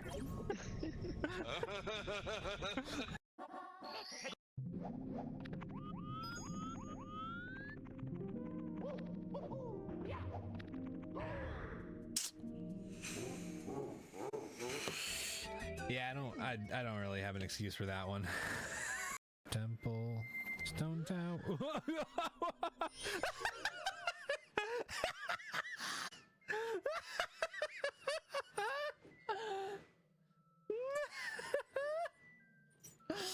Oh my god. Here. Oh, later. Okay. Goodbye. Let's see where this guy's going. Oh yeah, maybe sticky keys, absolutely. Okay.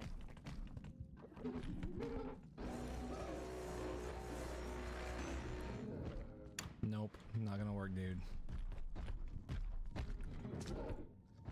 Nope. You can't do it. You're not the guy.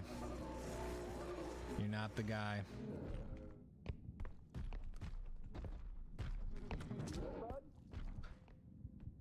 You're not that guy. You want to dance with the clown? Oh, fuck. Yeah, I'm just hanging out with him. Which ones are active or not, you know?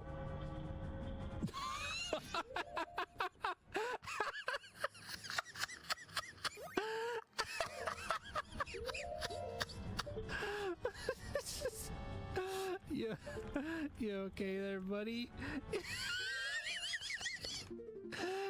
He's going through it, man.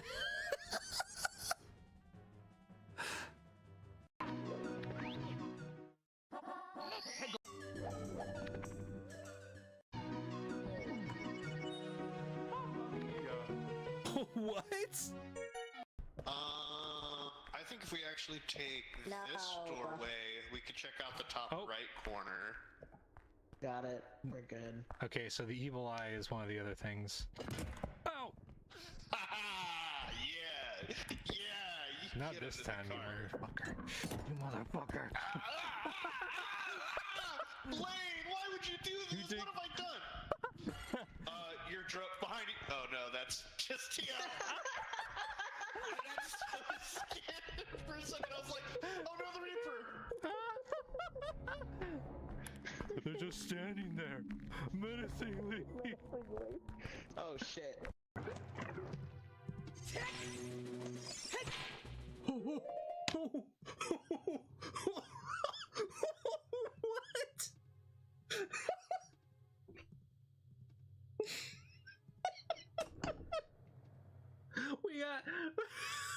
We got the triplets. What the fuck, man? What do you mean? Alright, we've got 2 more chests that we can open. Yeah, it's worth 200 rupees, but we already have 500 rupees. So clearly, Doc, we now have 500 rupees.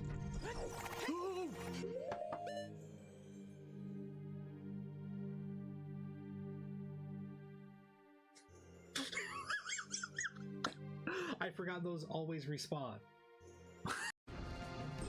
No, dude, don't blow yourselves up.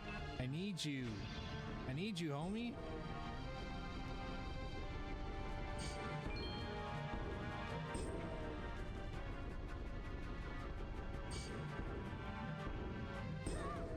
Oh!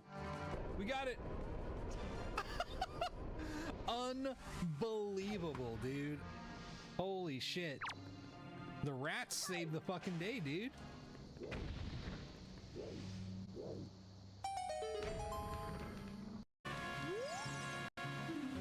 Big Orion crafts a piece apart, okay. Huh? What? Did Link just get a little over dramatic or something? Like, what the fuck? Check this out. What? Oh, I don't trust that. No. Oh, there's a little tiny spot up here. Can we make it work? I see it, but I don't have cat bones, Lane. Yeah, maybe I do. I think. Oh shit! That looks horrible. No! No way. No! Okay, I'm alive. It's okay. I'm alive. Whoa.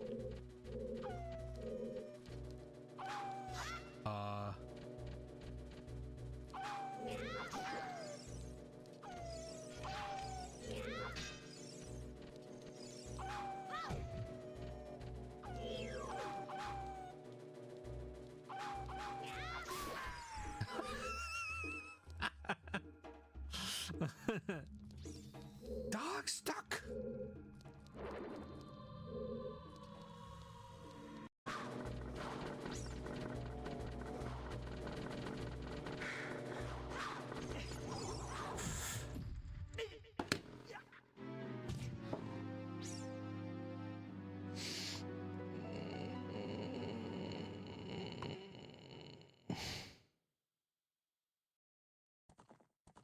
What the fuck, man?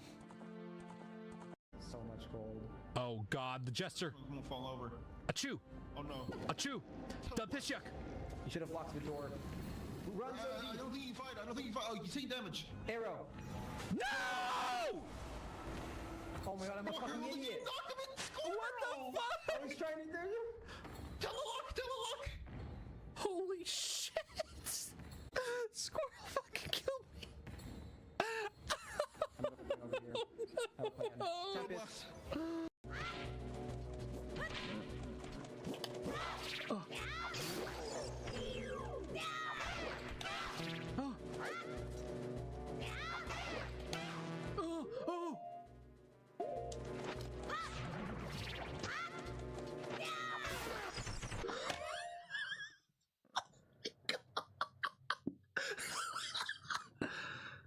I'm gonna pass out, man. Oh, we can do more. We can do more.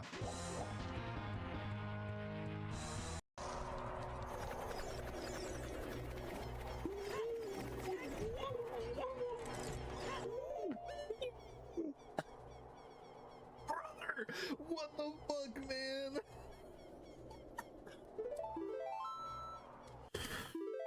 Holy shit, dude! What the fuck are you talking about?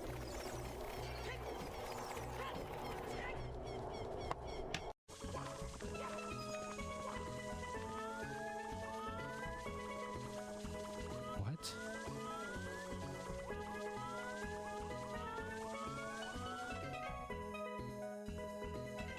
There's no way.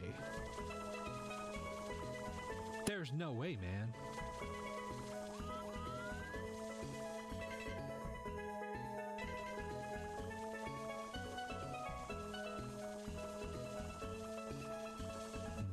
These can't be the red coins. Oh my god. Dude! What? There's 6 of these bad boys all lined up? What the fuck? Fish yuck. Telefloat. Ah. That's a great one.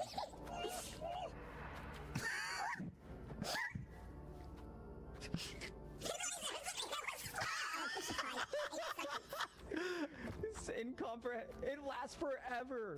Oh my god, that is so funny. He's cooking me. Oh my god. He's cooking me. Oh my god. Like, you know, effortlessly flick. If they get shot, that's their business. Yeah, I can figure that out.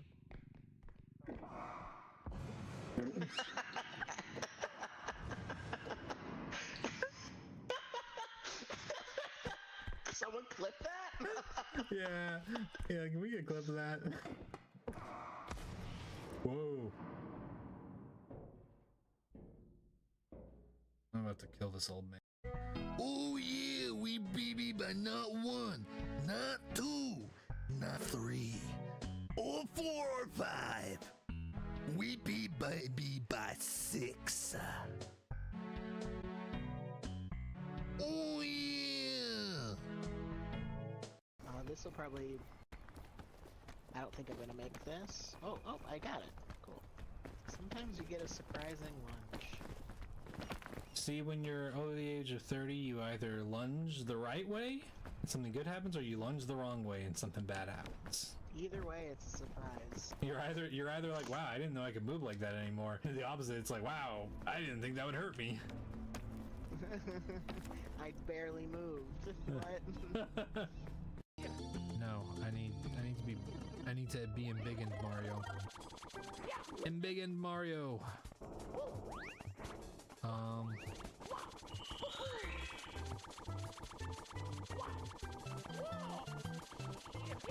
my god.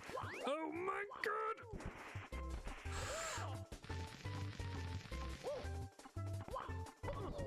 No. Damn it.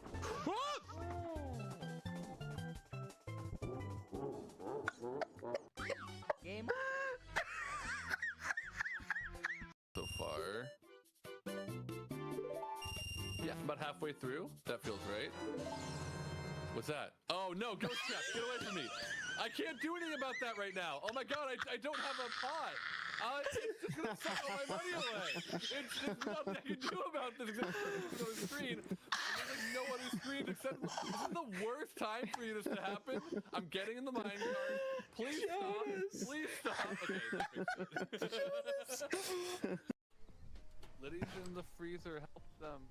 I'm trying. I can't. It's not letting me climb. I don't know why. You know what? Whatever, man. I'm gonna fucking go through this pipe. There we. Oh my god, he's oh no!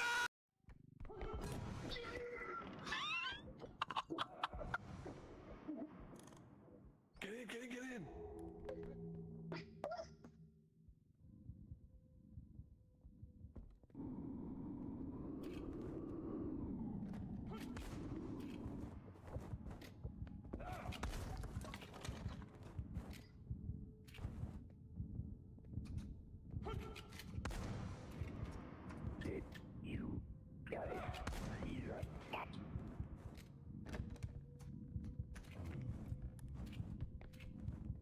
Stone Tower Temple.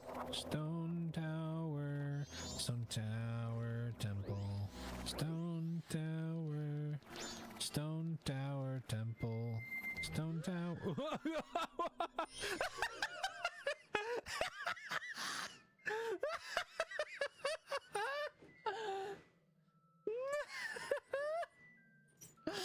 Oh my god. I guess that's worth a note. Oh, you were kidding. Oh, you were kidding, dude. You were joking, man.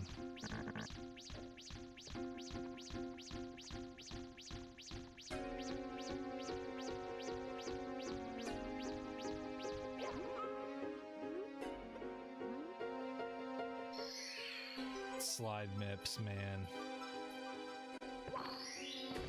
I cannot fucking believe that, man. Fucking asshole's gonna... Nope. What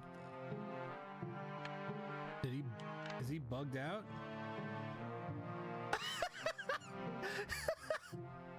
He's just a hippo.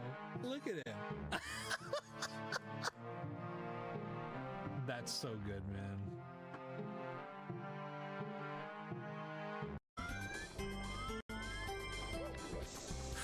Oh, you fucking bastard!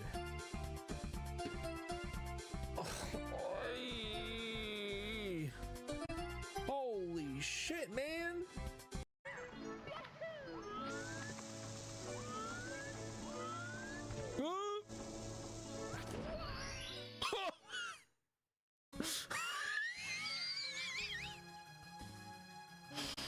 Oh my god, dude.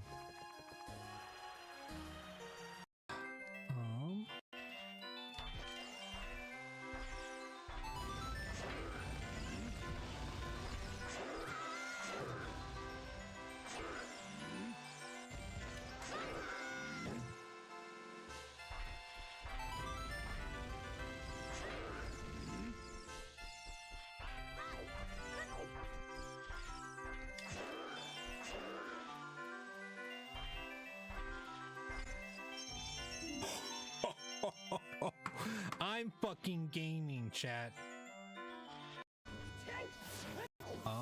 Okay. What all? Oh, fuck. What? Controls. What the fuck? Okay. Is this modded? No. This is just how Ocarina of Time plays. If you don't remember this part, you just didn't get that far.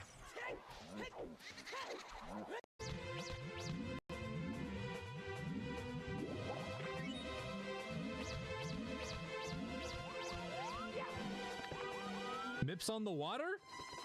Jesus Mips? Jesus Mips! Jesus Mips! Oh, there's a hose. There's a hose. Oh, wait, there's a crank. There's a crank. There's a crank. Can we use it? Let's crank the hog, chat. No, let's not do that. Don't do that, chat.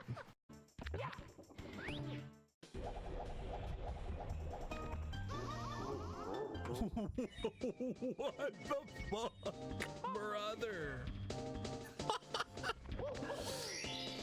That's not right.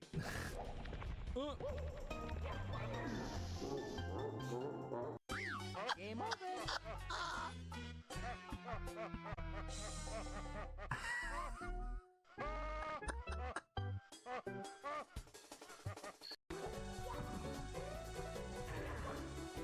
Toad! Toad! Toad!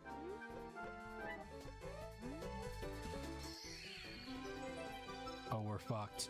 Oh, we're fucked! Here we go! Never mind! Never mind!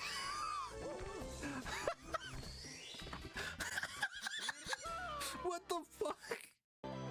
Yeah, I'm like those guys on YouTube that magnafish in the river. Power bracelets! Okay, that's really good. Who plays bad in Breaking Bad? No way, dude. One of us always tells the truth, and one of us always lies.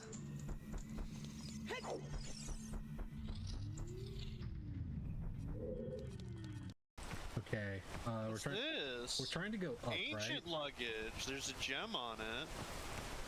Oh, Ow. what else down there? Got a Brain bugle? fuck you up. I'm over Whoa, here. my graphics just got real. Okay. fucking- For anybody else? No, but No. the sun just came out. Hello. Hold on just a second. There we go. Okay. I think that's all good. Sick.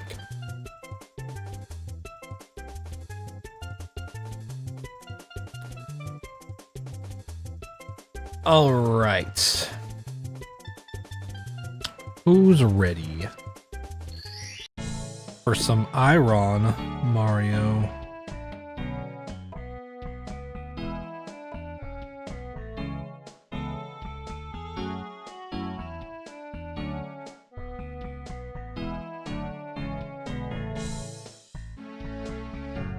Oh wait, I forgot.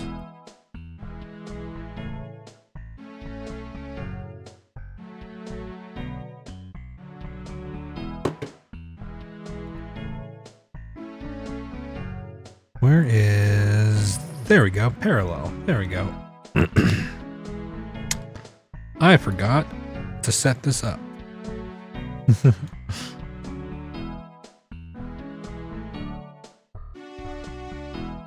Let me get the visuals up for TikTok.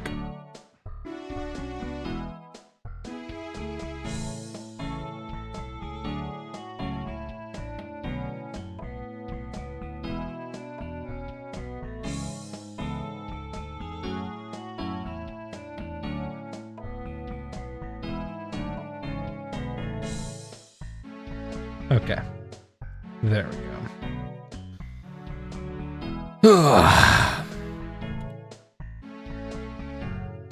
Doing Cannon Tower with no sword in your AP mod. Oh my god. Aaron Mario. GT's Ganon's. It's Ganon's Tower in A Link to the Past. Wonder if Mario Galaxy has an iron variant. I'm not sure. I'm not sure what ROM hacks exist of Galaxy.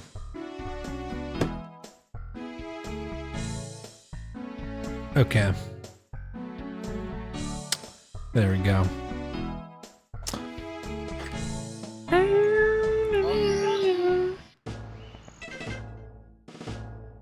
Challenge predates the ROM hack. Yeah.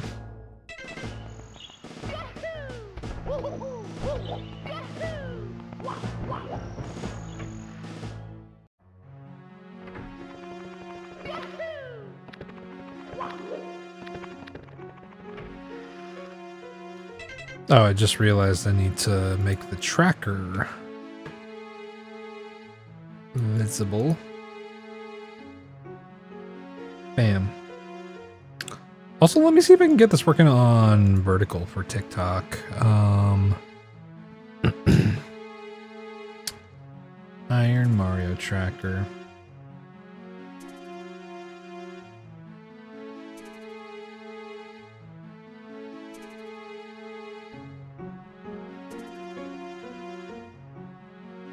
Okay. Kind of tiny.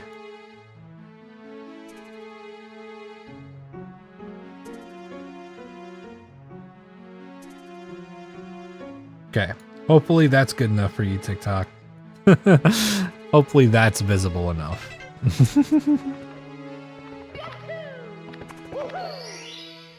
Are you still working on the Giga Link to the Past rando? Or did you finish? I finished that the other day. That was the last stream we finished.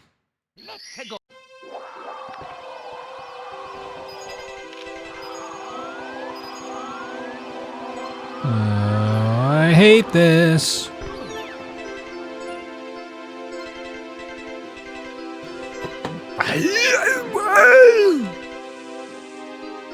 Well, we're off to a great start, aren't we, chat?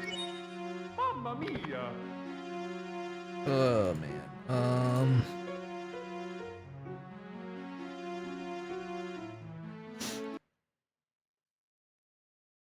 Putting that new GPU to work, absolutely. It's me, Mario! Yeah, that was kind of the funny thing is I thought about streaming a newer game. Because I was like, oh, that's kind of exciting. Like, just do a newer game since I have my 4070. But I don't know. I really wanted to do that art stream idea. And I was kind of like, not a lot of other games have kind of the, like, ooh, vanilla. The pacing for me to feel like, oh, I can just jump into it that Iron Mario does. Can be curious about seeing a run of it. Same with the Golden Sun rando. Oh hell yeah! I like to believe that bought the GPU just to art stream for Rudy. You won't tell me otherwise.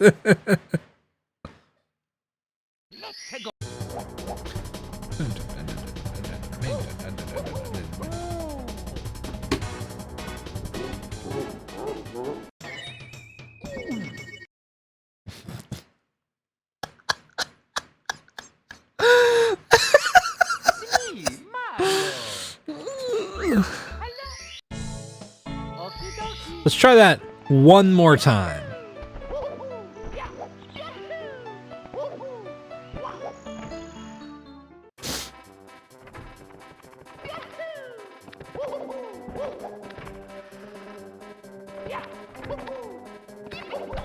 Ooh, look. Thank you for the posture check, potatoes. Boom, boom, boom, biddy-doo, dum, dum, dum, diddy-doo. Okay,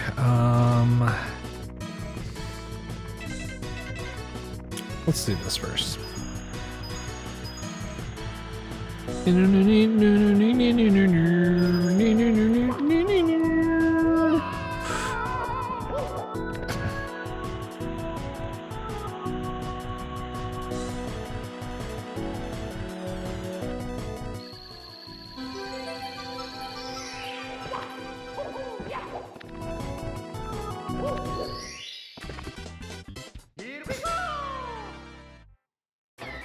We'd love to introduce you to one of your favorite classic RPGs, Sphinx and the Cursed Mummy. I do remember that game.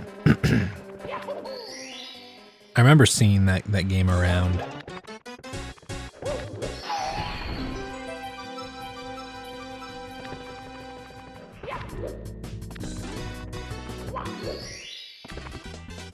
Here we go! Don't know what you did. I mean, you brought up the idea.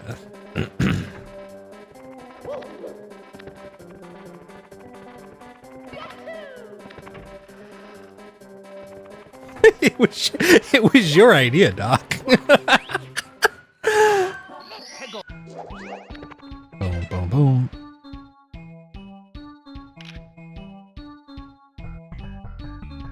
I don't think I've ever had a spawn inside the house here.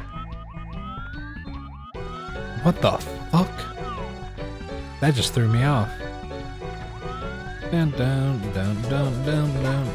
Yeah, we're gonna need something glamorous to get through all these fucking stars. I guess let's check this.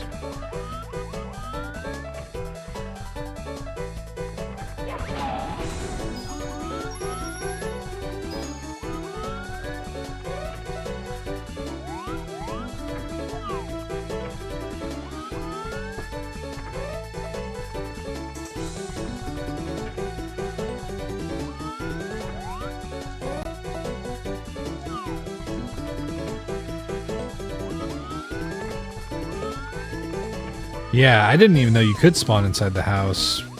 I don't know. It's weird.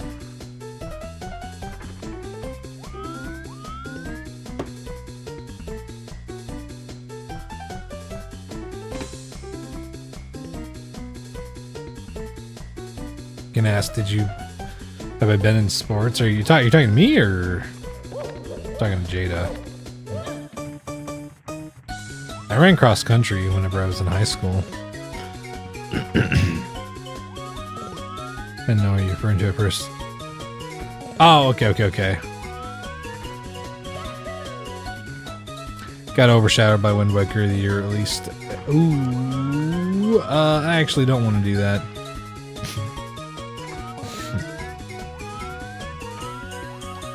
Yeah, that was kind of a rough time for other games, considering how popular Wind Waker and stuff was. Oh my god.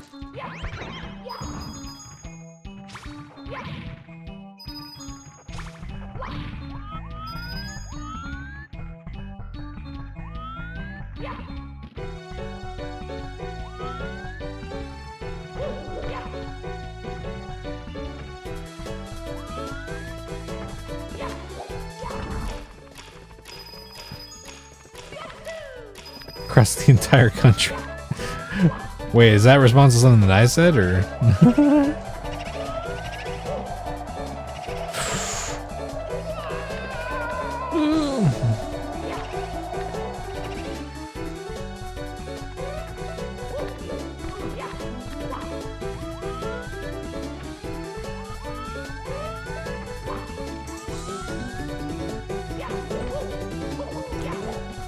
I tried tennis at one point also. I didn't end up really being into it, but it was nice. My mom played tennis for a little bit, I believe.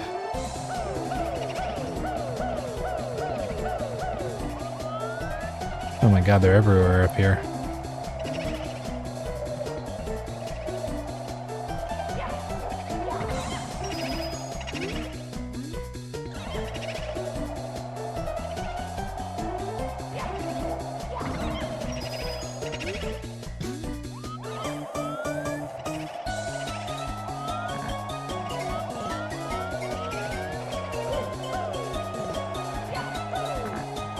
Wait.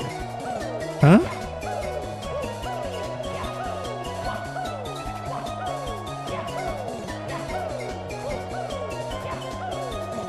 You ran cross country. Oh, okay.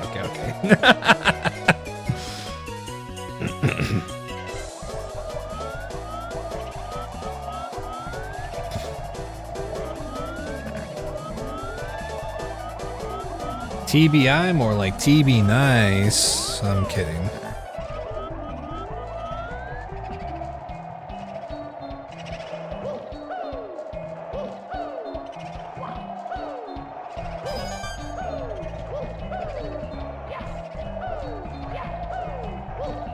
Nuber, thanks for following.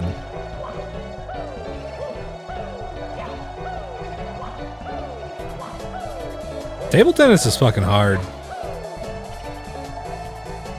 You gotta be fucking precise.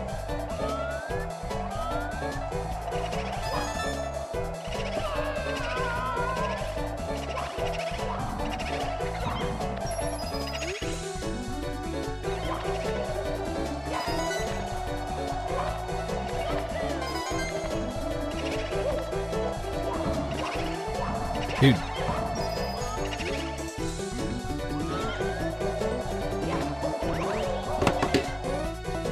Fuck me, man. I jumped out of my dive. I also don't think I was afraid of diving into the wall too hard and I didn't commit. It's me, Mario. Hello.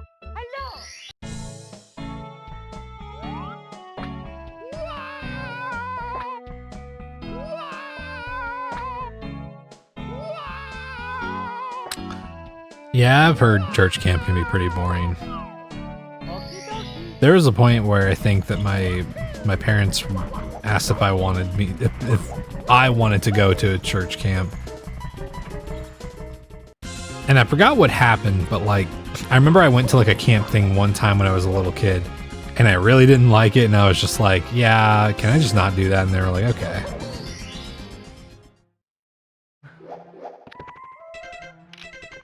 Okay, well, oh, ooh. Toad. Hello, dude. Here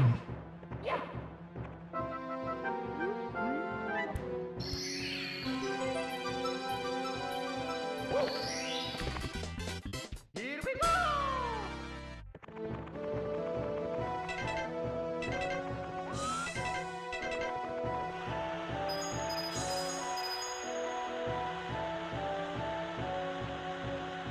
Ah, there's the box.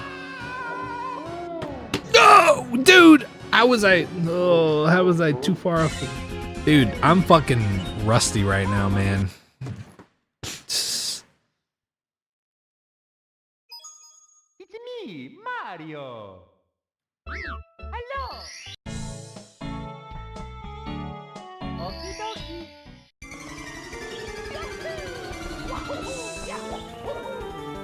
Yeah, especially now with like some of the horror stories that have come out about some of the camps that kids have gone to under like religious premises.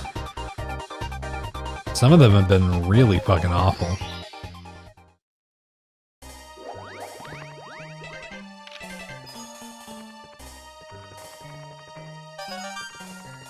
Okay.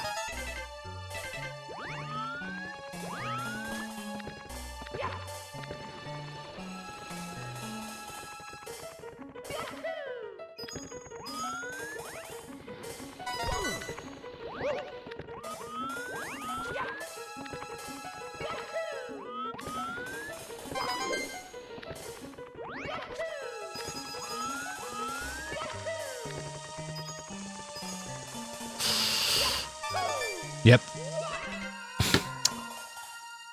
Oh, okay. I'm like taking risks and fumbling pretty hard right now.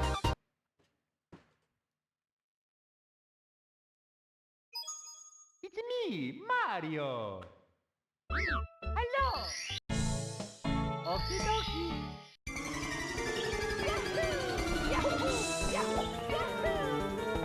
Yeah, I do love that the Skyward Sword, Oh wait, were y'all talking? Oh, okay. Now we're talking about that in chat. I can't wait to see if me and Jonas can get Skyward Sword modded on the Wii for, you know, for 4K. 'Cause, like, I don't know, I feel like it's been a while since I've played it. And I feel like for Archipelago. Because that sounds like a ton of fun. And you don't really get a whole lot of opportunities to emulate stuff on original hardware a whole lot. No, damn it.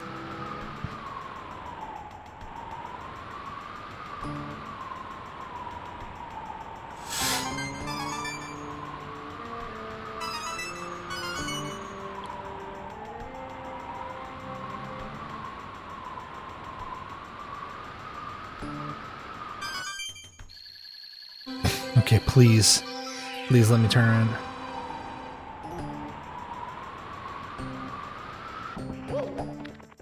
Woo!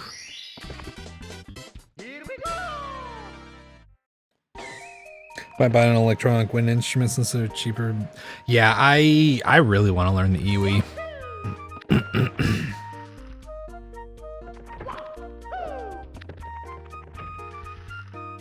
That's always been an instrument I've really wanted to learn. Jolly Raja Bay.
Oh no.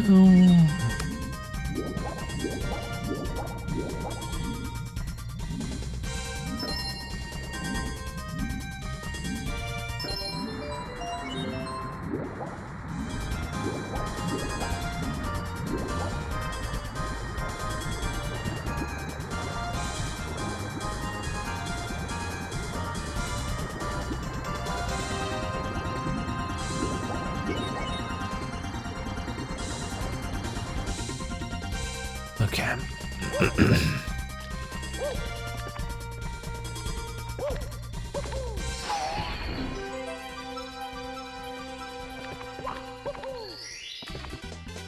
Here we go!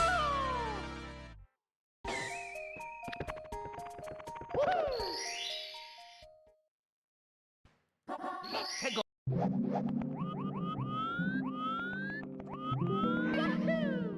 Yahoo! Yahoo!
MIPS.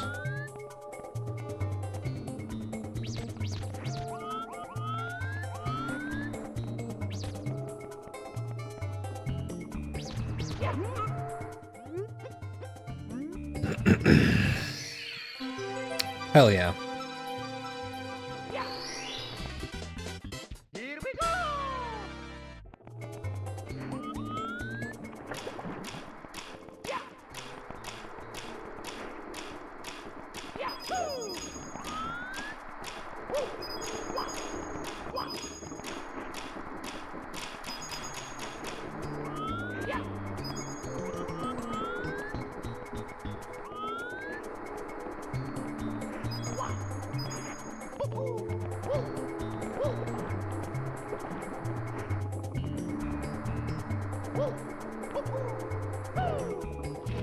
Okay, that's fine.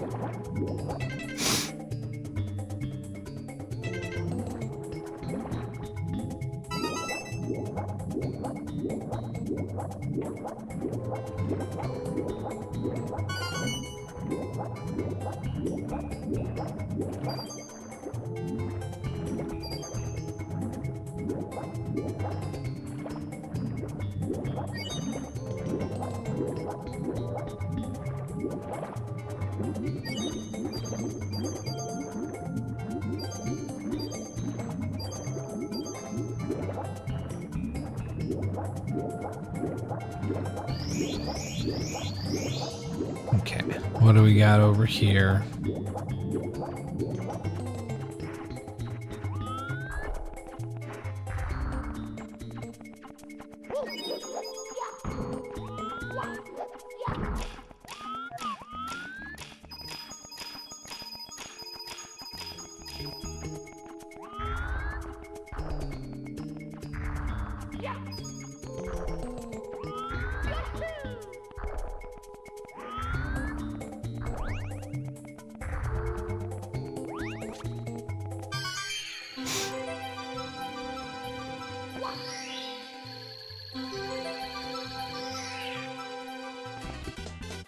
Here we go!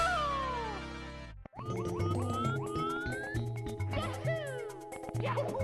Yahoo!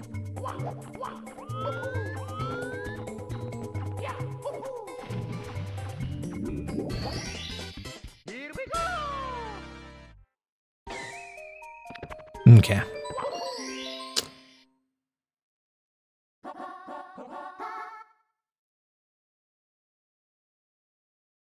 Let's go!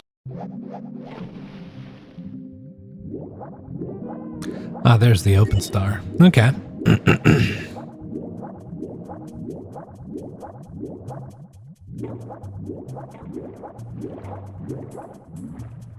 Let's get this jolly little fucker out here.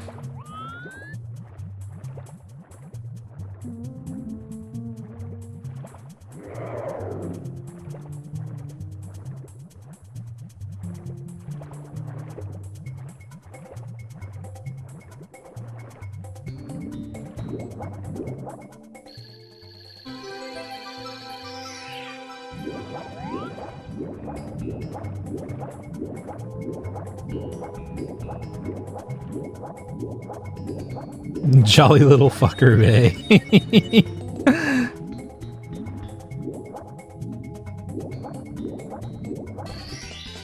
Here we go! Sleep Dog, thanks for following. Yo, what's up, Chris? Let's have free.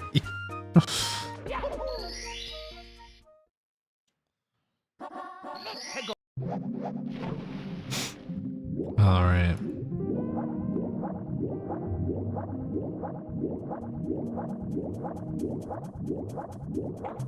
Oh God. Thanks for the press start. Appreciate that.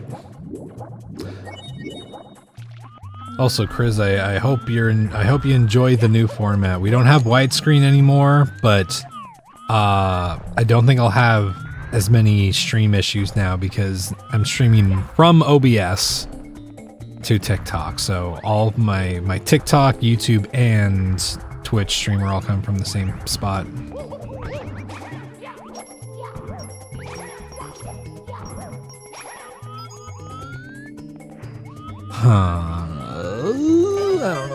I don't know if I want to risk that, man. I don't know if I want to do it. One of the enemies in Crash Bandicoot's name is in the file called Object Motherfucker. That's funny.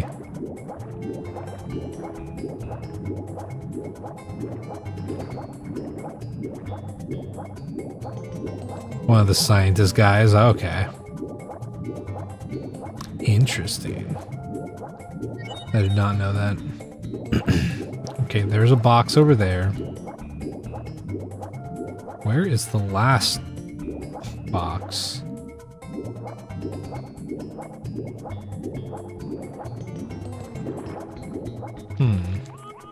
I guess there might only be 2 this time around. Weird. Can I watch from OnlyFans too? You know, it's really funny. I was watching a video on someone who was comparing alternatives to Twitch because of the AI stuff. And one of the sites that they brought up was OnlyFans, and they were like, yeah, everybody associates us with sex work, but it's not just a sex work website. You can literally do fan exclusive live streams on there, and it's like, yeah. I just kind of forgot about that.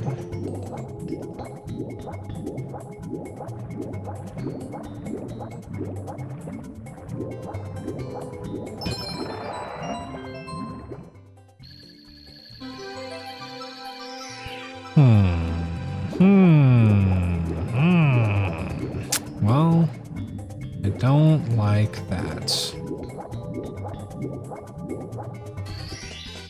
Here we go!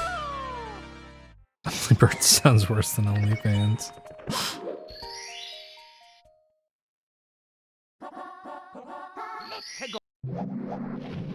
But yeah, I've also, like, Patreon even has their own, like, live streaming thing that you can stream into, but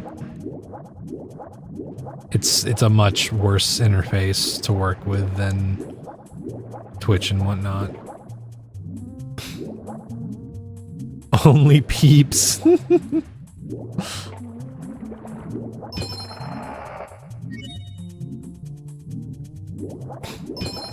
Now, see, it would be worse if I was a chicken streamer, because then it would be only cocks, you know, which is worse than all of those.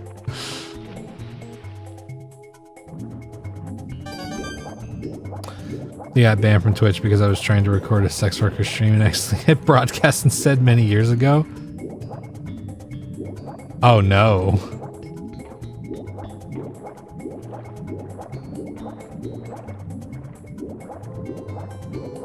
Wait, what? Are you making this is a doc this is a doc set up for a joke? Or is this just a true fact?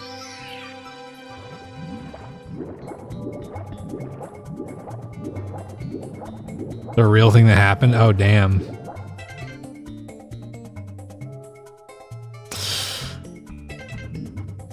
Oh, I see. Okay. I don't think it properly registered in my brain what you meant until it's... Wow, damn. Where does Only Combs place on this list? That's a good question.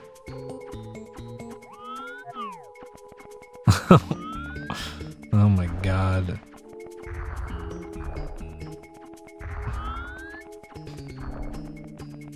If the only candy I can have after surgery is Peeps, just put me down.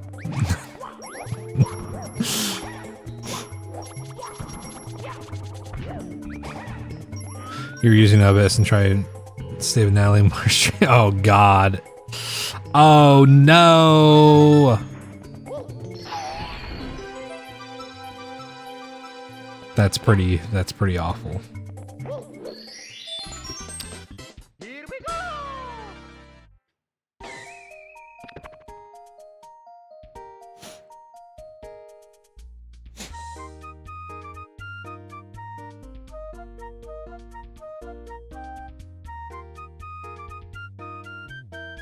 My bad, I didn't mean to do that. Doesn't it feel...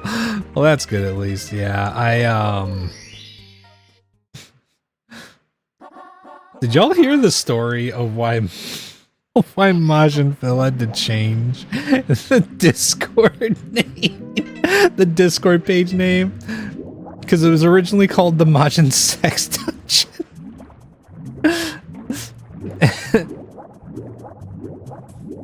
And he had to change it because some kid joins the Discord. No, it's called the Majin Dungeon now because some kid left the Discord open on his computer and his mom walked in and saw the Majin Sex Dungeon on his computer. So she was, you know, like, what the fuck is this? Oh my god.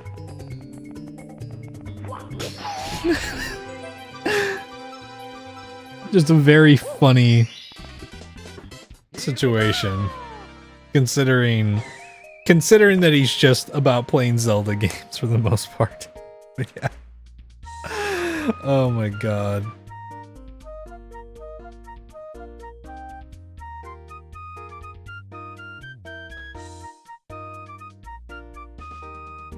If you call anything a sex dungeon, then yeah. Yeah. Was that every... Yes, that was every star. Full clear.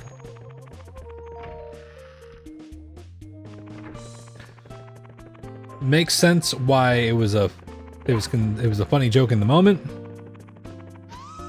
But also makes sense why he had to change it. You know. Majin's Dungeon doesn't make it much better, yeah.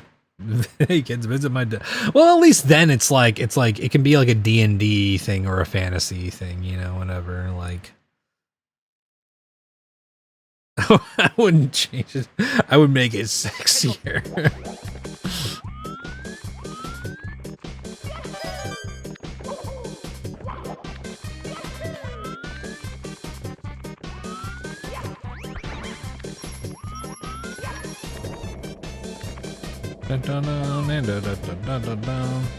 Doc's sexy sex dungeon of sex. Oh my god.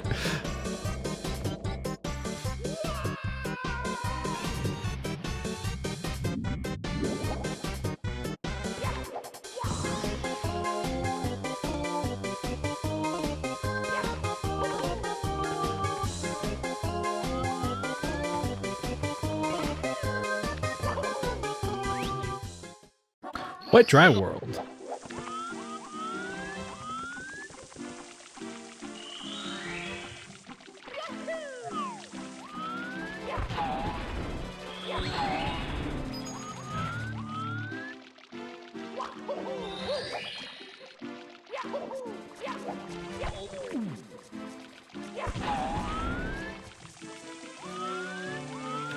Huh.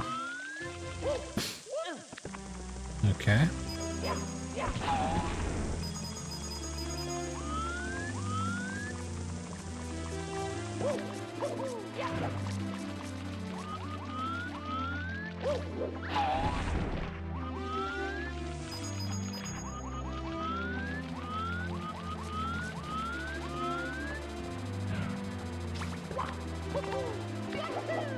Fuck.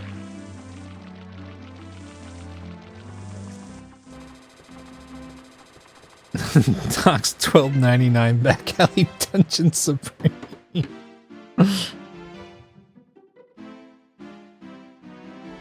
Pretty Boy Reservoir, because that's something that's pretty good. That's a pretty good name, you know.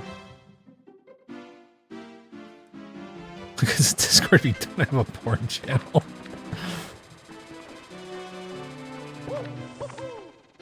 Oh, fuck, man.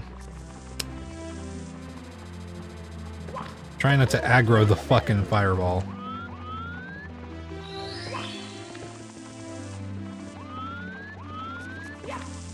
Oh! Oh!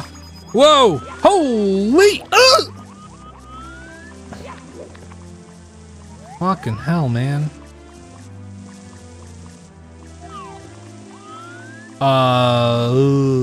Dude, that's awful. Look at this.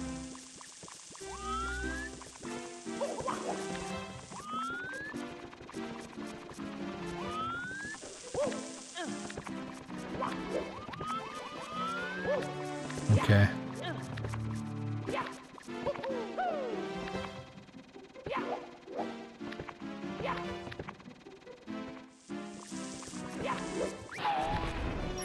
Okay, that's coins. Hmm.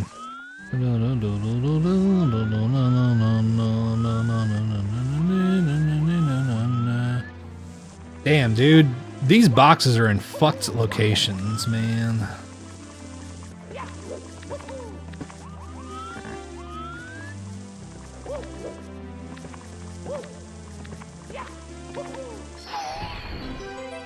There's Ann Star.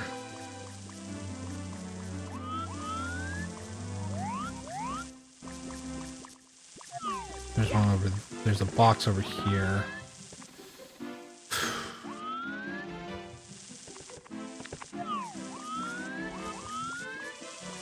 I don't know, man.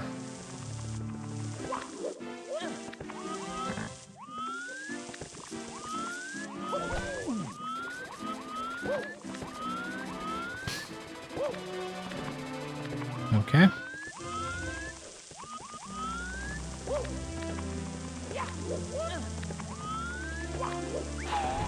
Okay, that's coins. Okay. That's also coins! Oh, brother! That's not good.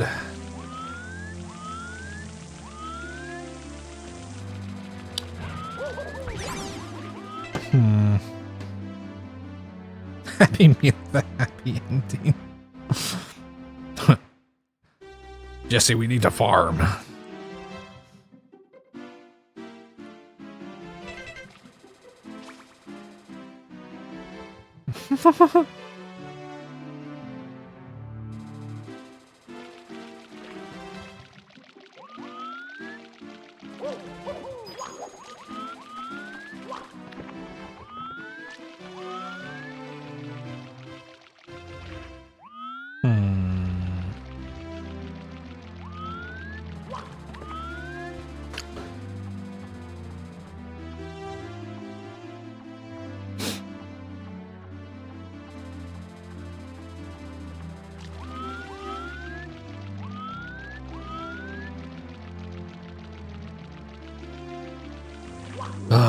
Can I?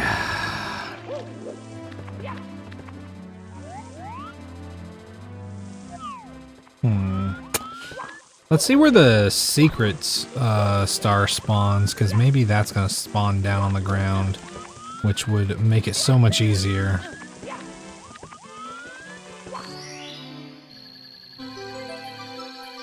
Okay. Okay, man.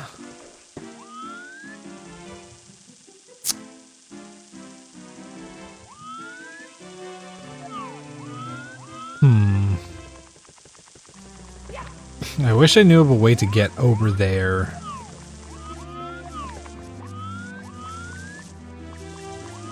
But I don't think that I can. I'm a little worried that that is the... That's the star. Because if this is the Bowser's room, it's going to be fucked. Turn up the water? Well, but if I turn up the water, the problem is that if that up there is the Bowser shroom, I'm not going to be able to get to those stars fast enough.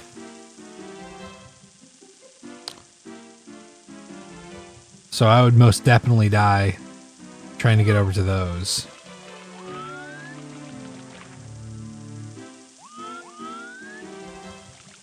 Oh.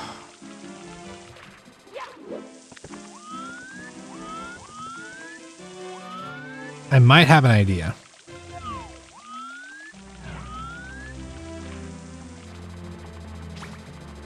There's two box stars. There are. We've already found one. One is at the top. One is at the top over here. Oh! Oh! Oh! I don't like this.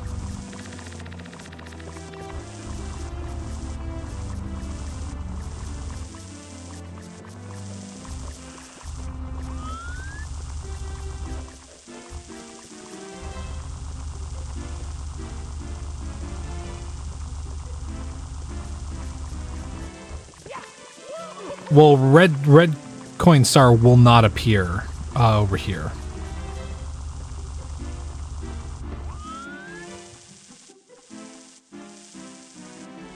A Hanzo joke?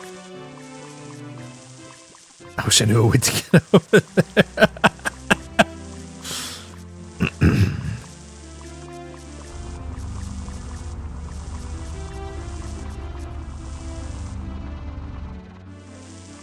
Ah, fuck. You're kidding me, man.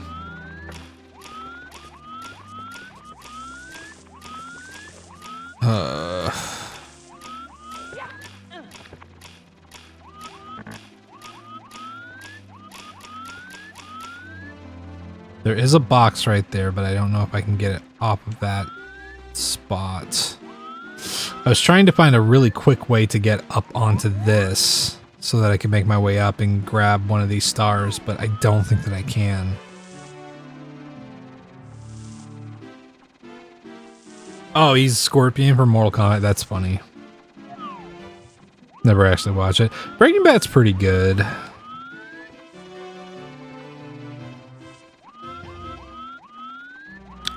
I think it went on for a little bit longer than it should have, but it's a pretty good show. Huh.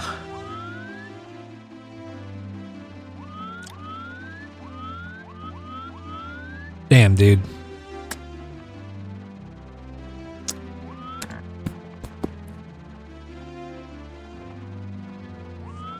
I guess let's just take a risk.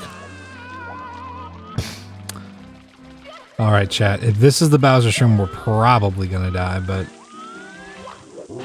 Yep.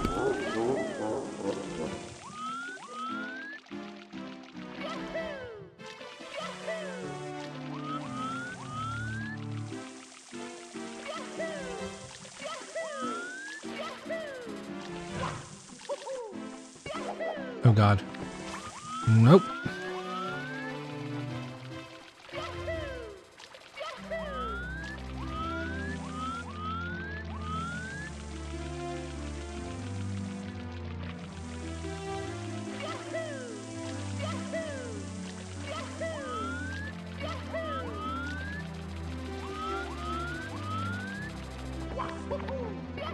Okay. Oh god. Oh god, I got caught on something and ooh, okay, that sucks. Damn it. I wonder if, hold on. No!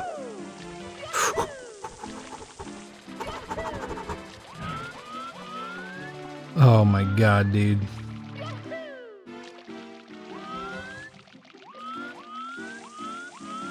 Nope! Okay, that didn't work. Book. Cliff farming. Oh.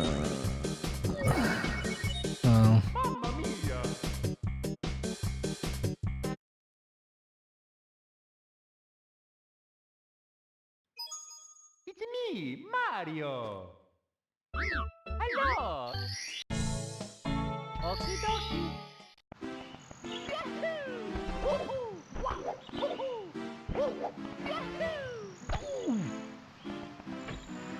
That was some pretty god-awful box spawns. I gotta be honest.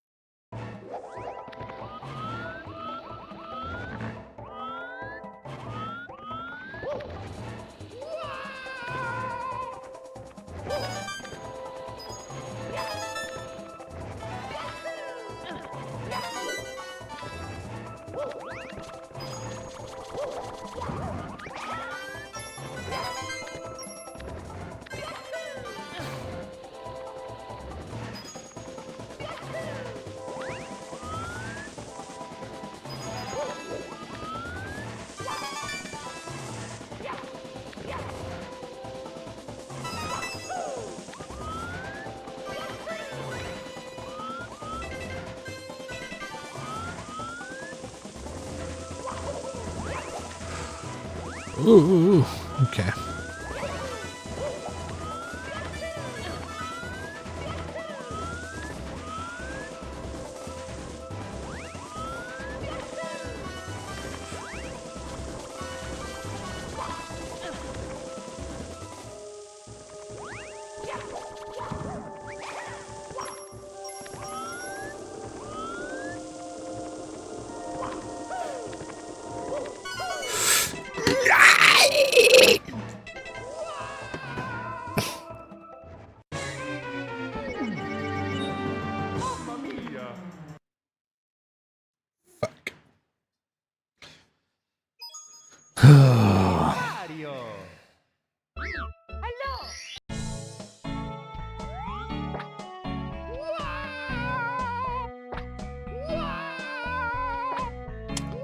Yeah, that wasn't too nice.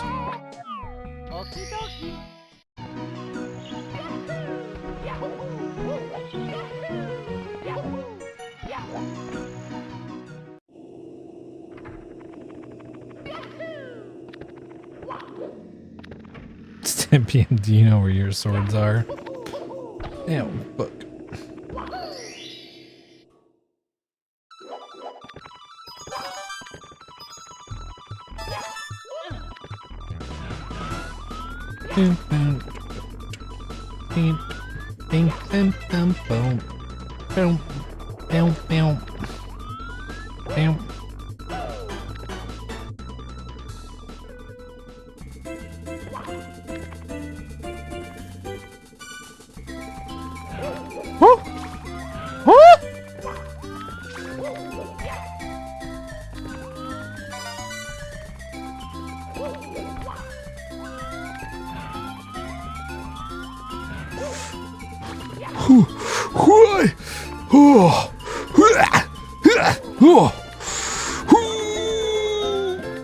Okay.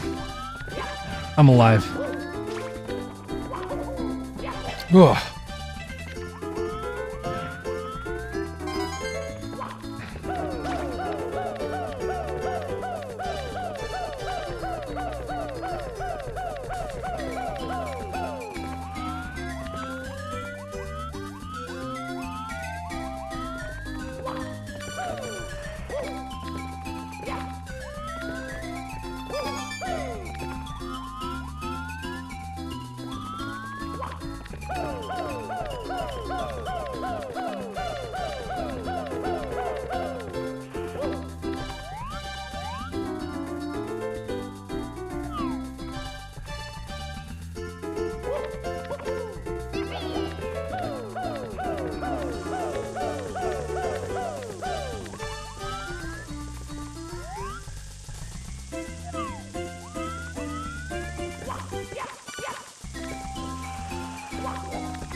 Fuck.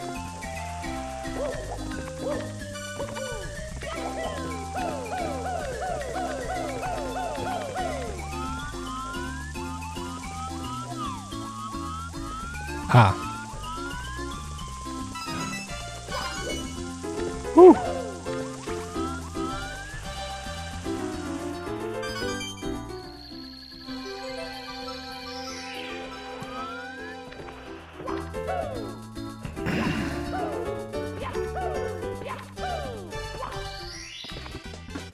Here we go!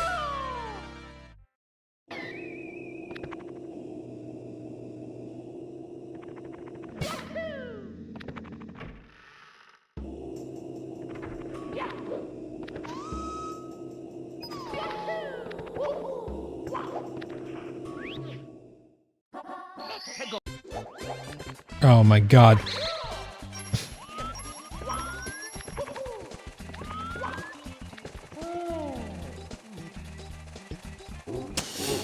Yeah, you know what? Whatever, man. I don't really know what I was gonna do there. It's me, Mario! Yeah, that's why Hazy Maze Cave is kind of one of the worst places to keep going back into, because there's just a chance you spawn in the death parts.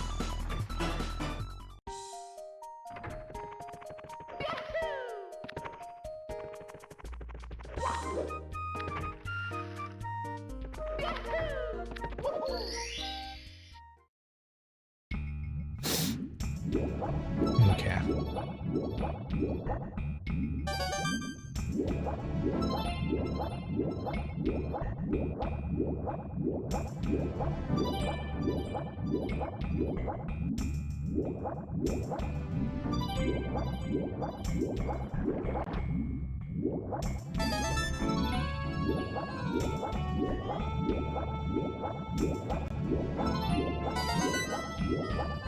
You have 4 swords, but bow, hookshot, and Kamsmari are technically weapons, so logic at this point doesn't require them.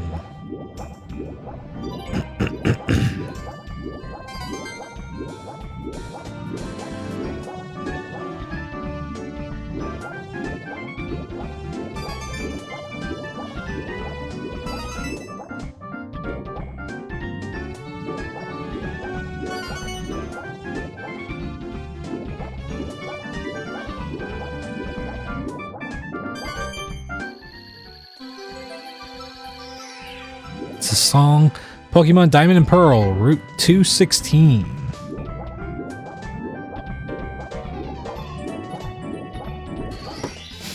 Here we go! A banger is what it is.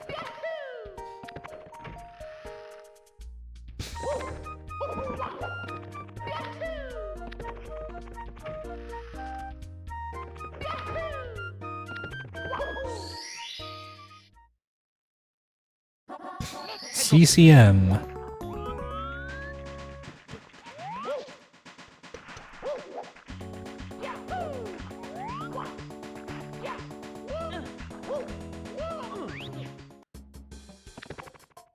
Bought this pack of assorted dried exotic fruits on Amazon. It has durian and you're terrified? I mean, honestly, something that I've really been appreciating. There's a guy on TikTok that I watch who basically goes out of his way to try really pungent or like strong or divisive tasting foods from different cultures and whatnot. And part of his whole thing is that he gets it, but then he looks into like the method of preparation for how people actually normally eat it. Like he made a video on surstrumming, for example, and how like a lot of people who eat surstrumming on social media have like bloated cans that are like expired and shit like that, and just try to eat it straight out of the can with nothing else. And so one thing that I've really started trying to think about a little bit, which this might help with the durian, is looking into like how, like what things go with durian, like what things do people normally eat with the durian, right? Because usually there's something that when put together makes a lot of sense, right?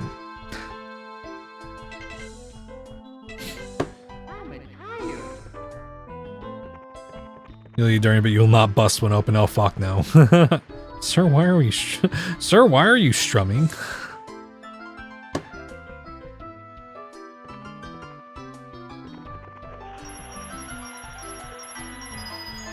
You want a caffeine and life delivers? Oh fuck yeah, you got caffeine.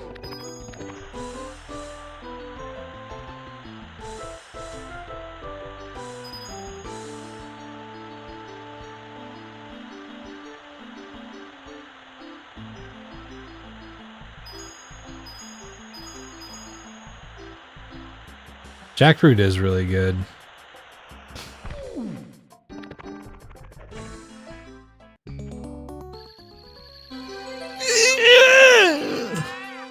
Fuck.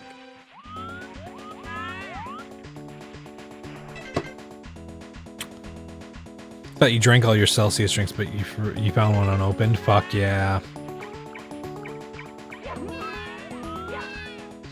The last Celsius.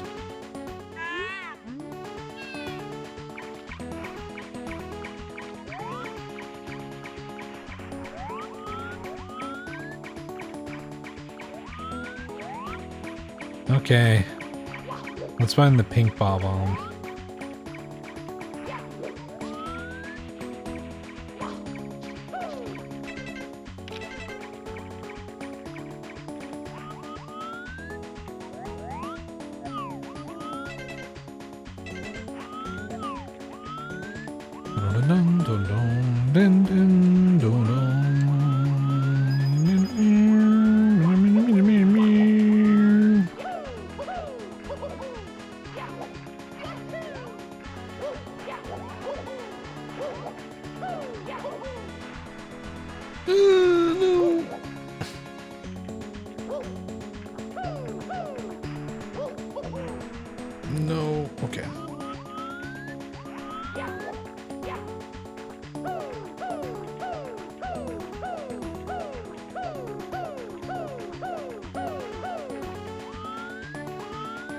4 a.m. 2 Borger.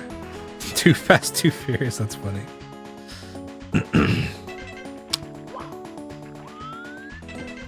Okay.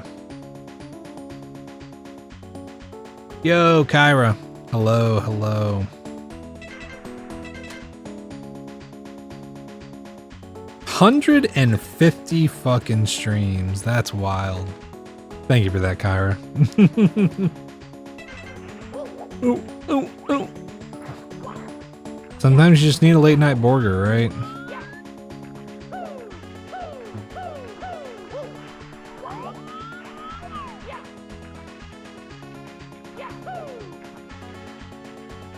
That stream going pretty good, pretty good. We did some art for a little bit, working on a new emote of Rudy. Dude, where the fuck is this pink bob-omb? And now we're doing some Iron Mario.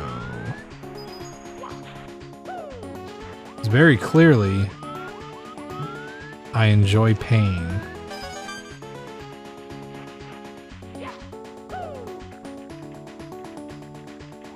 Hold up. Where the dude, is the pink bob-omb on the other side again? Dude, oh.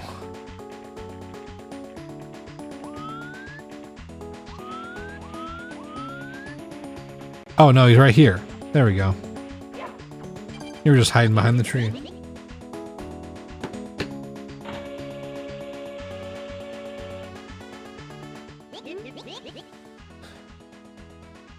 With the delay at work, it makes it hard to be active in chat sometimes. Hey, that's fair. That is fair.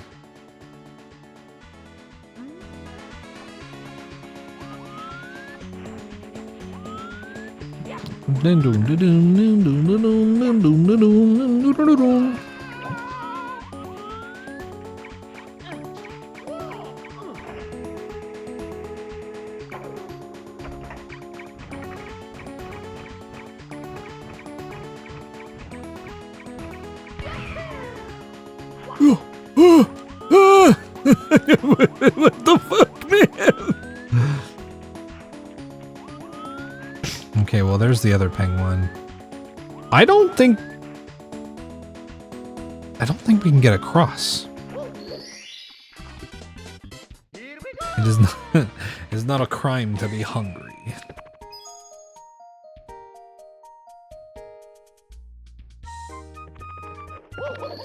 This is safe to have the song in the game. I mean, I truly give less of a shit about the copyright claim stuff at the moment. I don't know. I fought it once and I'll fight it again. I don't care as much about it. It's the principle of the thing for me.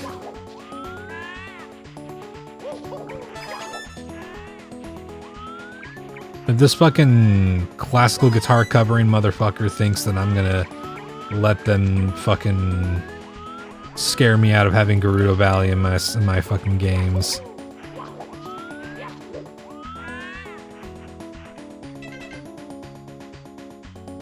That's what I keep telling the tourist things at the grocery stores anyway. It's not a crime to be hungry. You're like face and hands are covered in rotisserie chicken and you're like, it's not a crime to be hungry. What is the crime? Enjoying a meal? A succulent Chinese meal? Get your hands off my penis!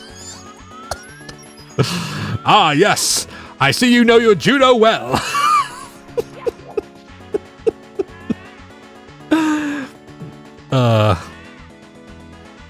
He's in his 4-month sleep regression time frame, but he's sleeping right now. That's good.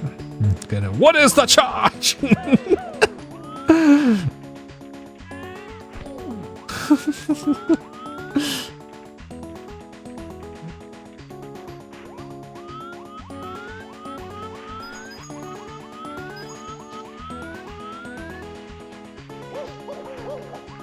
Okay. It's so funny.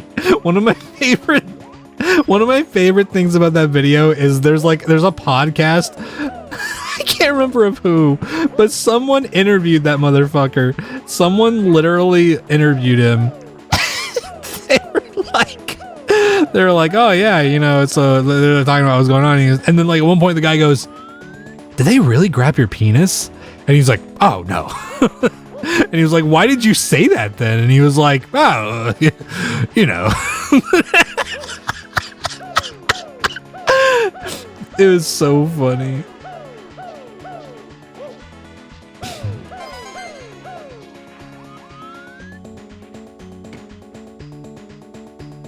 Yeah, exactly, Quills, exactly.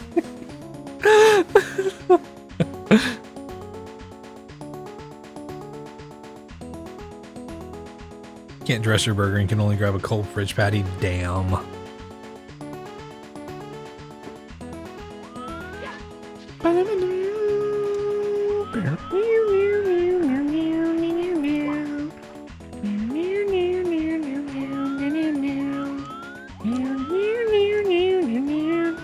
No, it's fine.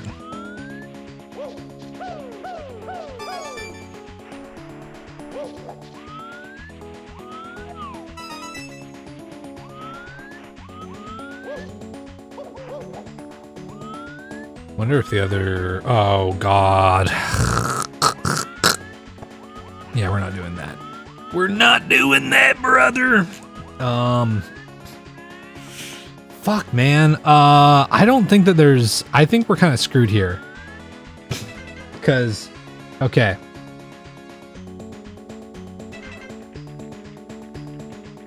We can't do... Let's see. We're not gonna do Snowman. Can't do Baby Penguin. Can't do Red Coin. Can't do 100 Coin. And can't do... Can't do the Penguin Race. Dude, yeah, these are the only... fuck, man. These are the only stars I can get, dude. Need to find that interview. Yeah, I don't remember which podcast it is, but they fucking interviewed him, and it's pretty fucking funny. This is Democracy Manifest.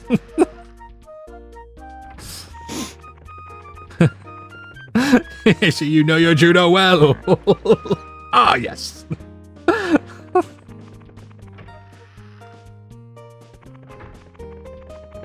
It was the band that put him in their music video. Oh, okay.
Do you guys like grilled burgers or stovetop burgers more? I mean, it depends. It depends. I think that grilled burgers have a nice quality to them, but I like smash burgers a lot. Watermelon, lemonade, sparkling energy drinks, soda my fuck. Yeah, that sounds good.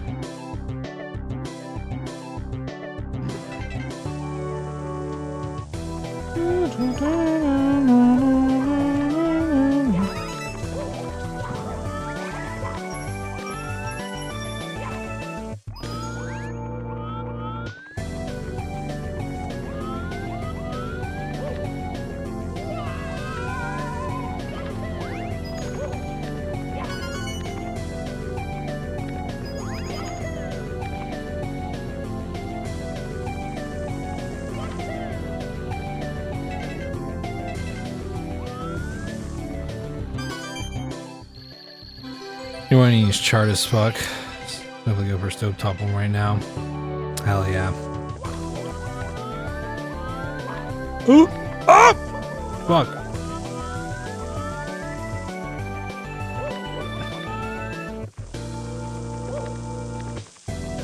Yeesh, man. You don't really like grilled stuffed. Hey, that's fair.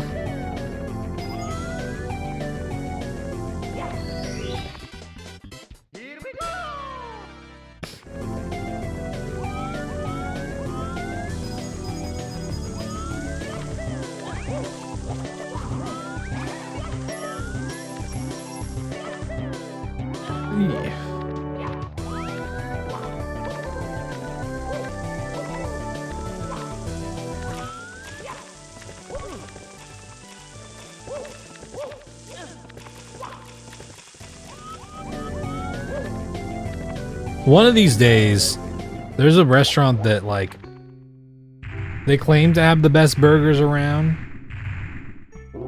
And I kind of doubt it, but curiosity gets the better of me. I really want to try them. They're boiled burgers. And I don't believe that they're the best, but I'm, like, kind of interested, you know? Taste the meat, not the heat.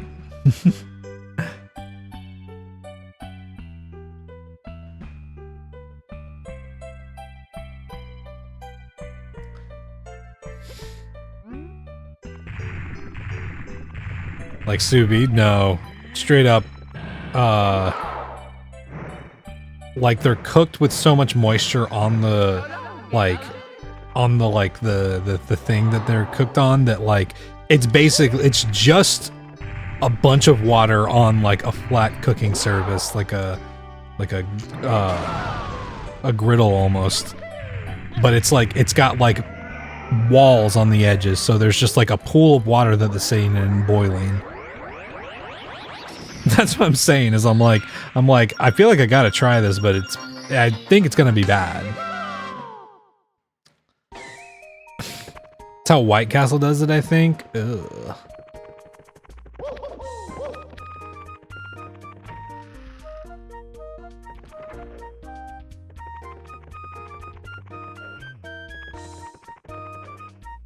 Am I wrong in believing that Harold and Kumar just convinced everybody that White Castle was good, and it's really not?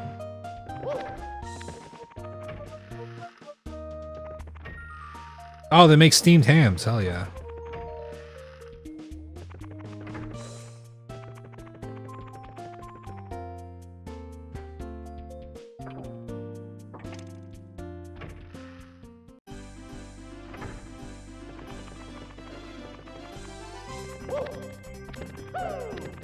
Damn it.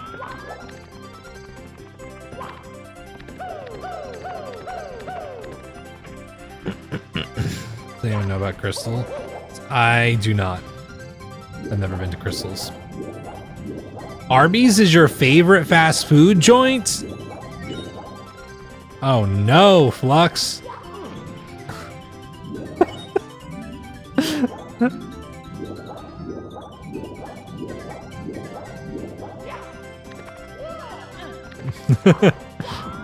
They do have banging curly fries. And look, I'll be the first to say it. The roast beef sandwiches, pretty good. You're going, getting tired. All right, Jaden. Thank you for hanging out, man. Appreciate it. I've heard, even from people who like Arby's, oh my god, that the new Philly cheesesteak sandwich is pretty bad, but I have not had Arby's in years though, so oh my god, so I can't really, I'm not gonna sit here and pretend, you know, you're a sucker for beef and cheddar or super roast beef.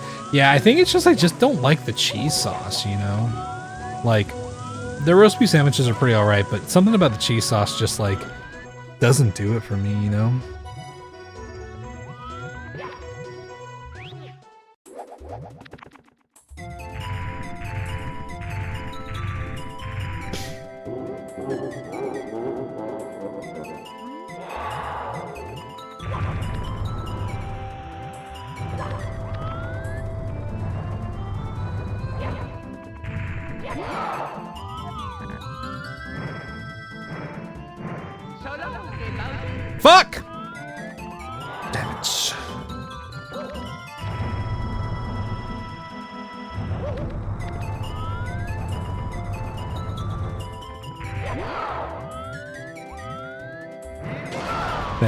Okay. Wow. Wow. Bowser 2 at 4 stars.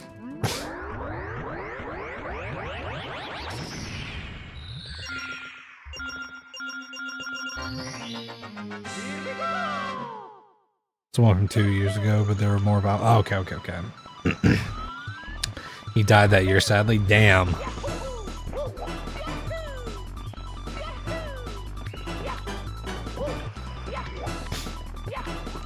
Oh yeah, Pringles. I mean, yeah, Pringles flavors. I imagine probably didn't taste too good.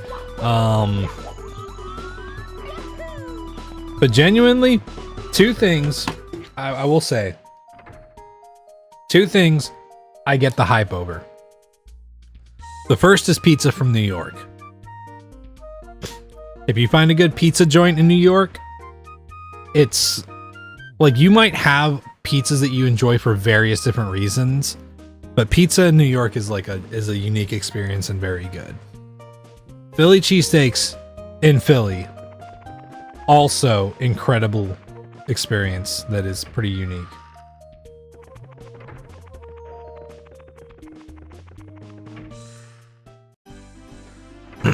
There's a documentary they're making about him in prison life, etc. Oh damn.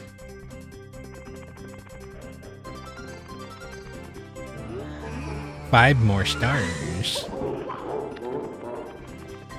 Did do time for something else before he was there because of mistake. Oh, okay. Interesting.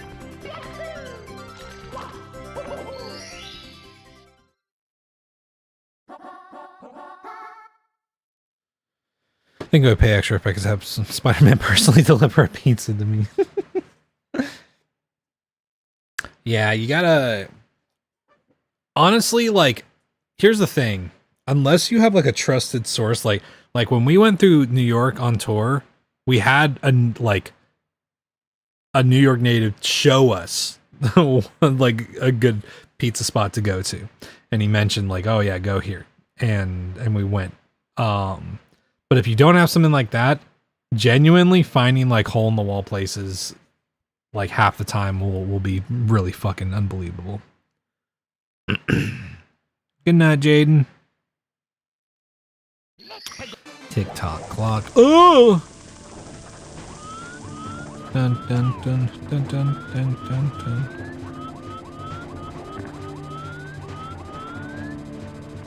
Okay.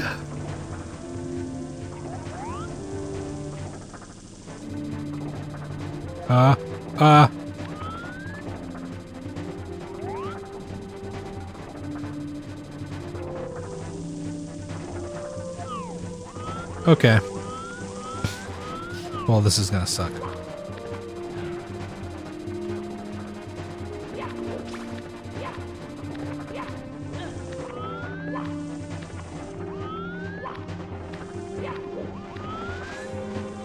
Boom, boom, boom, da da dee dee down. There we go. Rather have an Italian make my pizza, but I guess this part is good.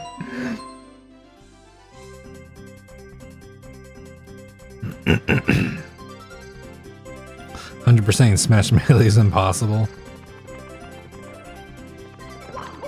There are some challenges in Smash Melee that are pretty fucking ridiculous.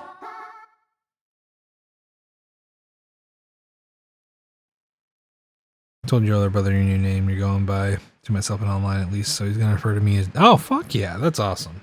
I'm glad.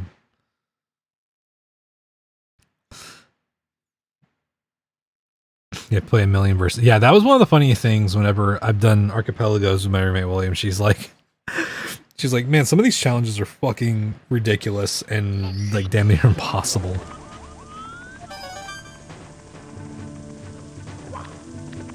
Like, you could do all of them, it just take for fucking ever, and some of them are just beyond difficult.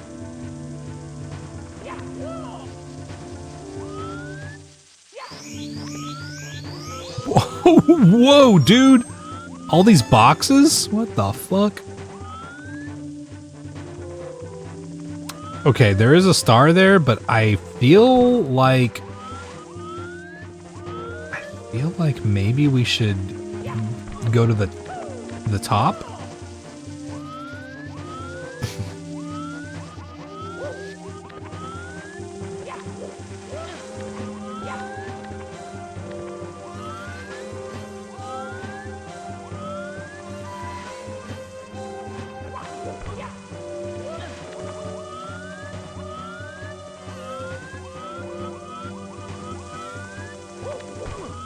Oh!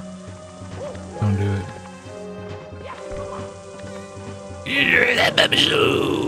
Don't.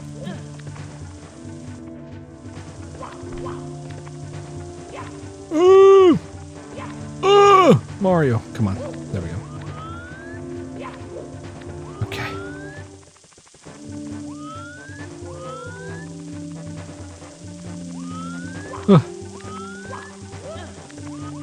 That looks like a god-awful star spot, so... No!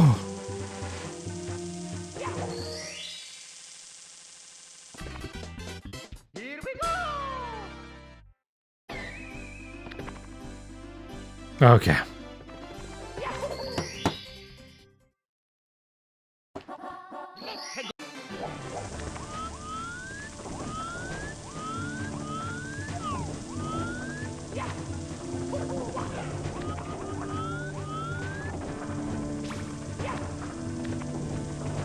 Ooh.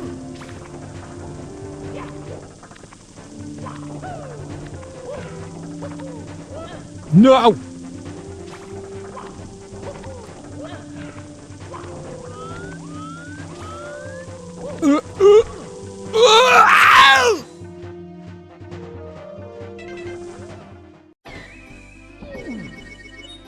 Mamma mia!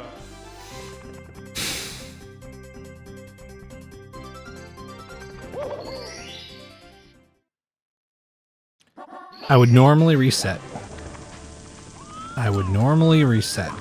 But we've already killed second Bowser.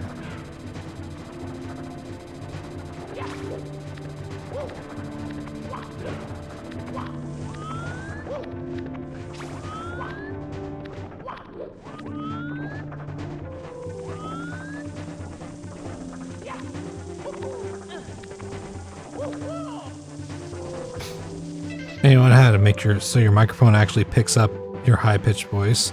Is that a game thing? I mean, it can depend on like what are you trying to get it to feed into, like OBS or like a game or what specifically?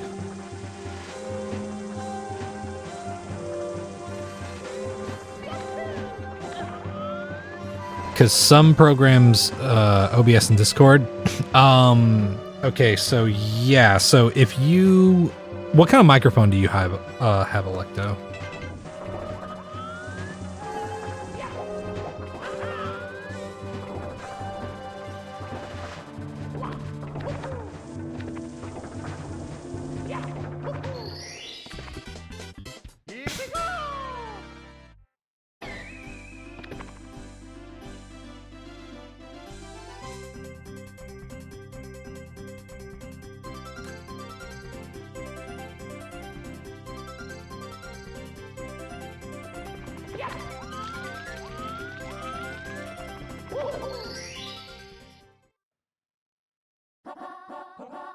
The big question is it a USB mic?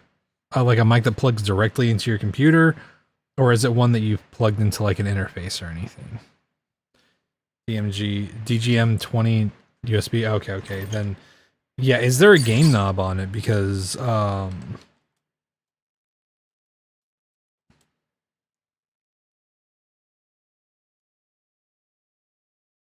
looking at it. Looks like some models have that. Let's see. Wish I could see the other sides of it.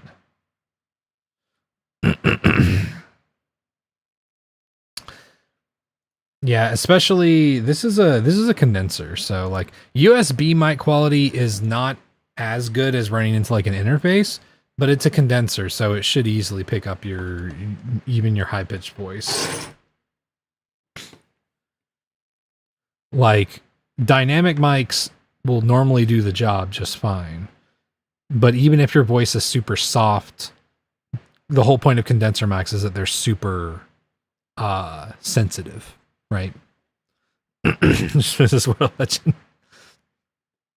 So it picks up your voice if you talk normally, but won't pick up your laugh or loud noises. Oh, that is because of so there's a whole thing with, it might be something with your mic specifically, but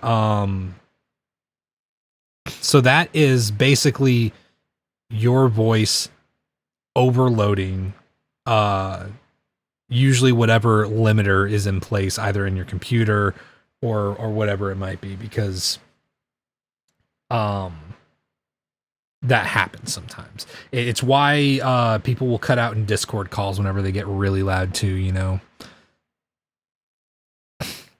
Yeah, clipping, because your computer is basically protecting, your computer's trying to protect the output from harm, but like if you're not doing it at a super loud volume, it shouldn't be harming anything. What you probably want to do, you might see if adding a compressor helps, but I would try turning down the gain. Turn down your gain a little bit so that your laughs and louder noises are kind of like near the top of like where your meters are hitting, but are still audible. And if your voice is too quiet, normally you're going to use a compressor, which like you probably will need to. I need a compressor, you know?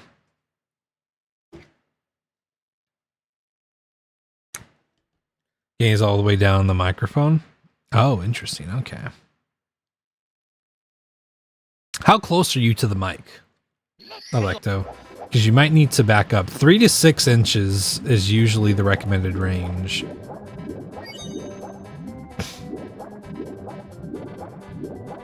Yeah, try having it like about 6 inches away from your face, roughly. Doesn't have to be precise or anything like that. But just try backing up first and testing out a few things, because that's definitely something you want to make sure, you know, you got down beforehand. But you can, I will say cutting out isn't necessarily the worst thing, especially for like laughing or loud noises and whatnot. But I would make sure more than anything that it's not happening through OBS, because I feel like, are you monitoring your voice in OBS? Is that where you're hearing it happen?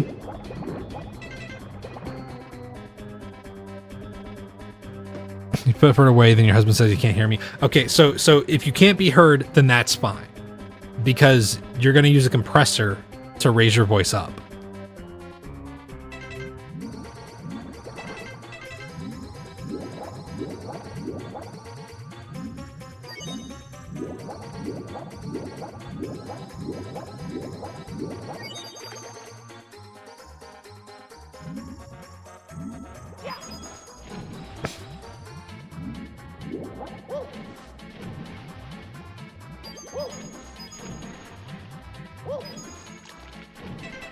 Used to use your headset mic, and I used to have a bunch of audio compression and stuff through OBS. Yeah, so the settings that I use, let me take a look at this really fast. I can't remember exactly how my compressor settings are set up. So on my OBS settings, granted, like I do kind of clip a lot, but I have a fucking limiter on just in case my voice gets too loud, which is why my voice distorts if I really yell.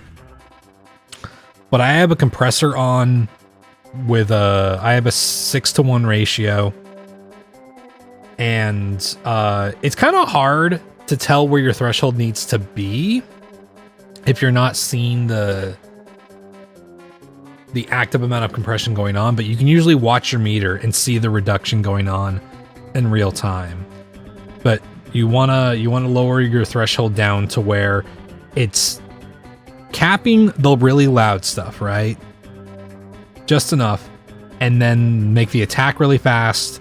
Since you're doing vocals, release can be like in the middle, and on your output gain, you're gonna raise it up to where your quiet sounds are audible. But just know that you don't want to test you don't want to test with your voice like this, right?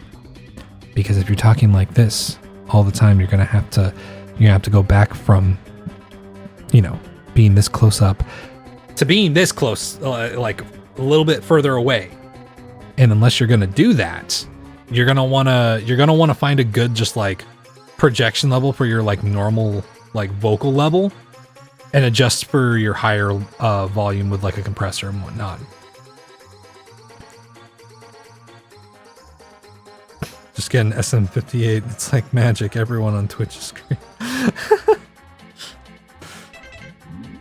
I mean, genuinely, 90% of streamers could get away with just having an SM58 and a cheap interface, and it would be fine.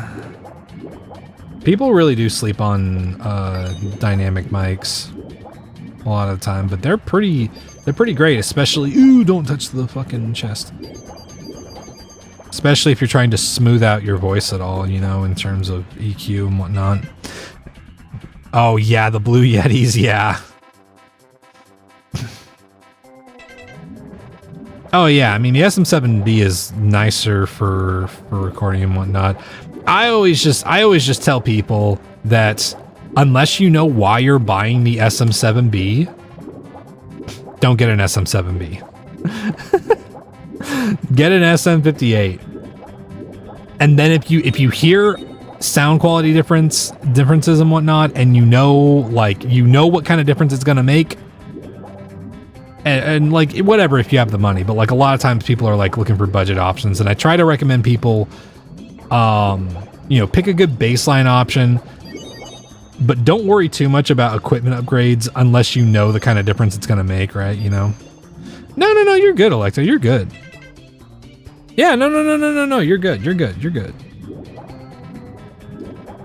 I think it's good to ask about these things because it's not always very obvious, especially with like the kinds of things that like again, a lot of people will say to like buy an SM7B, for example, which is, it's a good mic, right?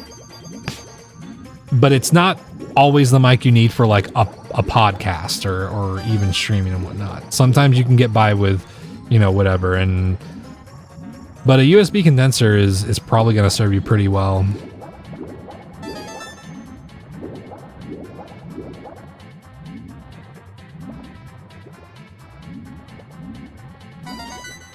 You have RE20 kicking around too.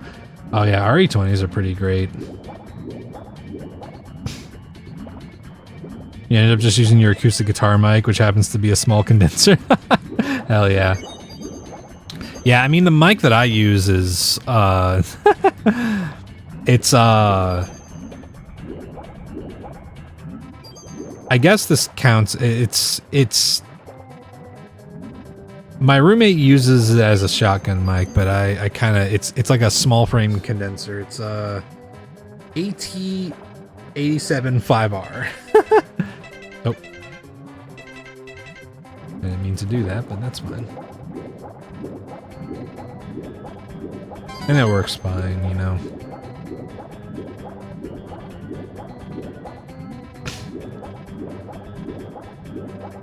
Still bought this mic because it's all I could afford and your friend has one. Yeah, I mean, that's another thing, is like if you hear something and if you can test something and like see how well it works for you and whatnot, then like go with the option that you feel safest going with, right?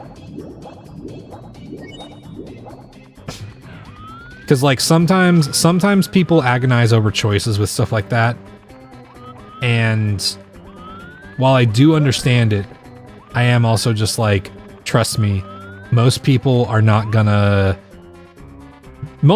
really not going to care too much about your audio quality being pristine. Like, obviously you want it to be about as good as you can make it, but even if it's like imperfect and your setup's not great and whatnot, it's like, dude, there are streamers who get thousands of viewers and they're using Turtle Beach headsets. You know? We're not to use some of them for miking drums or whatever, but I have some point. Oh yeah.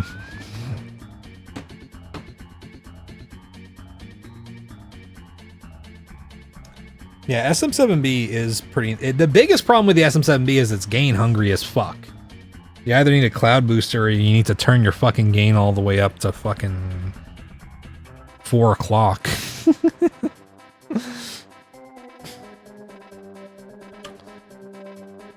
Probably a dozen SM57s around. Like them for the... Yeah, I mean, SM57s are just solid, you know?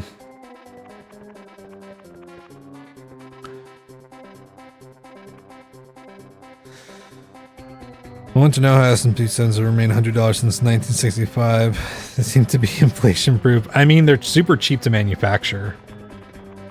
That's the thing.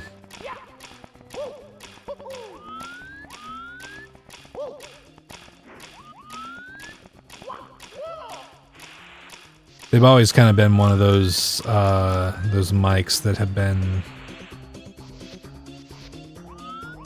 decently, cheaply made, you know, without being bad per se, because... Oh, fuck! It's just like cables, man. Cables have a huge fucking markup. XLR, instrument cables, TRS cables, it doesn't matter. They have huge markup, dude. Companies charge so fucking much for cables that aren't even like, they aren't even like Canary Quadstar or anything like that. They're just cheap bullshit. Which can work just fine, but it is always funny how you can buy a spool of Canary Quadstar and make better cables than you can find pretty much anywhere else, like as far as Guitar Center and mainline stores and whatnot, you know.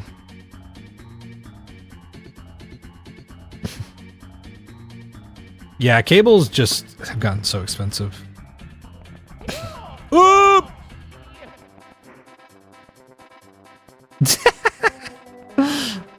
Ah, yes.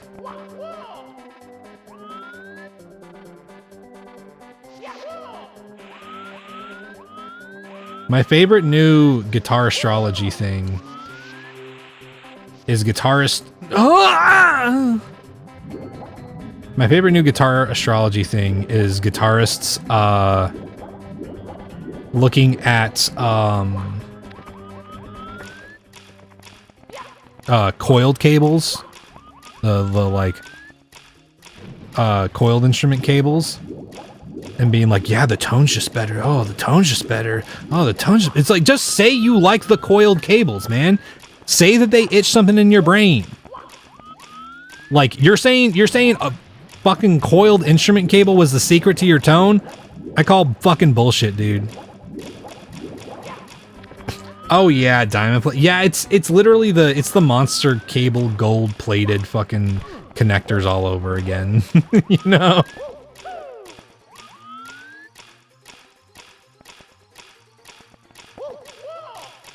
Thank you for the posture check, potatoes. Like, I don't mind people enjoying coil cables, obviously. But, like, don't pretend like there's some secret to, like, amazing tone, right?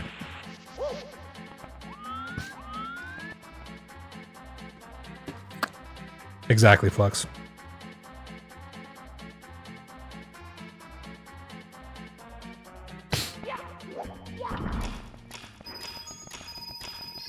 I just wish guitarists didn't feel the need to just, like, make shit up to like, I don't know. There's just stuff that I'm like, what do you even gain from making that up, man? Like, truly. You know what I mean? Yeah, as long as there's not hum, which if there's hum, the cable is fucking just poorly made. It's poorly made, or they used the wrong kind of cable. You know? Dude, where is this last coin?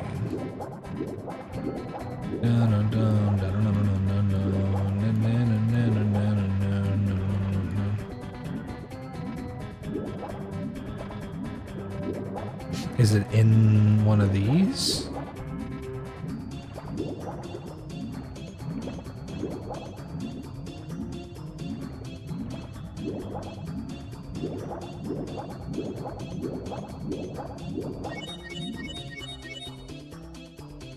Street yeah. Yeah.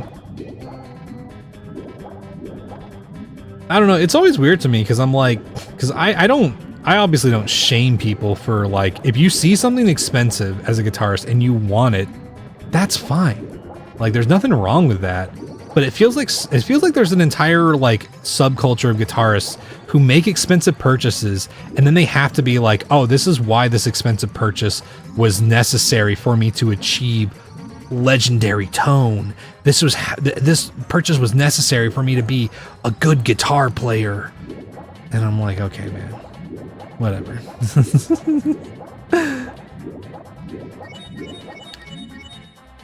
And look, that's the thing, Flux. I love that for people. I love that people are gearheads and like to buy different types of equipment and, you know, just have a bunch of shit. Like, I know dudes who have fucking massive guitar collections, and some of them are really cool dudes. You know. But damn, dude, sometimes there's such pretentiousness, you know? Not realizing you're 10% louder than everyone else just makes you immediately assume you're a guitarist. Yeah.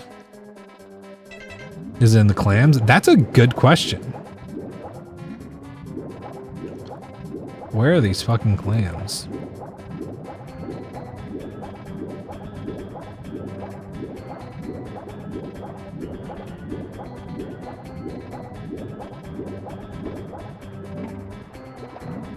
Ooh, don't touch me. Okay, no. Neither of those. Dude, where the fuck is this other coin?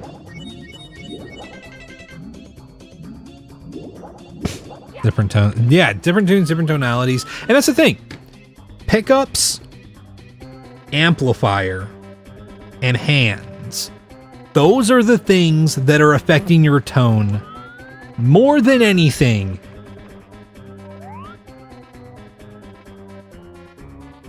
And if you change one of those three things, you'll experience the most drastic changes in tone you'll have.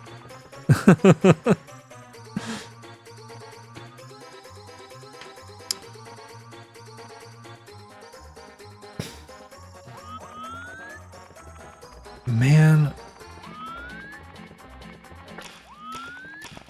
Did I miss it up here?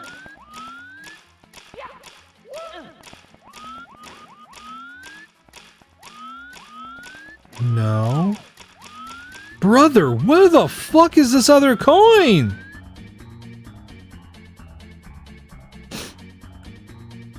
Not that the coin can be. The coin can only be on this side. That's the thing that's confusing me. Jadarama 122 broke out of the cage to say, alright you guys, I'm gonna dip now. See ya guys. Oh! Imagine Chroma Cozy emote here. Later, Jada. Thank you for hanging out. I'll see you later.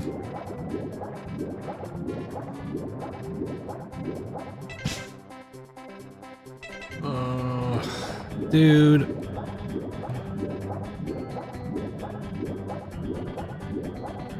Where the fuck is this? Yeah, but bass, but it doesn't. Yeah, I mean, here's the thing.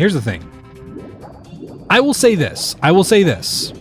Like, one thing that does affect the way your hands play with the guitar is comfortability.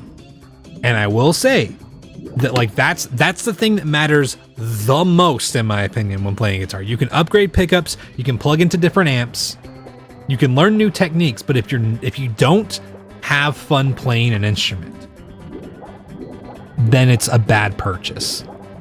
Always make sure you're having fun playing an instrument. And sometimes that means buying something that looks cool. If it looking cool is part of the appeal, then that's great.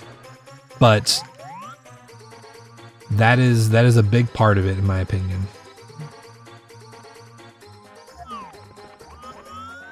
I want that new Squire Paranormal Telly. It's only $500. Hell yeah. Good night, Jada.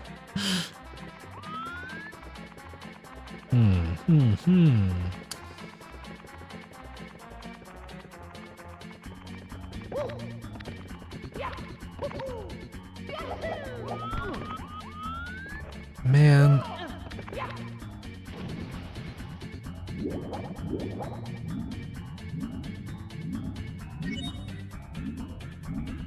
The only thing I can think of is maybe it's...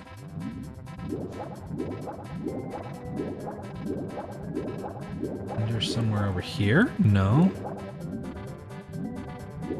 Dude, is there like a secret spot that I have not looked at?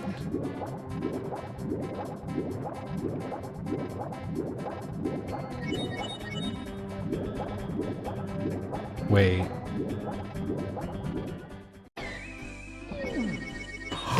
Mamma mia!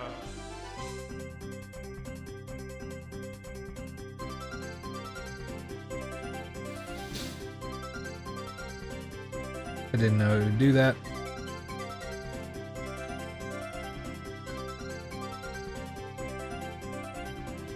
Okay, well that's something to note for the future. It's me, Mario! I went through the submarine exit hoping that maybe there's something that I didn't realize about it, but it just sent me out of the level and cost me a life. There's no strings vibrating over max. Yeah, I mean, exactly, Quills, exactly.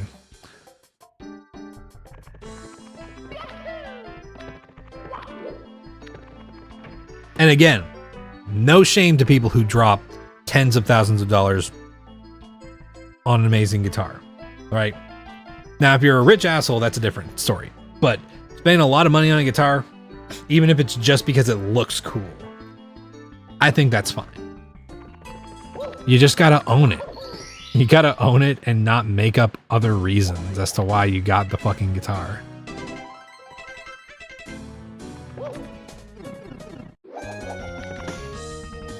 Everybody knows the Olympic white strat. Make you sound like Jimmy O'Quills.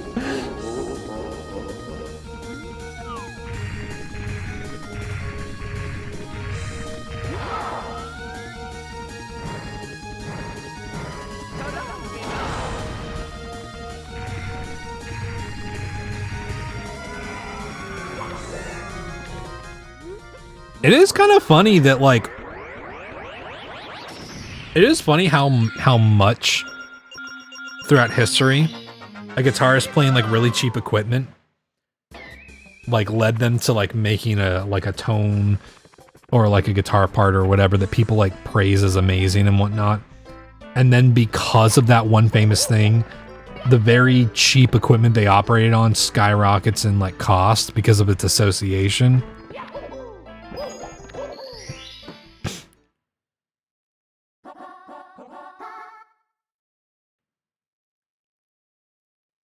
Yeah, Nirvana's popular, yeah. And that was the whole thing. Nirvana was just like loose, messy stuff with not expensive equipment and whatnot. At least for the most part. Oh yeah. The guitar on Mayonnaise like literally has massive hum to it. They couldn't keep it contained, so they just used it in the song. And it's fucking cool, man. It's fucking cool. That shit is good. Woo!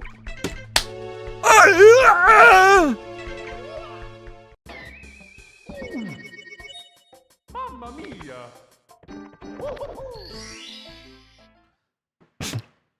And I stand by this statement. I stand by this statement. Oh wait, what am I doing? What am I doing? What am I doing?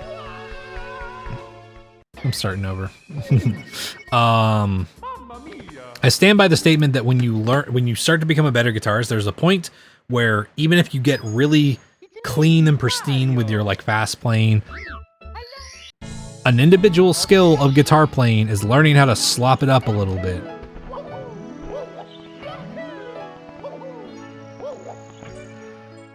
Because being able to intentionally do that can just bring you can elevate your fucking guitar parts.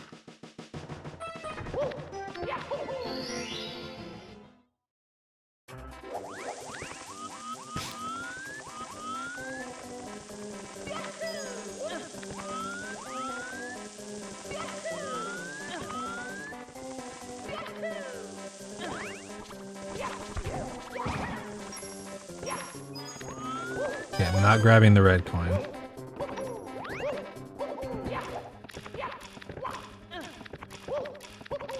I don't want to change. Ooh, ooh, ooh. Strawberry Kiwi Mario. Played Jazz Master. The whole reason they're popular is because they were so cheap and yeah, I mean literally.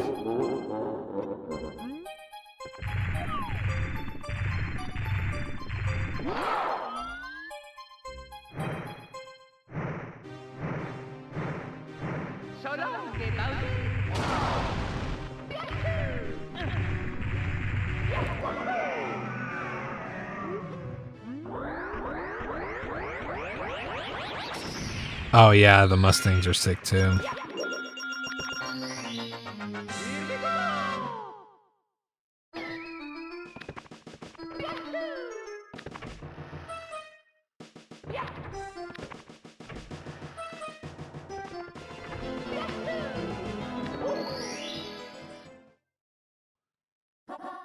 Womps! Hell yeah, man.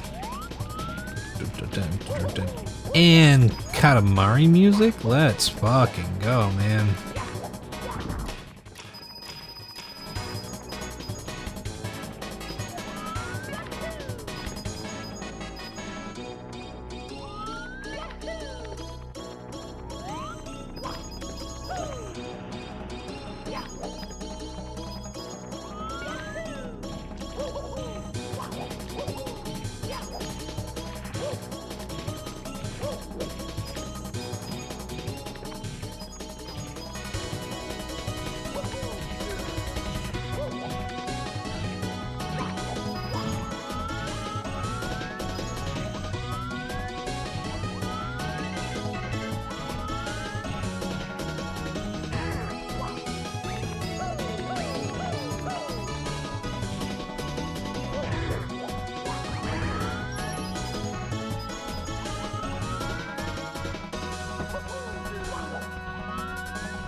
Reverb's a dangerous website. It sure is. It sure fucking is.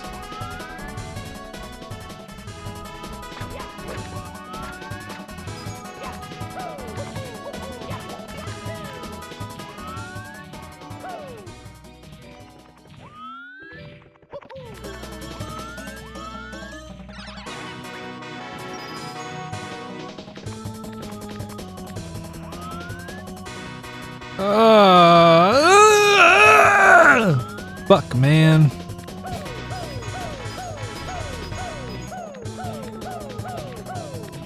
Fine. We won't go for the red coin.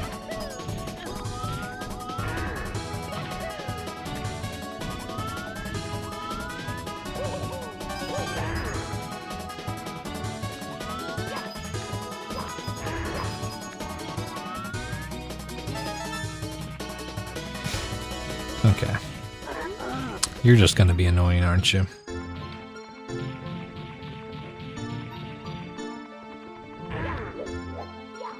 Damn it.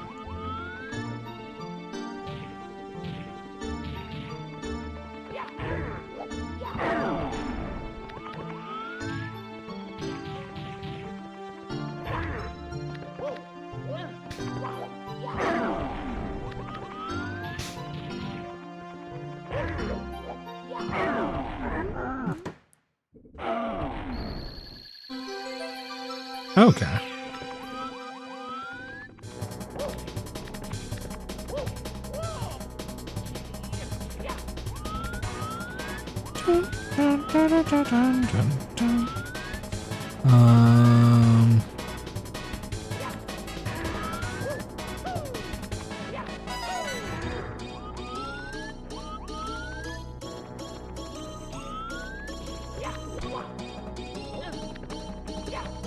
Okay. What do we got up here? Nothing. Fuck, man.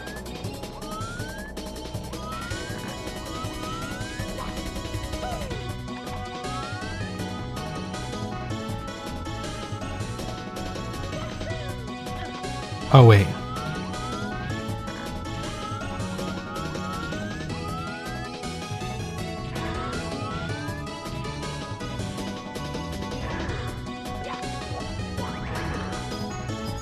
There we go.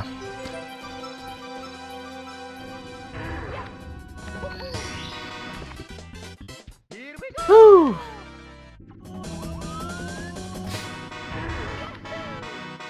Yeah, you'd be surprised how many blues lawyers end up selling a lot of their guitars, and you get them for, you can get them for cheap at some point.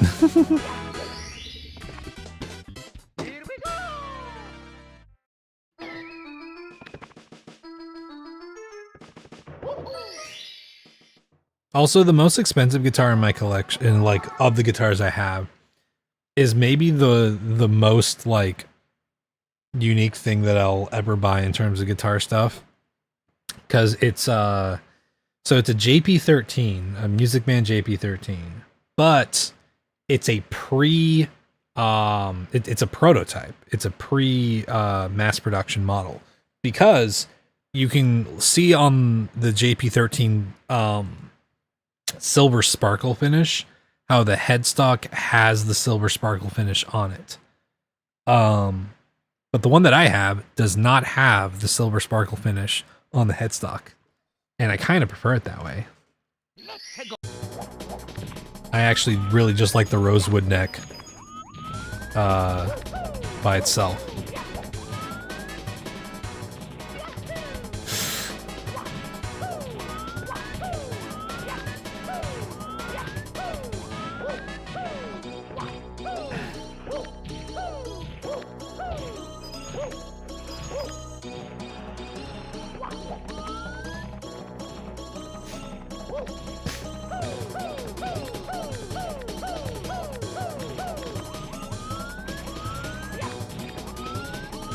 Nobody needs more than one strat. Nobody needs mac and cheese and steak both for dinner.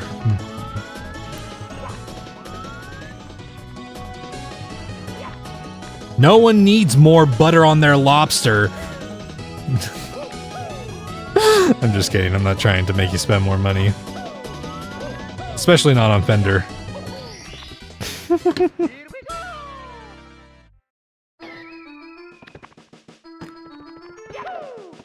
Yeah, it's true.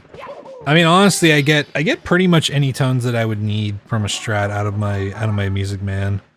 And my Telecaster handles most of the single coil things that are like dedicated single coil thing, because I also have double fucking coil taps on this fucking Ernie ball. It's stupid. It's so excessive in a way that I kind of love.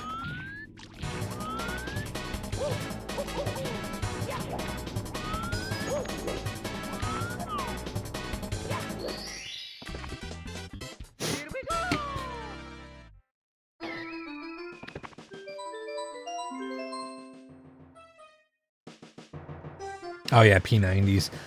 Yeah. I actually think I do at some point want to get a guitar with a P90.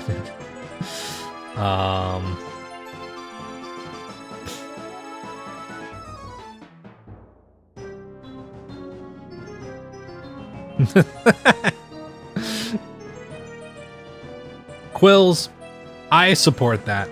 And in fact, I will tell people, because I like pissing off people who are weird and elitist about guitar stuff. So I will tell people, unfortunately. I won't tell them you're the person, but I'll bring it up. You know, a little rage bait is healthy sometimes, right?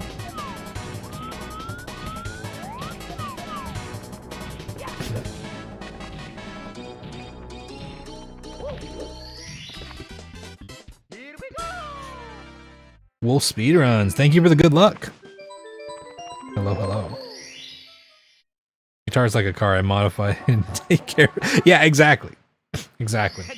And I don't believe in brand loyalty. I don't believe in brand loyalty, and especially on guitars.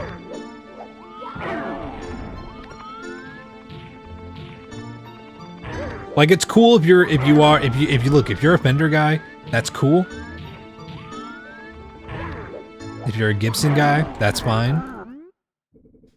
Just don't make it anybody else's problem, right?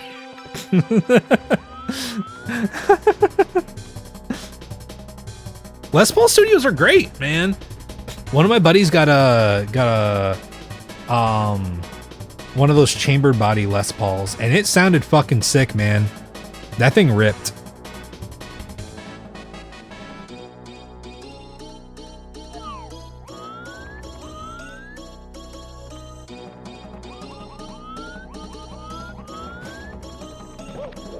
Oh yeah, I've seen that happen with some Gibsons.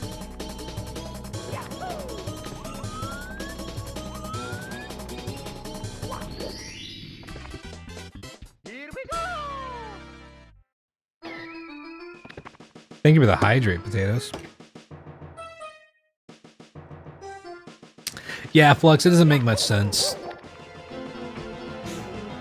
But some people just, like, for them it just becomes like an identifier of who they are, right? Like, unfortunately, some people need that to feel like they're part of something. Which is awful. I wish that people didn't feel that way, but I don't know. It's like sports team stuff, except even more annoying whenever it gets like into like real fucking rage, like angry territory, right?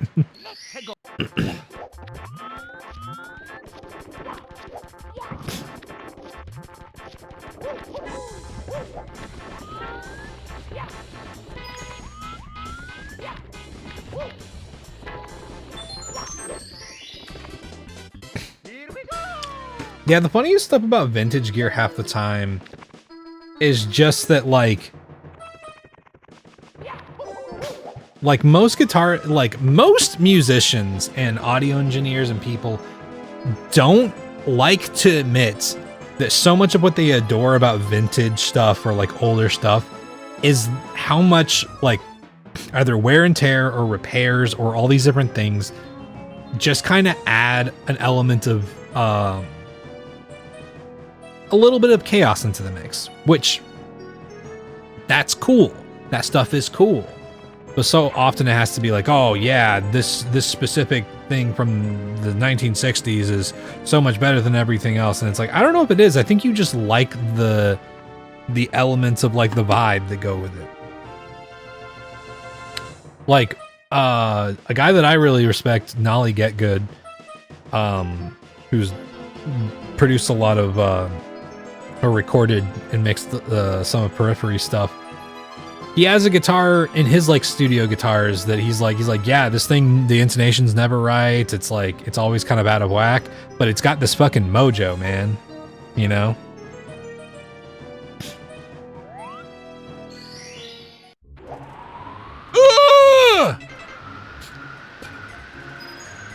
And I think that kind of shit can be pretty cool. You just gotta be aware, man. And not try to found an entire pseudoscience to justify why you like something, right?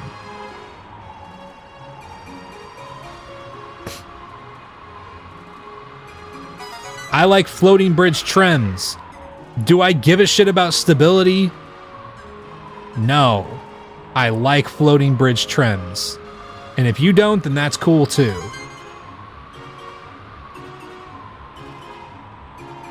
Let me enjoy my floating bridge trend. Should get a Jazz Master. If I got the opportunity to, I'd get a Jazz Master. I just don't have the fucking money. Oh no.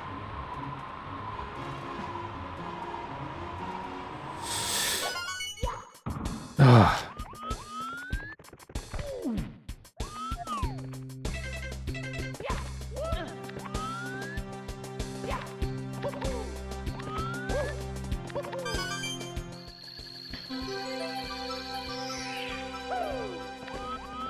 I like flying bridges too. Yeah.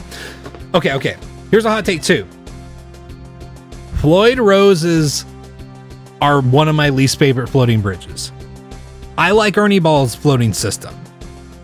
I like some of the off-brand Floyd Rose systems that are more intuitive. Wait, where? Oh, it's right there. But I think official Floyd Roses tend to be kind of tedious to do stuff with. They're one of my least favorite floating bridge systems.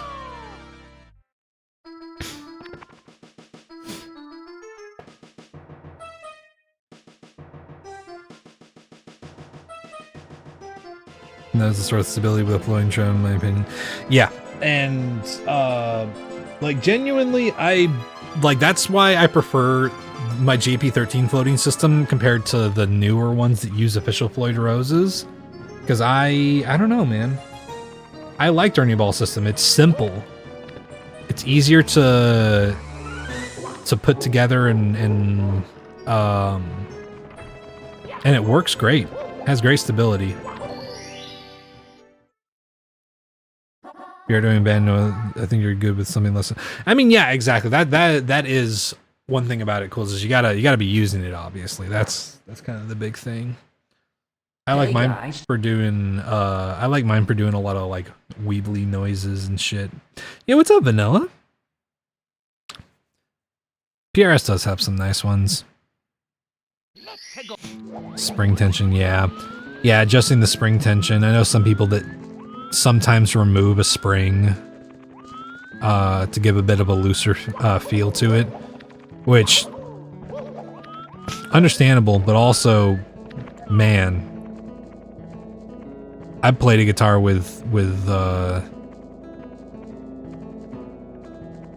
like a looser like spring thing going on, and it's it's like skateboarding on a skateboard with fucking loose ass trucks. It's kind of cool, but you're also like, what the fuck, man?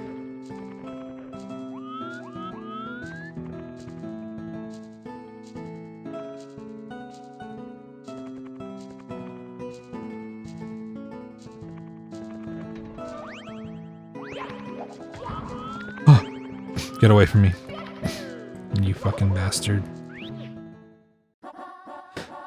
Been couch shopping all day. You missed any stream. Oh, no worries, no worries. Did you get a new couch? Did you find one? Just log it in place instead, yeah. I mean, honestly, Evertune bridges are pretty cool also. I really want to get a guitar with an Evertune at some point. I'd like to get one installed.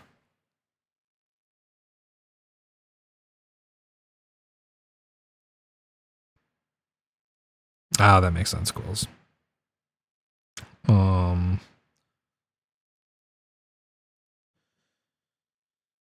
GHS boomers? No, I don't use GHS. Listen, dude, I got tiny fucking hands, and playing bass all day fucks my hands up, so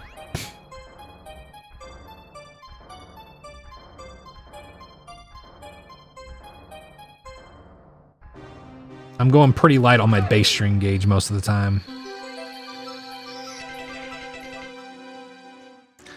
Went in intending to get a cheap $200 couch. Now you got a $1,400. Oh no! Congratulations? Question mark.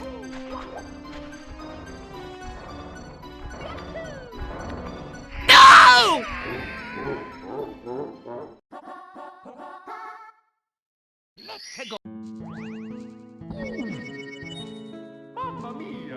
Whatever, man.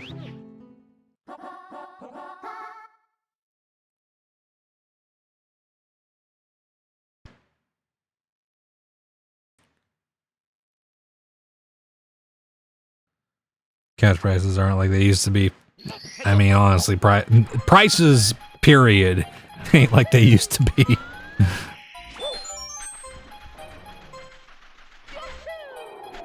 Woo! Okay.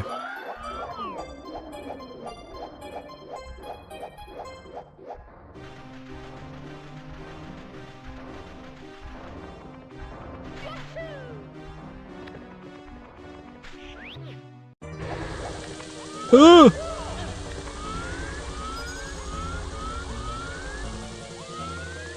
trying to find where the star is.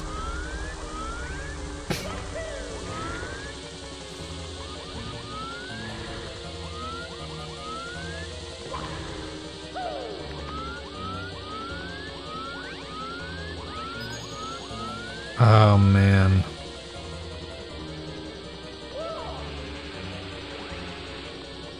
You took out a loan for catches? Damn, yeah. I mean, makes sense, but fucking hell, man. Ooh.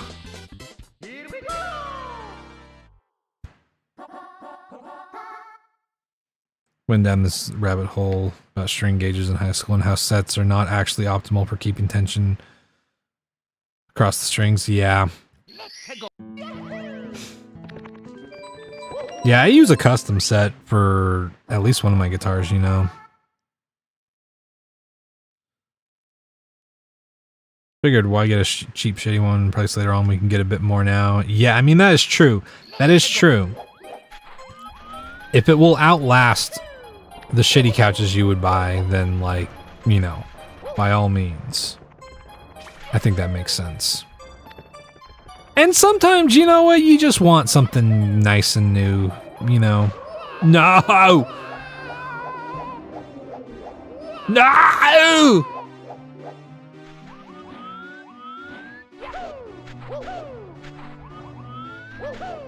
What? Okay. Whatever, man.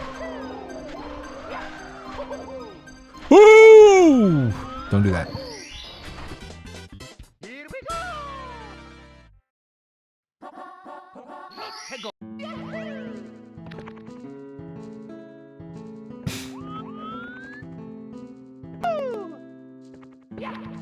Plus is big enough for big butts and a big dog butt. Hell yeah.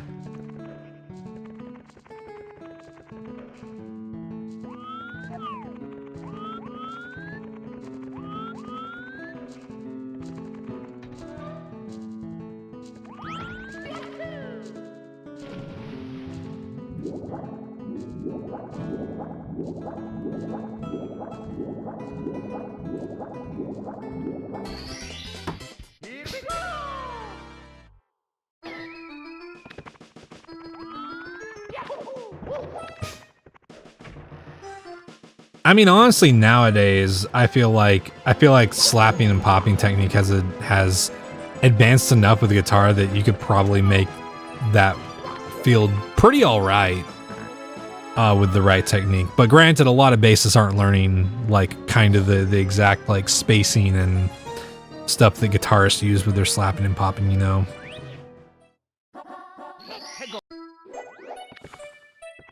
Boom, bam, boom, boom, boom, boom, boom, boom, boom, boom. I'm playing Iron Mario. It's true. It's true.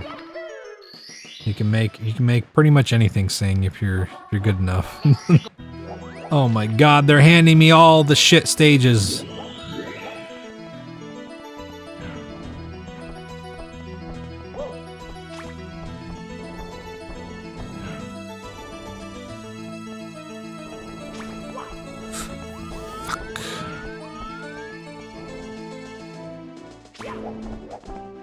Whoa!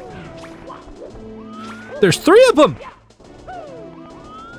Holy fuck, man.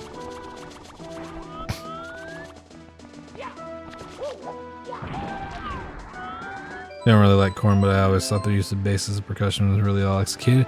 Yeah, I mean, Korn's got some pretty good shit going on in some of their songs.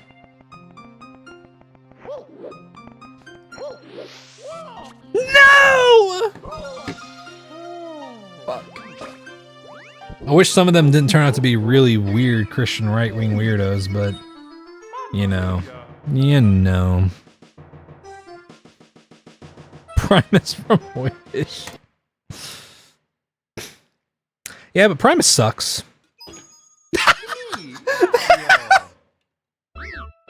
Dude, that came through at the same time that I said that on my end.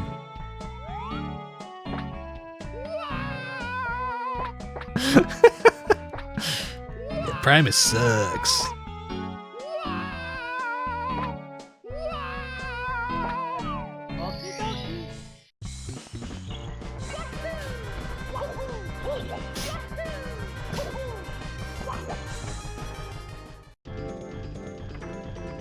Yeah, they're pretty great. Ew.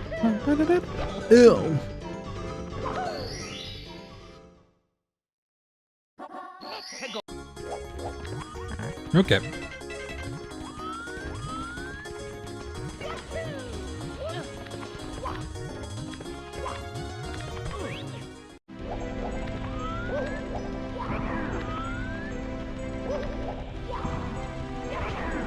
Get fucking lost, you prick.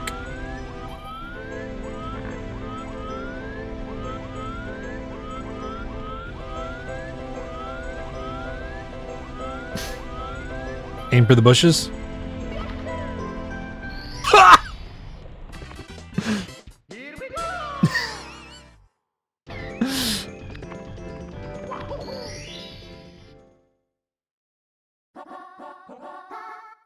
Reminds me of the I Hate Elvis bumper stickers were made by Elvis's marketing team. Oh my god, that's funny. Yeah. I mean, all publicity is good publicity to a certain extent, right?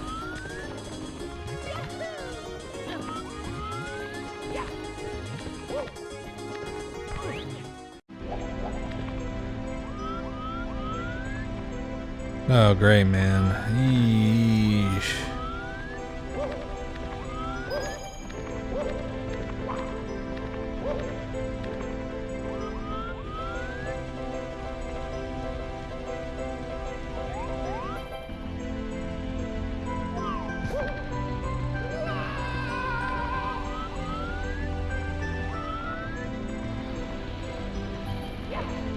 Oh. Get fucked. Here we go! You almost never have to clarify, identify a potential Primus fan. Give the secret handshake, they return it. Yeah, it's always nice. Okay, we're not going back in there.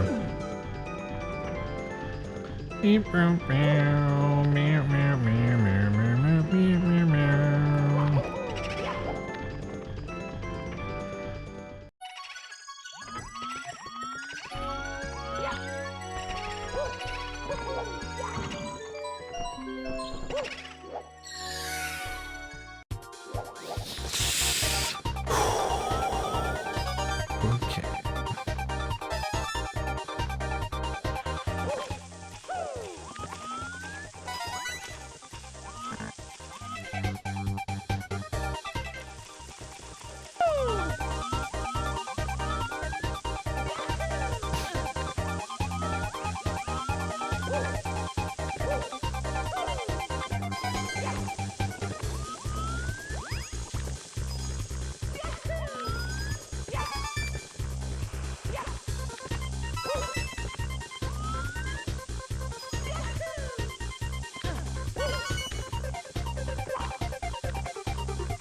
Oh my god, dude, the last coin being all the way down there.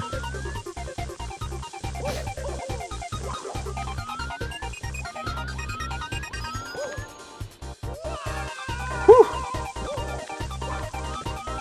Oh, dude, stars right here. Fuck yeah. Yo, what's up, Insect? Went to a festival to see Nine Inch Nails once and was told that I don't look like a Nine Inch Nails fan. Yeah. Anyone who says that kind of shit, I'm kind of like, okay, unless you're wearing a swastika and you're like, and you're like a fan of like, I don't know, like a really progressive leftist band or something like that, then I'm kind of like, I don't know, kind of a uncalled for shitty comment that means nothing. You don't look like a Nine Inch Nails fan. Brother, I want to know what the fuck you think a Nine Inch Nails fan looks like. Because you want to know who most of the Nine Inch Nails fans I know looked like?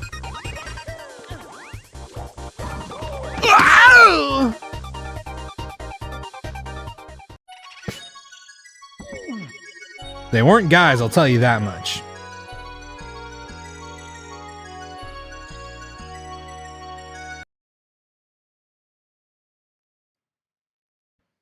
It's me, Mario! Unless you're wearing a police uniform and a grateful. Yeah, I mean, like, exactly.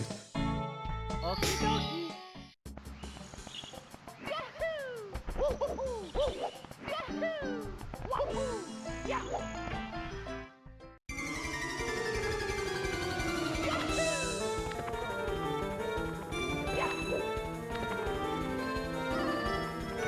Oh, Billy Squire? Hell yeah.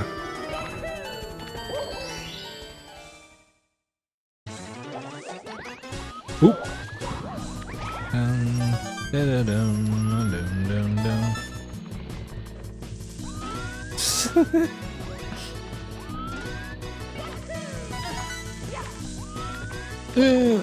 Okay, there we go.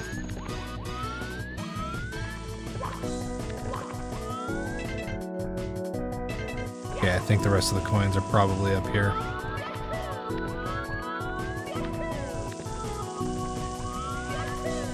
Oh.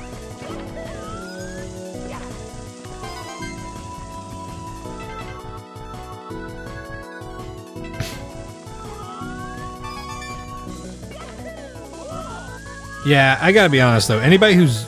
Oh, no! Anybody... Okay, anybody who is trying to gatekeep 9-inch nails.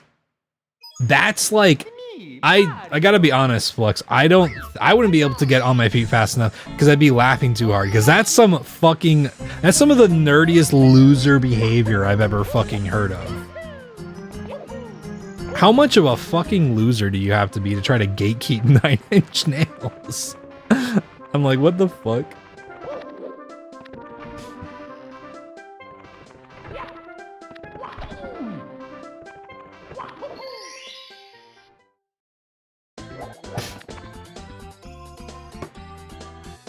Too tired to try and be witty. Hey, that's fair. That's fair.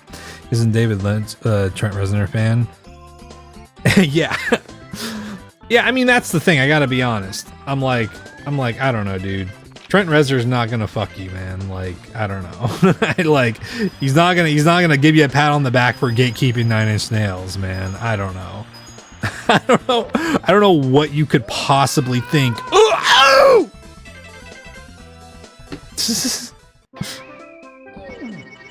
Yeah, Reznor seems like a pretty cool dude.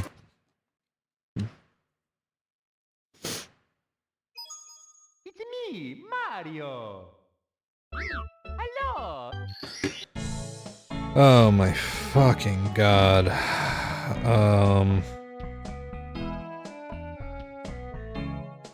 Okay. You probably know the song Insect, Closer, which is the song where he says that he wants to fuck you like an animal, you know?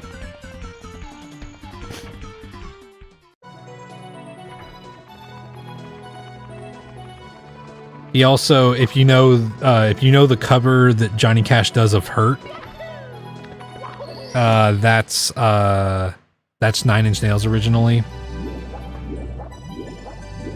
There's a few other songs that a lot of people know. Some people know The Hand That Feeds and Head Like a Hole, but like, those are, I would say, significantly less popular than those other two. I don't know, that's understandable.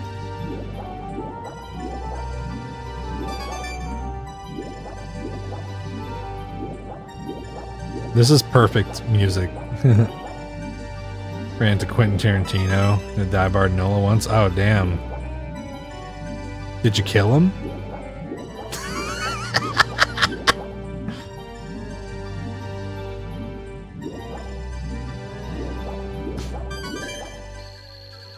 Sounds like it would be a Beastie Boys song.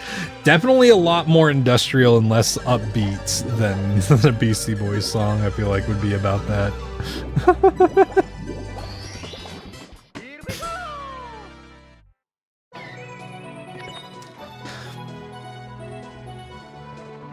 Yeah, I mean, I feel like it was so much more blatant than a lot of people were willing to be, especially in like more mainstream music, which, like, to be fair, 9-Inch Nails being more mainstream was kind of like kind of surprising, right?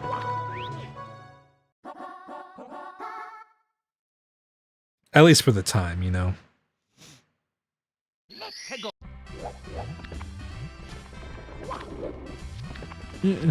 Yeah. There we go. Here we go.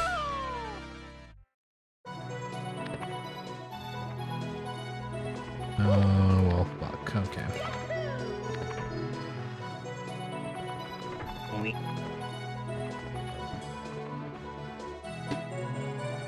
Oh yeah, I mean, fucking 80s and 90s just had, like, there are so many fucking artists that just, like, it's kind of unbelievable when you listen to them and you're like, this was back then? And even, like, early 2000s. Like, to this day, I know that a lot of, most people who know the history of, like, rock music and, like, hardcore and post-hardcore,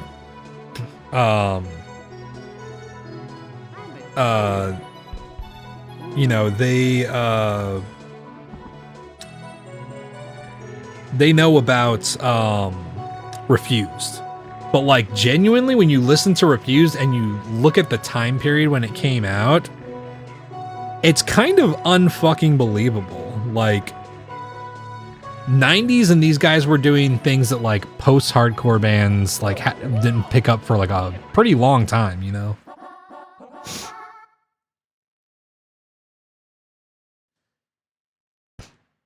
Yeah, I would put Trent Reznor kind of in the punk category, just not traditionally what you think of as punk. Which, like, to be fair, there's a lot of electronic music that people don't necessarily associate with punk that is very punk, you know.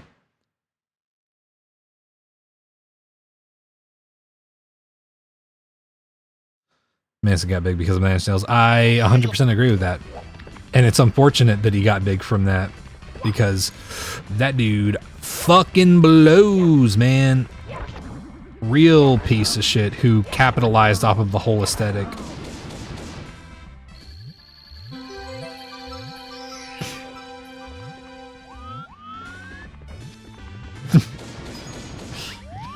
The lady with the skirt. Oh no! Oh no! Stop doing this to me. Oh.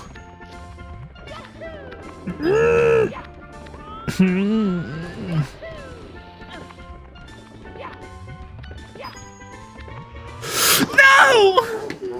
Okay, fine.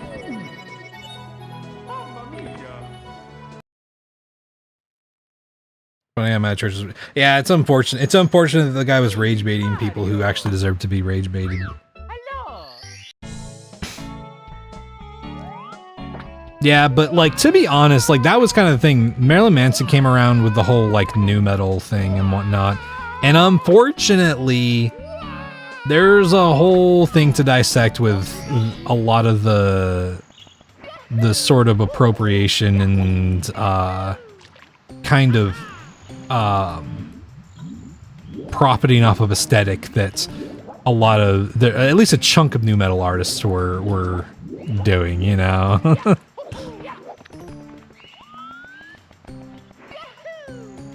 Probably for the better, Insect.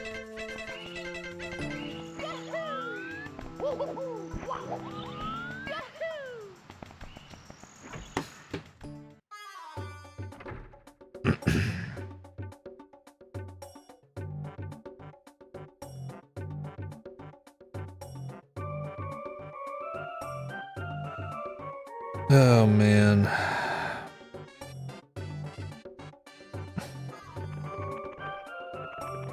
Didn't Korn invent nu metal? The only good nu metal that was ever made. I mean, here's the thing. There's good nu metal that I think crosses some lines in retrospect. I think Slipknot's self-titled album is pretty fucking great. A lot of shit doesn't age well with it, though. I think as cheesy as it is, Limp Bizkit has got some of the most unbelievable fucking heavy riffs going on. Korn's good too, but, you know, I don't know. Korn is kind of the band that a lot of people think of as, like, the nu metal pioneers, but I'm kind of like, I don't know. Like, I think that discredits a lot of, like they are definitely, like, the band that, like, popularized the whole, like, mix of, like, sort of the groovy semi hip hop and metal kind of thing and whatnot, but that's what I mean is like Korn and even fucking Slipknot and Limp Bizkit all to an extent, there was kind of this whole thing going on of like which ones were actually kind of respecting and paying homage to the influences that brought about those things versus trying to be like the, oh, check out how unique and awesome this thing is, which unfortunately a lot of people with nu metal ended up doing the whole, oh, this is rap but good, and it's like, well, no, that's, what are you doing? What are we talking about?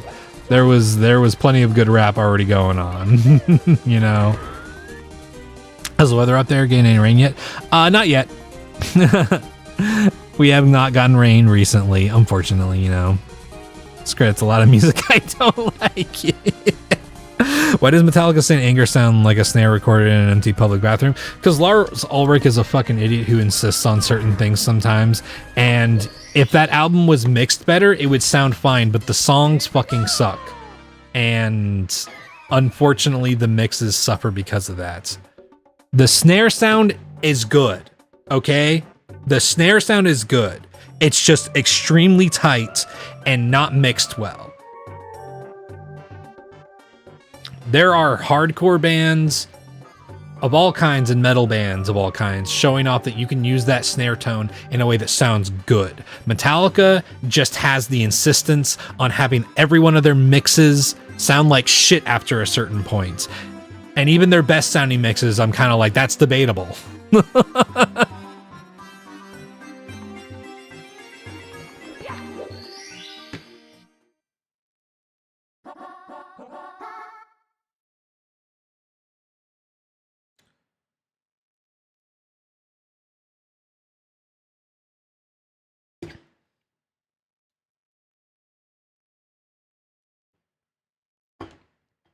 It's not snare with no snare wire. I mean, was there no snare wire on it?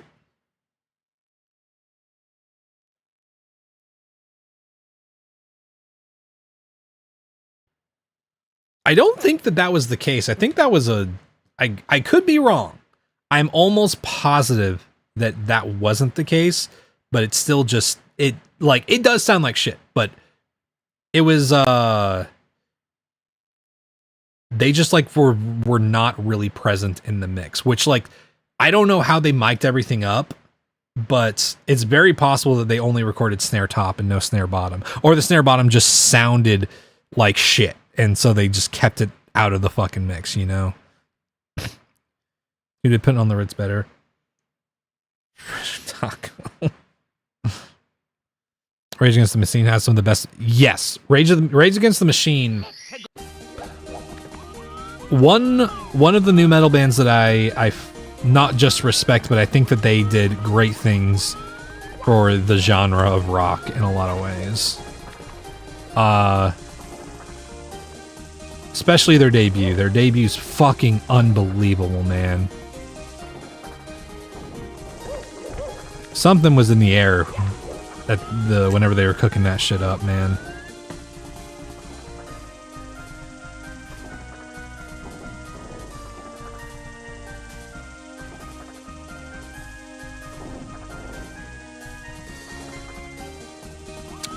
Yeah, Lars is just I gotta be honest, Lars is just a fucking idiot, honestly. He has consistently, I don't know, man. That dude could have been revered as a pretty amazing drummer if he actually gave a shit and didn't try to sabotage every one of their fucking albums. I don't know, dude. It makes me so angry as someone who loved Metallica when I was younger, you know? How do you get worse? Yeah, I mean, dude. And the worst part is that his best drumming, in my opinion, gets overshadowed by the fact that that they hated their bassist at the time. Because And Justice for All is such a well done album, but the mixes are god awful.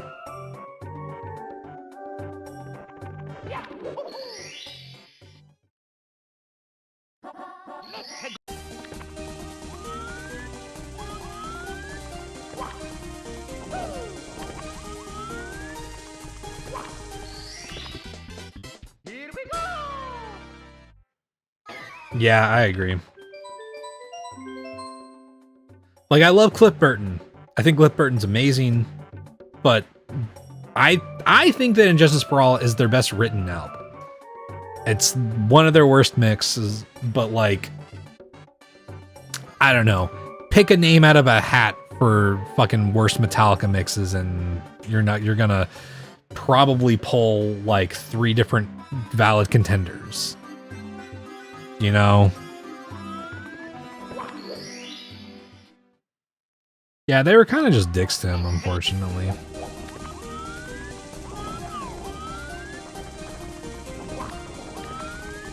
Ooh. Cousin Dave was always going to result in that. Yeah. Yeah, I mean, yeah. That's the thing. Well, here's the thing. I think Kirk Hammett was a great addition. But I think the moment that they started slowing down and getting really like butt rock about their stuff, I think it was just a downgrade. And sure, the Black Album did do bigger numbers than any other album before that. But I'm just like, I don't know, man. I don't think that popularity justifies the worsening, you know?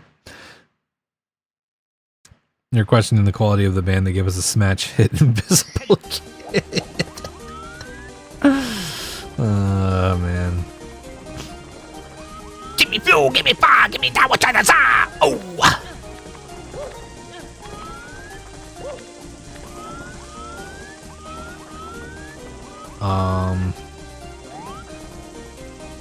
Oh no.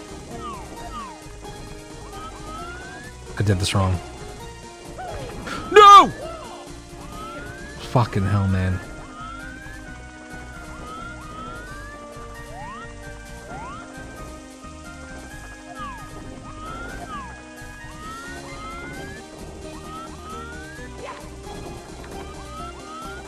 Trying to figure out where the fuck. Oh, whoa. I meant to do that.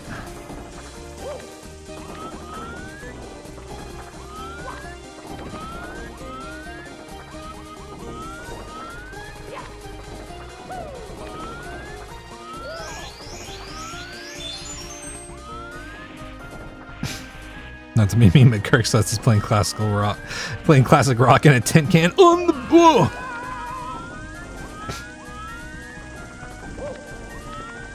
Yeah, I mean, I'm not gonna pretend like Kirk was as good of a guitarist as Dave or anything like that, but you know.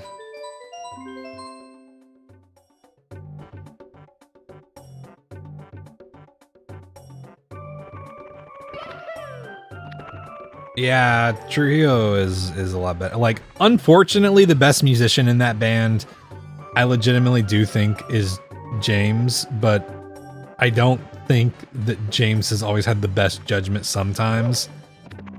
And he's kind of let Lars get away with a lot of shit.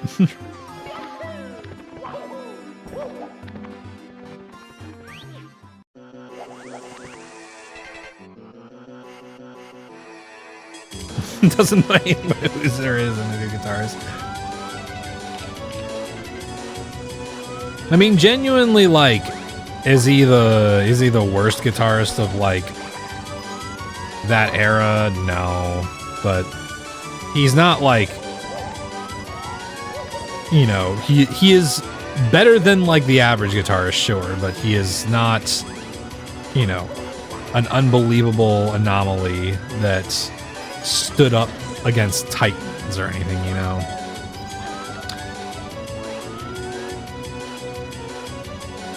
Yeah, James is just a good performer, a good guitarist, and knows what he's doing with his vocals. He's also a fucking dick. Unfortunately.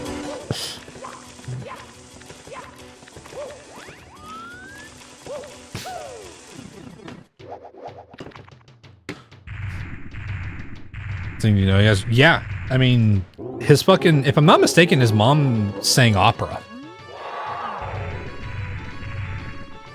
Can't remember if it was opera or just like, just classical singing, but his mom is at least classically trained, you know.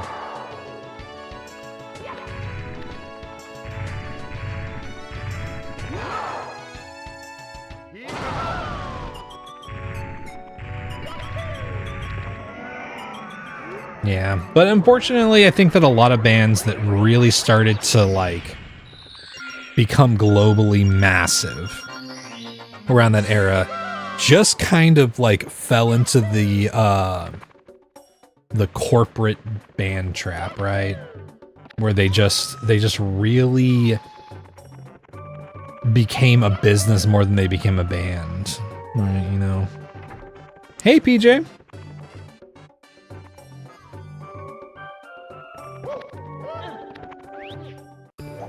You were in band?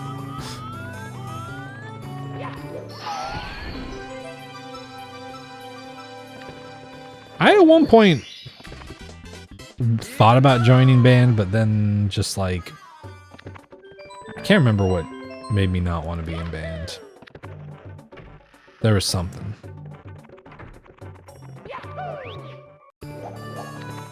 Daniel's playing your clarinet now? Oh, hell yeah. That's cool.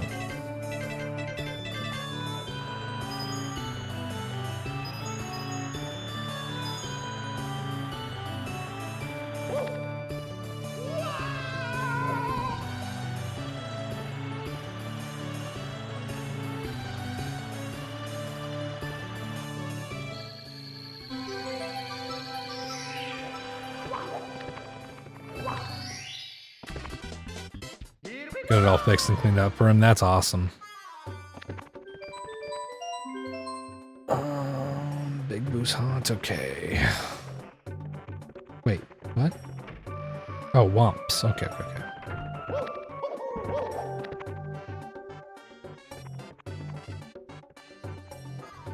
You don't know heavy metal? You don't know what this is supposed to be?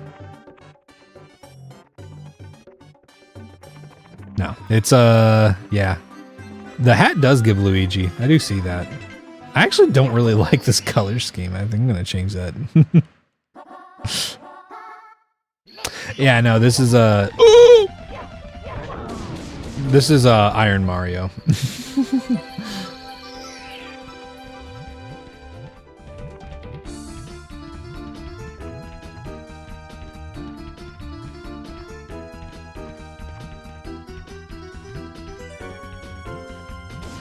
Wait, what the fuck?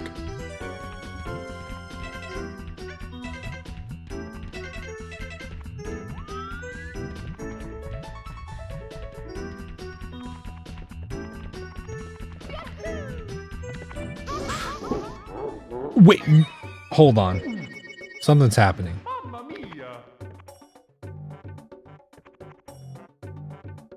Dude, I stopped.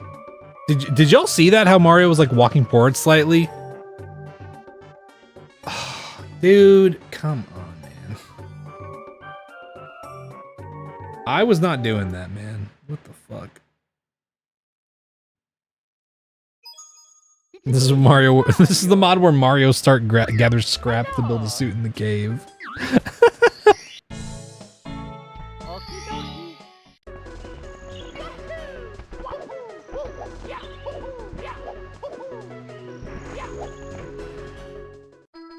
These Trix yogurt themed Mario.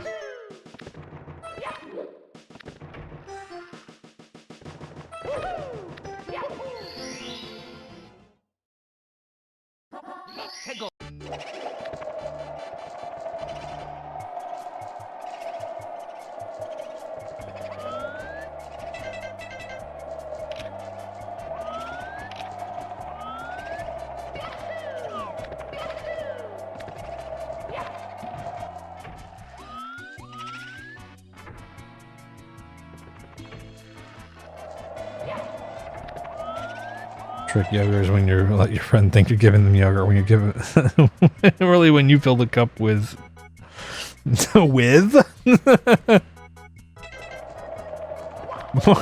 Mario Stark, build this in a cave with a box of stars!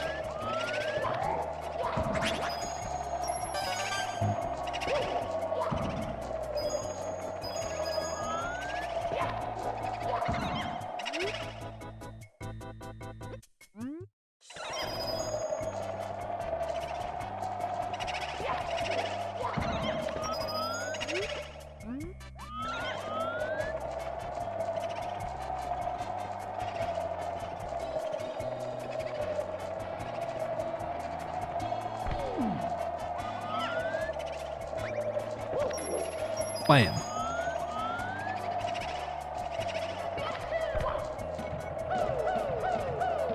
Oh. Okay. Freestanding starts there.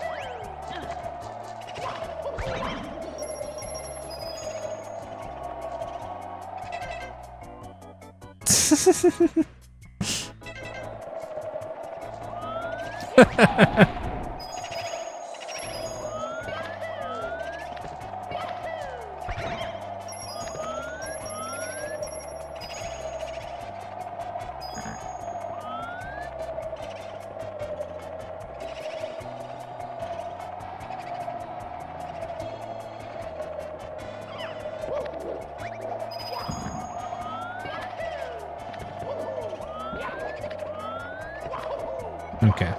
Nothing over here.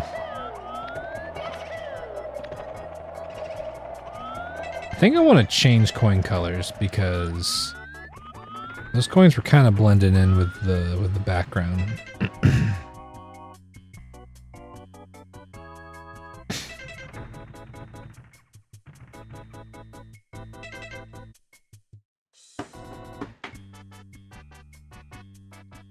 You asked the question, PJ? Wait. When did we switch to Mario? Oh, we switched like... I want to say 3.5 hours ago. I do not know SMG4. I do know about the Amazing Digital Circus. But I haven't watched it.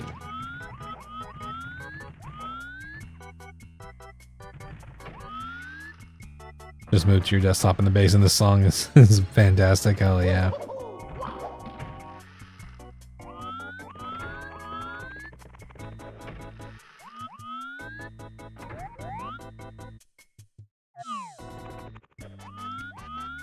You got a powered sub. Oh, hell yeah.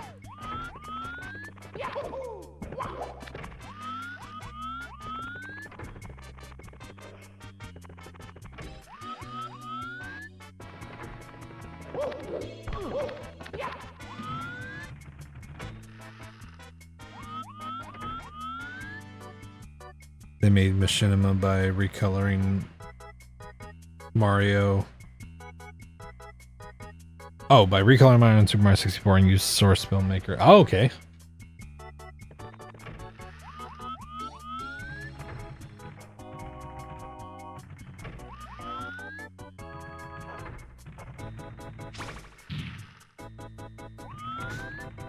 Unfortunately, every time I hear the song, all I can think about is Nirvana the band, the show, and their rendition of the Wii Shop song.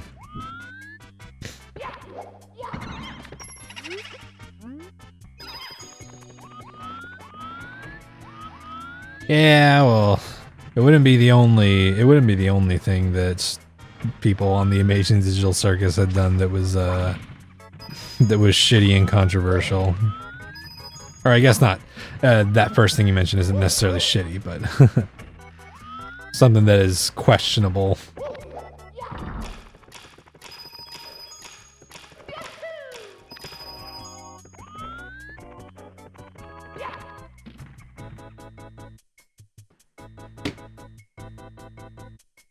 Finish both assignments, now you wait for your appointment with your instructor to make sure I'm on the right track. Oh, hell yeah! What do I have to fight? What's going on? An hour of nothing but OOT shot music. That could be nice. When I was younger, I would sometimes just go to certain areas in Persona 3 and just go to sleep with the game on so I could listen to the music.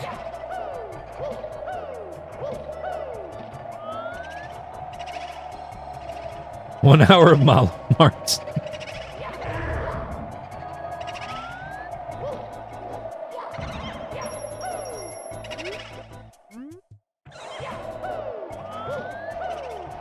No!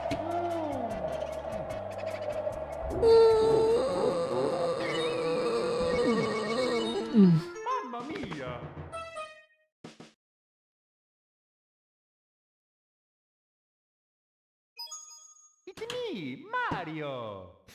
Hello. Okie dokie.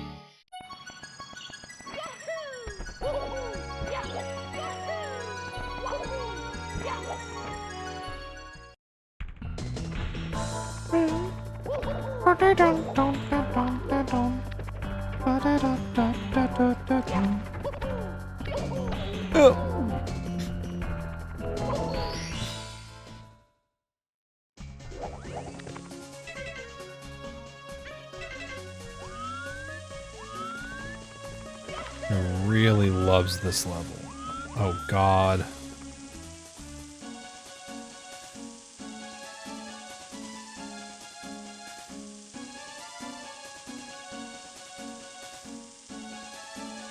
I don't think we can get that.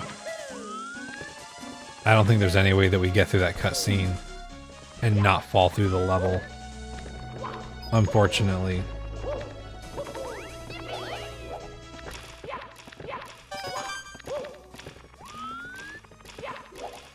Ah.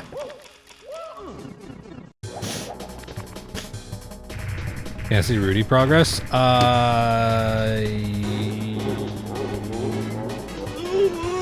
Yeah, let me... Boom, boom, boom, boom, boom, boom, boom, boom, boom, boom, boom, boom, boom, boom, boom, boom, boom. Hold on, let me see if I can pull this up really fast.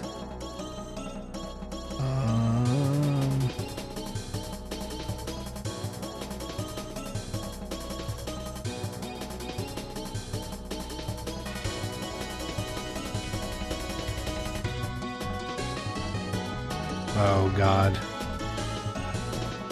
Maybe later.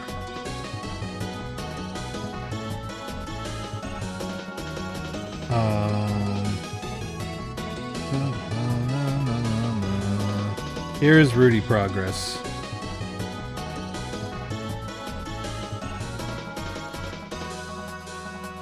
And now shrunk down, more like emote size.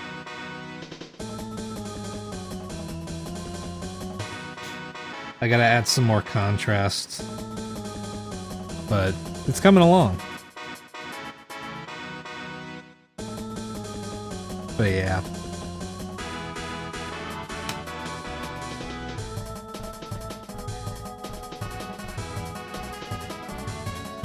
Ugh.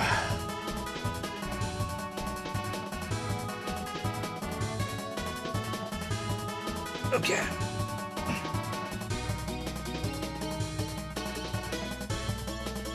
When you went to bed, didn't even look at the dog. Thank you. Yeah, I was trying to go for... I wanted it to be stylized enough that it could be read pretty easily as an emote, because sometimes if you just, like, Photoshop some, like parts of a real image, it'll sometimes read as an emote, but it can be kind of hard to get, like, real images to work as emotes really clearly when they're shrunk down. And that's kind of my goal, is to get something that's, like, even whenever it's in its smallest form, you're like, oh, that's a dog with his tongue out.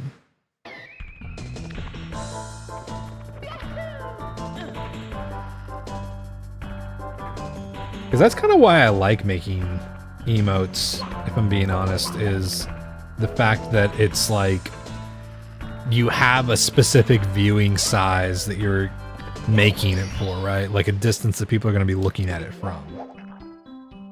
Which is always a fun thing to keep in mind.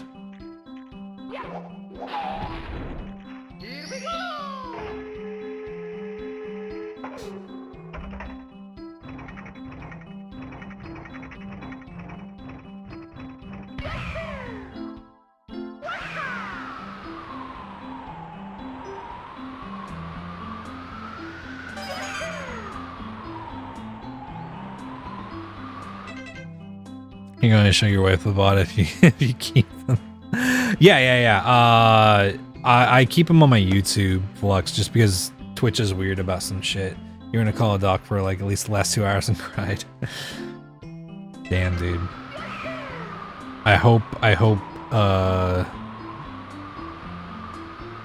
as good of tears as they can be, you know. They're tears nonetheless, but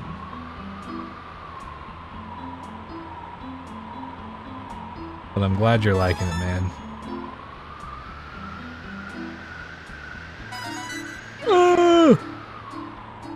She's a visual artist, and I think she'd love the transformation there. Oh, hell yeah. Yeah. I appreciate that. I just like making art, man. Like, I know that some people know that I make my, my avatars and all of my emotes and whatnot, but I don't know, man. I like doing art of all kinds, you know?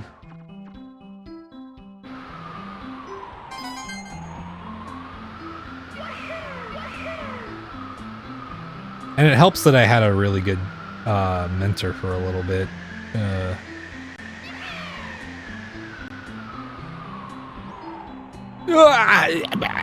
Fine.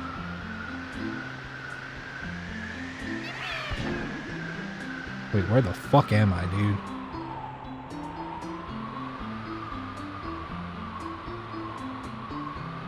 Okay. I need to I need to reposition myself, dude.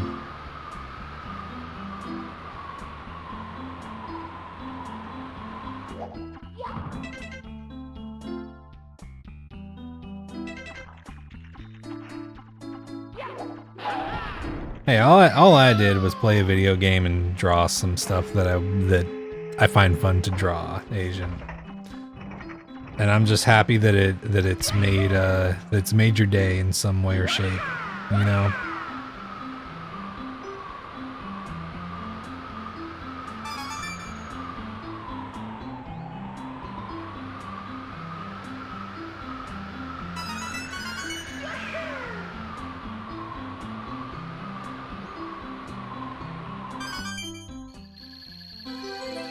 Are you in the US? Yeah, I'm in the US. I live over in the Pacific Northwest.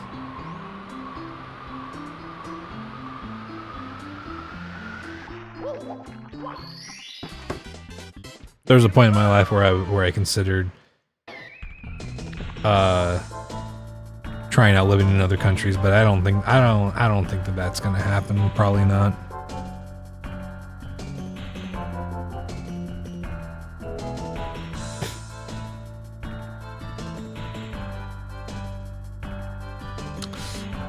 Okay.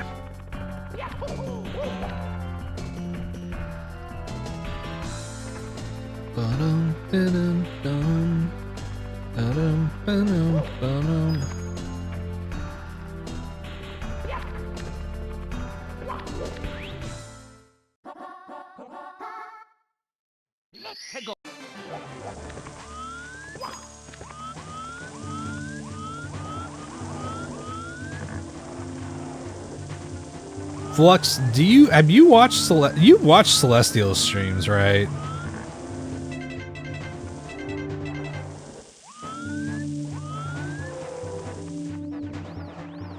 Oh, I hear you, you annoying fucking bastard, dude.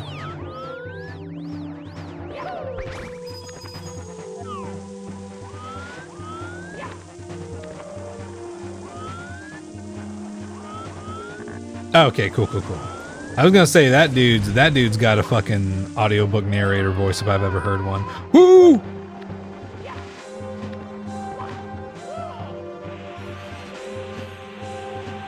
Just like streaming at night. Yeah, I'm just a night owl, kinda. My hours of sleep tend to just gravitate towards this a lot of the time. Especially because during the day when other people are around and whatnot, I like to hang out with my roommates and whatnot. So it's easier for me to work whenever I'm like, oh, I know everybody's asleep and, or it's like getting late for them and whatnot, you know? Night Parrot, okay. Oh, you're just saying Night Parrot. Yes, I thought you were saying good night. I was like, oh, that's sudden. No, yeah. Just a night bird, Night Parrot.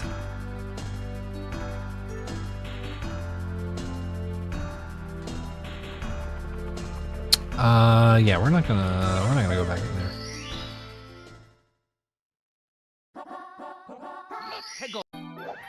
But yeah, I would literally be up this late even if I didn't stream.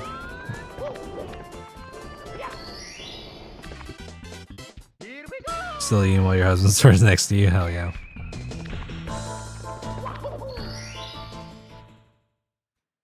I guess hell yeah / sorry? Question mark. I imagine you're pretty tired too. Ooh.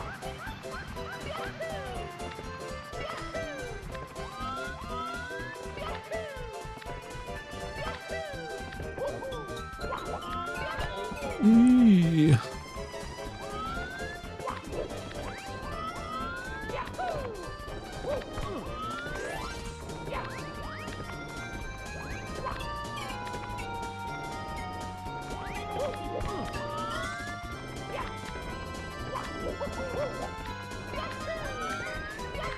Okay.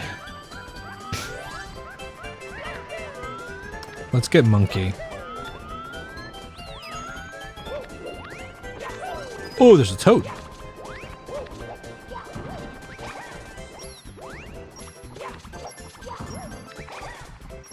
And you gotta go too.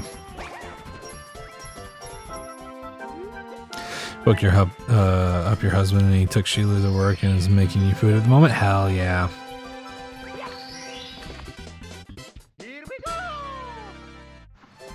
Slept all day and you're still up feeding her? Damn, I'm sorry. Really wonder what my doctor is going to say when I tell her the Wegovy is making you crazy hungry. Yeah. I hope that you're able to find a solution for that.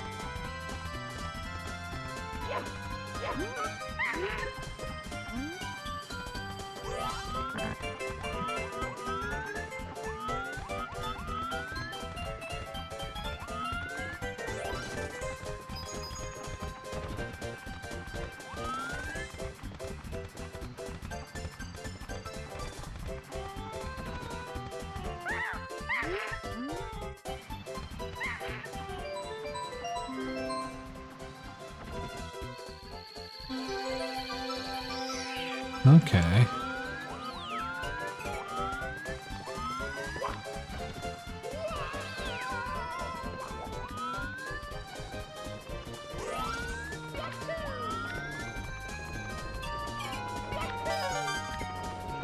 Huh.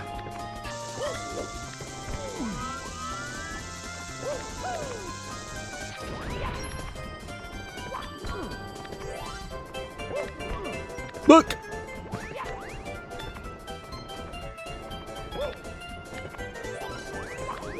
Okay, there we go.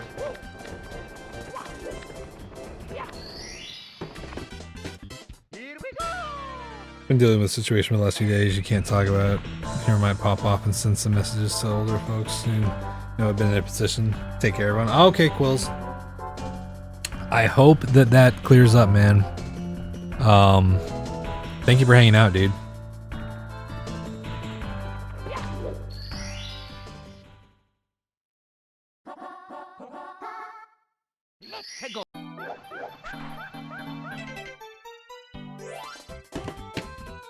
Chat.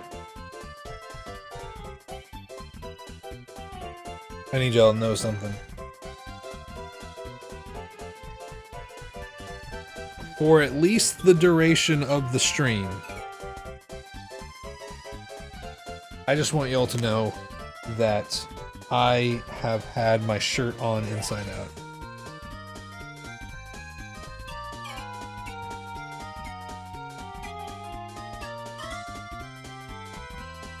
There we go. I have no idea why I didn't notice that. I just looked at my shoulder and I was like, that looks like the inside of the seam. And I looked at my other shoulder and I was like, that's definitely the inside of the seam. Different network comes in with a shirt inside out fairly often. That's funny. Get your underwear inside out. Well, okay, so I feel like that's understandable because it's like, you know, you're not like your underwear is kind of like out of view for most of the day. Like even if you're not wearing anything over it, it's like it's still just one of those things where it's like you're not looking down as much. I have been looking back and forth and had my arms in view this entire time, and somehow I just didn't realize. Okay.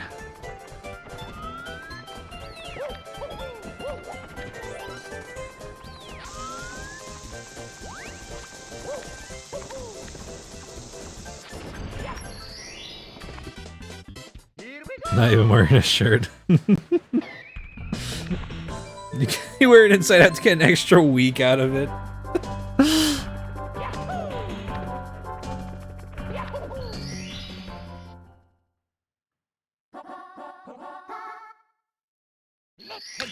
I guess that's true, PJ.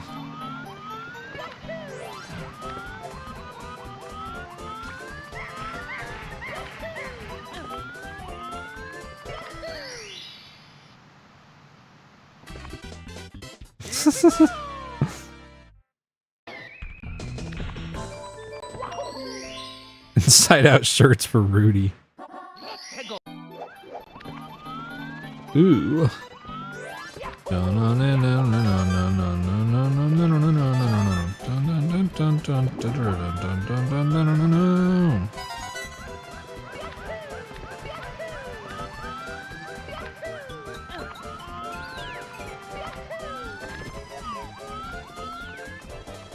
Okay. Trying to keep an eye out for any shitty coin spots.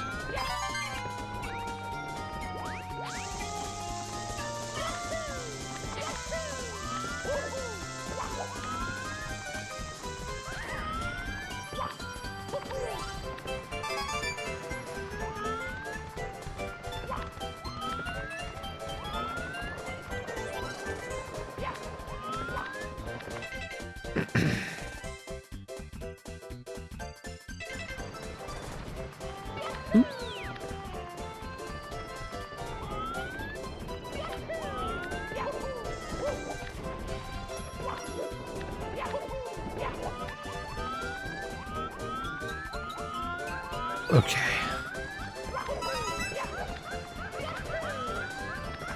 Gonna hope that the last two coins are up here somewhere. Ah, there's one. Oh, there's two down there.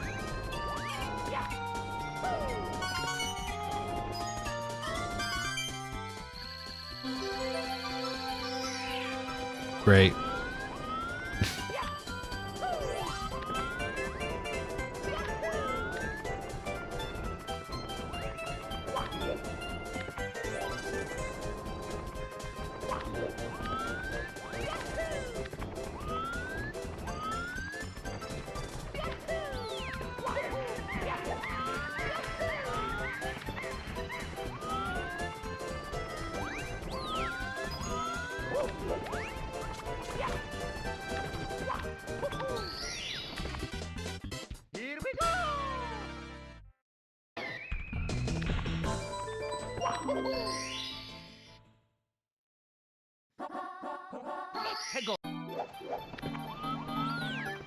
Oh yeah, I can see how that would be a problem, Electo.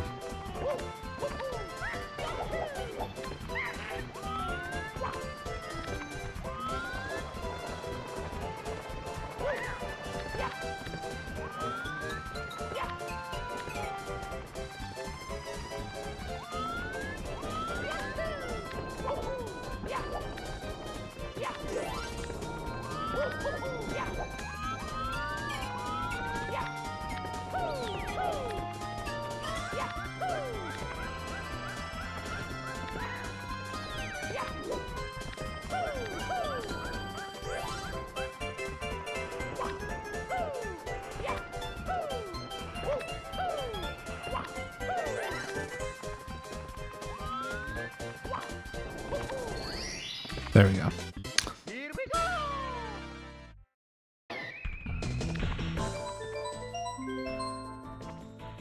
Okay.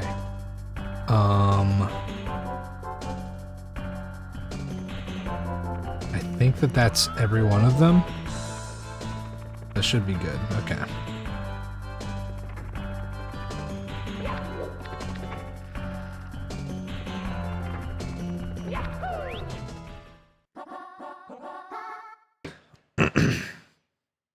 Yeah, it can be pretty dicey sometimes with clothing materials. I get that, Alec, though. Ooh!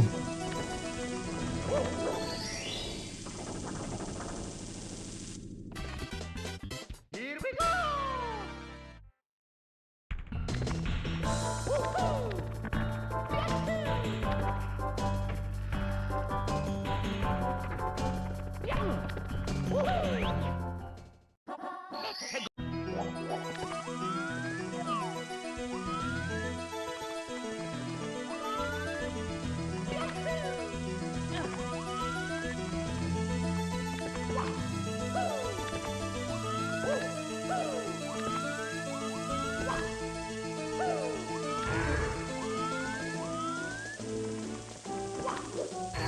Okay.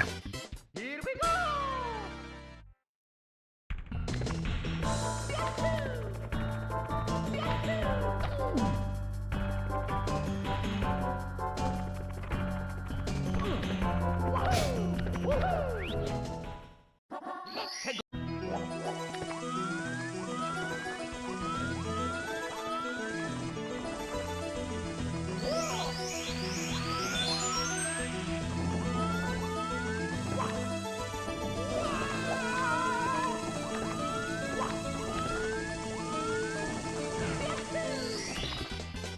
Here we go! Sick.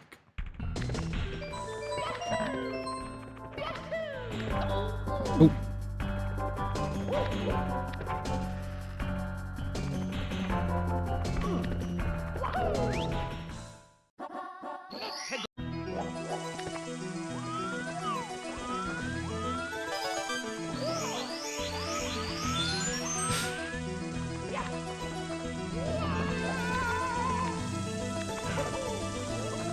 Fuck! Oh, dude, that was too high. Oh, damn it, man.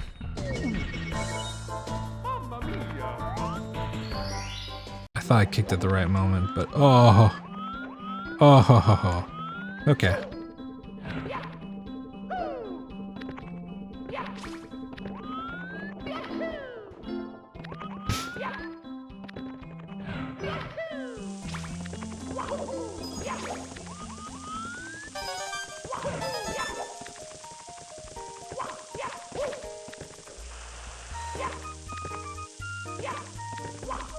Motherfucker Mario, come on.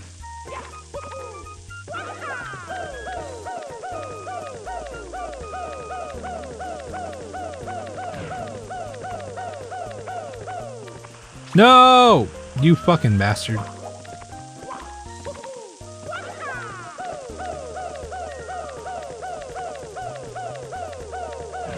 No, you're all good, Electo. You're fine. So about TikTok clock. Were you about to bet a 5-pack or something, Agent?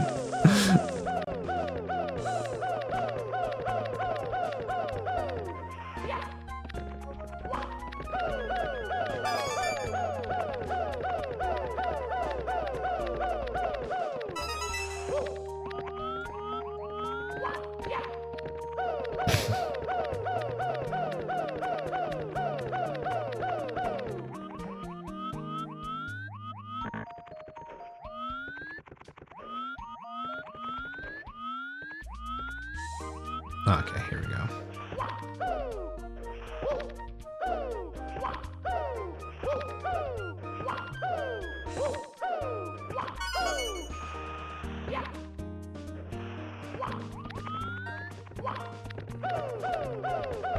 No!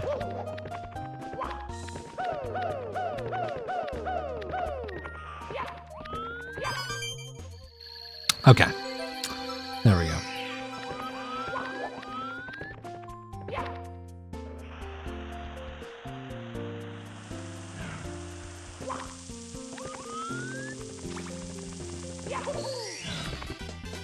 Here we go! Cool.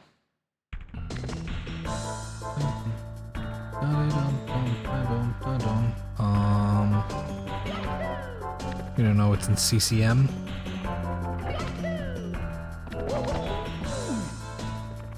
Oh. Huh.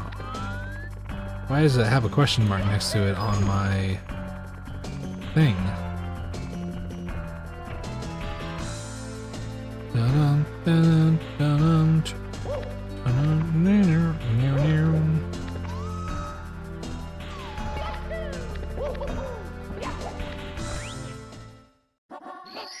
SSL.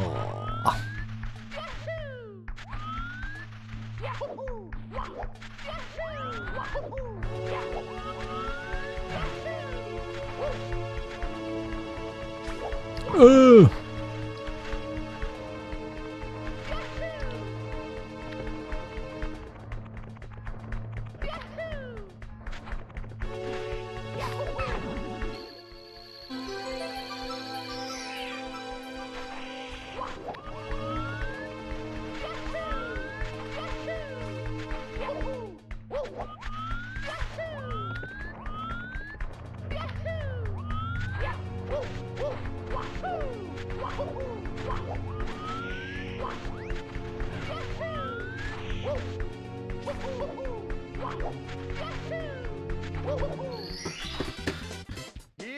Placed SSL with TS a while ago.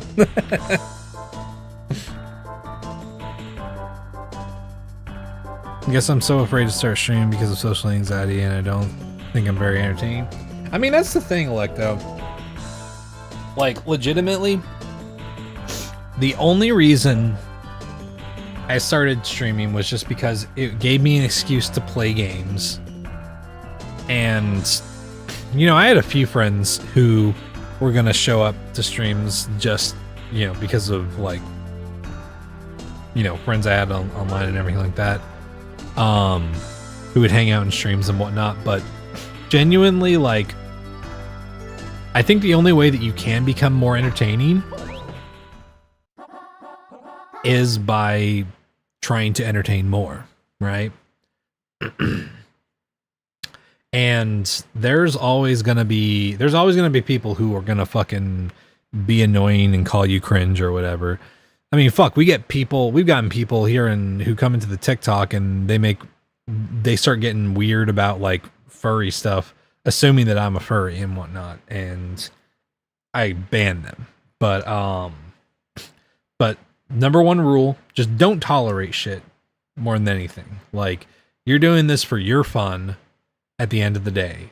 And if you start from that spot, then, like, you'll start actually having fun, and you can actually start building a space that you want to. And if people don't want to be there, the best part is that the internet it has a million different people streaming at the same time. So many people can just go to another stream if they really are bothered by anything, you know?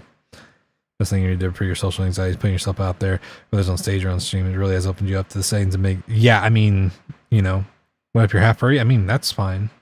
I think furries are cool as fuck.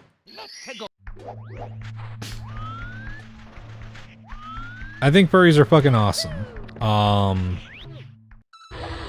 People just assume because I have a parrot avatar that I am a furry, which, like, I guess by some people's criteria I am, but I don't, like, really identify as a furry, so it's just like, but it's one of those things where, like, if it's gonna cause shitty people to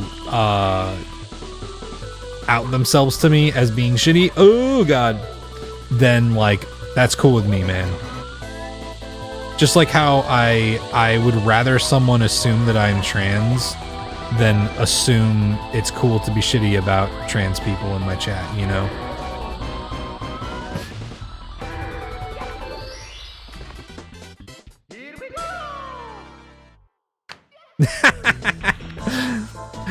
I mean, truth, PJ, I don't really put a lot of effort into, like, I don't know, like, I try to be funny, I guess, but I'm like, I don't try to force it more than I normally do, you know? Yeah, and what PJ said, you'll find your people. And that's the thing, if you set your whole base up to just have fun, you know, then, like, truly, that is, like, I don't want to say an invincible position, But like legitimately, what helped me a lot with stage like fright and nervousness when playing live shows and whatnot is thinking about it from the perspective of like, what am I doing this for? What am I doing this for? Like from my own, in terms of my own self-satisfaction. What is the reason that I am doing this? And for streaming, it was literally just like, I want to play video games and I don't spend enough time playing video games, which I love to do. So I'm just going to do that and have fun. And then people started showing up, you know. You don't stick to your goals and your gaming interests rotate, and I don't want people to stay for a goal and then I put down, well then just don't set goals. Don't set goals. You don't need to. I didn't set goals. I had like sub goals, kind of like they were there for like people to meet, but like I didn't set goals. I gotta be honest. I think genuinely this last subathon is the first time I've actually set goal. Before that, I literally only had like the cooking randomizer goal at a sub count that I didn't know if I would ever reach in the first place, right? But that's the thing. Make it fun first. And truly, here's the hack that people don't want you to know. Think of something you want to do. And literally, like, you're planning on, you're going to do this thing regardless. Make it an incentive if you want to. Right? Like, I know this might sound shocking, but I was probably at one point going to do a 4-game Giga Rando, a Zelda Giga Rando, one way or another. Making it a sub goal built hype around it, and I've like asked for some feedback in terms of like, should I wait for like this update or just do it now and whatnot. But like, I was gonna do that one way or another one day. I have talked about how I want to do an archipelago with all 15 Zelda games. That's just something I want to do. And if you want to make those goals, then that's cool. But like, don't worry about setting goals, you know? You have one person waiting for me to stream again. She'll always be there, and I haven't streamed in years. I mean, yeah, that's another thing. You'll build dedicated fans one way or another, you know? You want 100% Skyrim, but I'll play for a week, put it down for a few weeks, and then do another game. Electo, that's what big streamers do sometimes. There are big streamers who take weeks, if not months, off of some like games that they like that they're playing, even if they have a goal of like finishing it in one way or another, and they just come back to it whenever they feel like it. Some people might tell you that that's like not like the most effective way to do things, but fuck being effective. Have fun, because I promise you, you'll build a more like, and anybody who shows up for you just having fun will be a lot better to have around than people who are constantly judging you for not like immediately finishing your goal, right? Like if someone came in here and was on my fucking ass about like I don't mind when people are like, hey, when are you gonna play more Majora's Mask or anything like that? That's fine. But if someone came in here and was being weird about like my Majora's Mask no hit and whatnot, then that would immediately be like, hey, get lost if you don't like it. I play what I want to, right?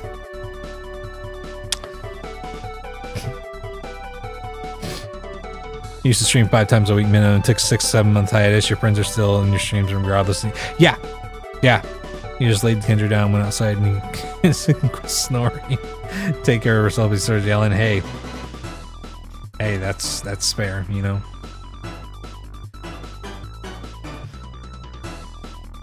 There's a streamer who you watch who will play one game for like 30 minutes and switch to another game, and he has had a ton of people. Yeah, I mean, that's another thing. There's no I don't care about Zelda. Dude, I'll never forget the fucking person who came into Celestial's stream when he had in his fucking stream title, it literally said Baldur's Gate 3 OOT continues Friday. And this person came in the stream and was like, why aren't you playing Ocarina of Time? And he was like, because I don't want to. I'm gonna play that on Friday. And the guy came in the next day and was like, so no OT until Friday, and he's like, yeah, dude, it's in my title. There's always people like that on the internet, right? But yeah, like legitimately, don't worry about goals, don't worry about like structures or any of that stuff. I mean, ask yourself with this, Electo, other than my subathon, have you ever seen me once post a schedule?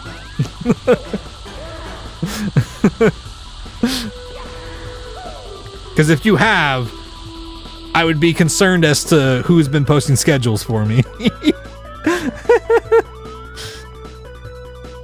Trying to convey how you feel any emotion sometimes you don't. Hey, you know, that's fine. That's fine. It's hard to describe how you feel sometimes. I think that's reasonable. Exactly, Electo. And would my stream maybe be more successful if I posted a more consistent schedule and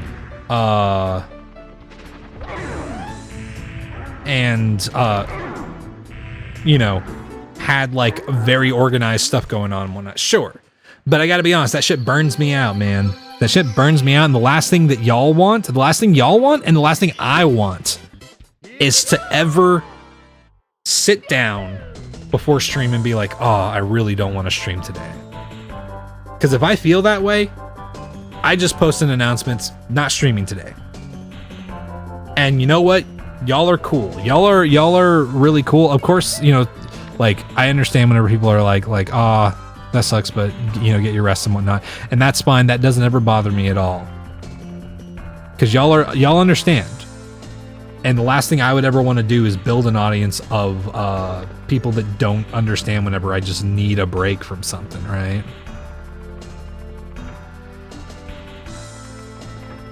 Chroma streams when Chroma wants to. I mean, exactly. And if anybody tells you that's not like effective or like or optimal or whatever, fucking go watch a Germa stream. When does Germa just streams whenever the fuck he wants, which is fine, you know.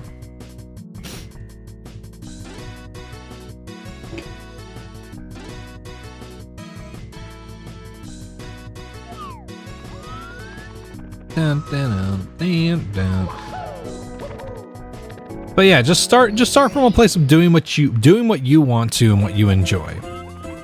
Because I promise also, anything you're worried about as far as like being entertaining and whatnot, your style of entertainment will crop up way better and more often if you are enjoying what you're streaming and enjoying what you're doing, right?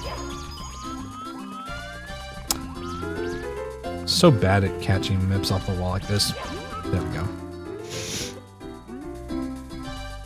People in my streams who would watch my streams start screen for 30 minutes while I ran up to the school real quick. Yeah, I mean, there's times where I've had my stream on the 30-minute I've had my start screen on for 30 minutes sometimes because I just like shit popped up like pretty immediately the moment I started streaming, you know, and I had to go take care of something. Majority of nerves feeling bad went away when I realized streaming to thousands of viewers wasn't a goal. That's another thing. This isn't like, unless this is do or die, which like that's the thing. I don't recommend people start out in a do or die situation from zero. And as long as you are not in a do or die situation and you aren't, you know, immediately expecting thousands of viewers and whatnot, and your goal is just, hey, I'm having fun. And if people show up, then that's cool. That's going to be infinitely easier to maintain. And to be honest, sometimes it's okay also to like, even if your goal is just to play, you know, games on stream more and whatnot, sometimes you're going to realize you don't like streaming certain games. There are some games I'm never going to play on stream just because I don't like streaming them. I don't largely like, so far I've enjoyed doing certain community archipelagos off stream. Thanks for all the likes, Whitney. Someday I might do community archipelago streams and whatnot, but I kind of like just having a routine sometimes of just like, oh, I wake up, I get my coffee, eat breakfast, and while I'm eating breakfast, I do my checks for the day.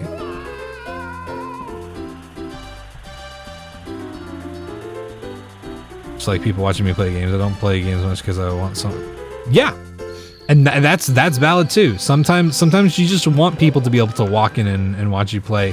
Hell, that's why if you go to like conventions, like where video games are involved at all half the time, they have a room where you can play video games and other people can just walk by and watch you play and hang out and whatnot. You know, I really want to play Genshin Impact, but I don't want people who are so obsessed with damage numbers to come in and be shitty. I promise you, Electo, I know several people who just do chill Genshin streams. You modded me like 6 meters and now you're trying my best friend. Yeah, it's pretty wild. Love to play a co-op with you one day. Oh hell yeah, that'd be cool. Yeah, I'd love to get a cool either archipelago or something co-op going with chat one day. My 6-year-old thinks I'm like mega famous because he sees me do these gigs around the local area, comes to me to news stations for interviews, and he sees me stream on TV. Hey, I mean, exactly, Flux. Like, if that does it for you, then that's fucking awesome. Oh wait, did I? Okay, yeah. I got both stars there.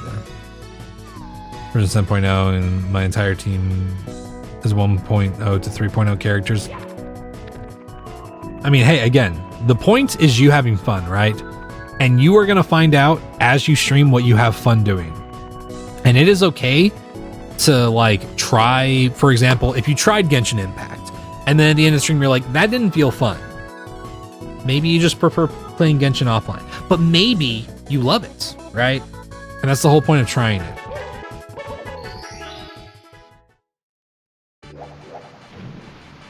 Man, we haven't had a Metal Cap Mario stage in a while.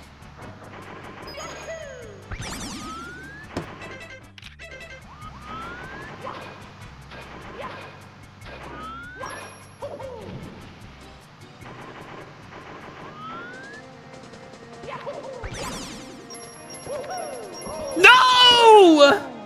Mario, you fucking idiot. Ugh.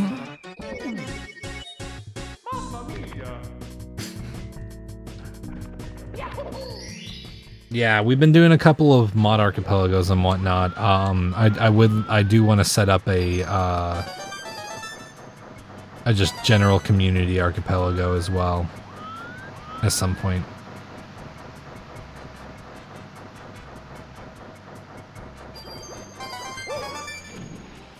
Ooh. Oop. Okay, yeah, that's fine. Yeah, you know what? Whatever. Power creep outdated them, but I love this. Hey, that's the here's the thing, Electo. I'm gonna tell you this. There are people who love that kind of shit. There's a guy on here who is one of my favorite streamers. His name is P. Peverson. And he's one of my favorite streamers because every time he plays Elden Ring, everybody's playing meta when they're doing invasions and shit like that. And every single time, people's like, I don't want to do meta. I want to do off meta. I want to intentionally fight against meta people with off meta builds. And he does all kinds of unconventional and cool builds. And I love his streams for that. Because he's just having fun. He's not thinking about it from the, like, oh, getting the most wins. Like, he's good at Elden Ring. He's good at Souls games. But, like, he is focused primarily on having fun there, you know? And I think that there's something great about that. Like, if you were just so locked into like certain characters, you're like, I'm gonna make it work with these characters. I think that's cool. And I think that is not a point to be ashamed of. I think that's a point of pride, you know?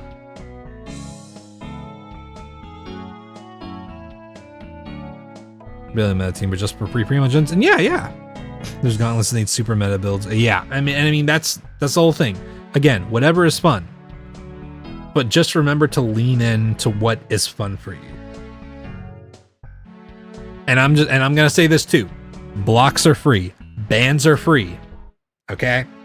The moment someone starts coming in there talking like a fucking piece of shit and immediately starts judging you, No hi, hello, starts off with like, are you kidding me? This build, that build, ugh, why are you playing like this?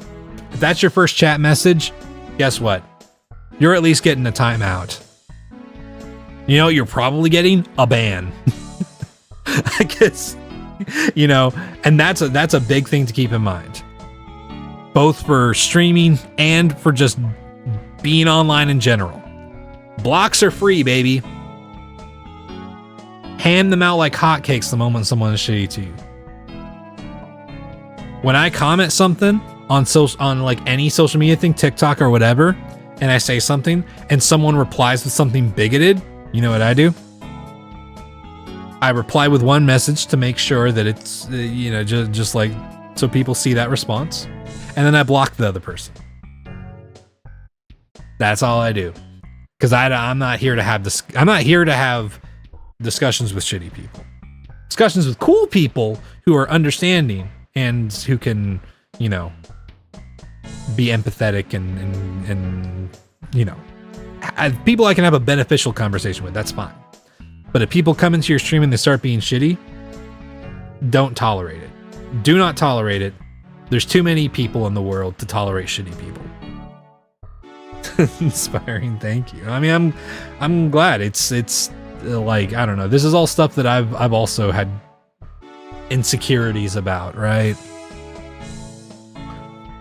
Bad chatter can ruin the entire vibe of a stream opinion, which is unfair to the others who want it. Exactly. That's the thing. That's the thing. That's the thing.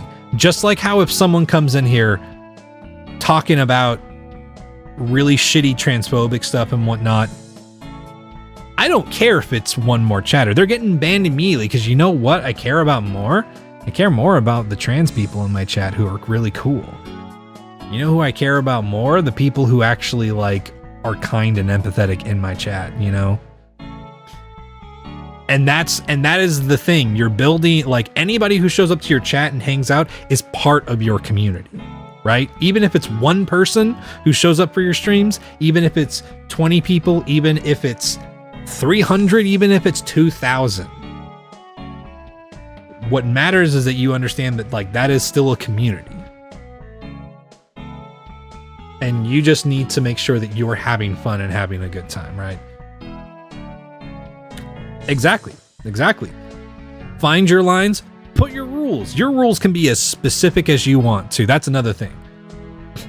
Just be specific about your boundaries. Don't want people telling you what to do or what to play and whatnot. Put it in the rules. Give them a warning if they come in and they say something kind of too backseaty and you're kind of like, hey, I really don't want help and whatnot. And then if they keep breaking the rules, don't tolerate it. You know?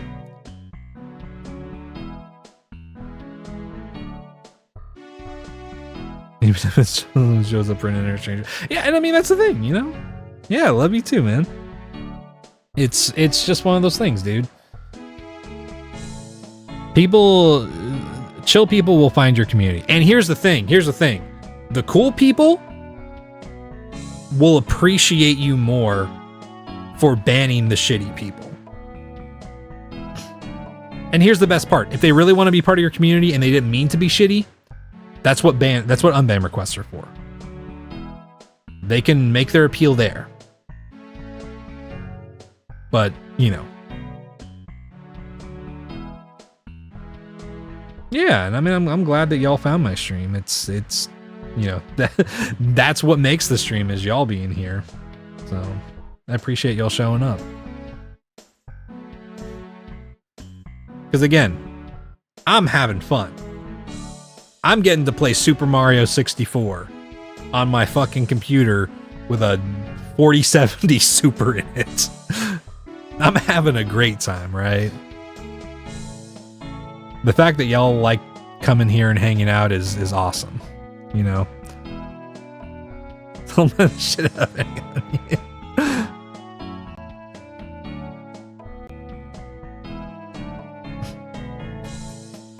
Try to stream again after what happened to your ex-friend group. Well, I'm glad. Stuff like that can really do a number on self-esteem. I've heard quite a few horror stories about Ex-friend groups in like various contexts.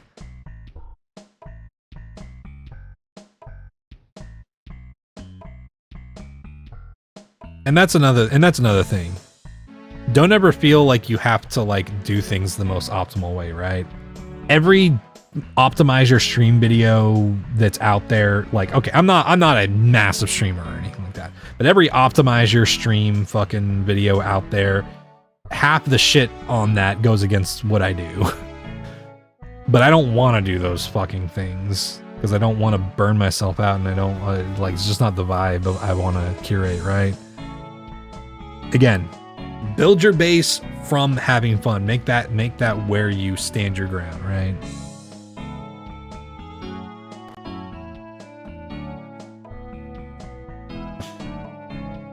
All right, chat.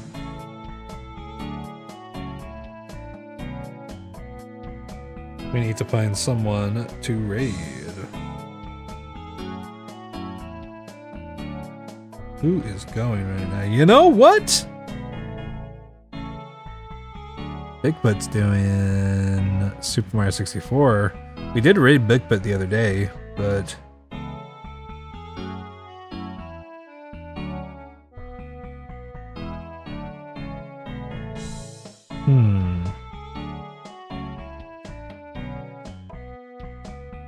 how y'all feeling, chat? Y'all want to just watch some more Super Mario 64?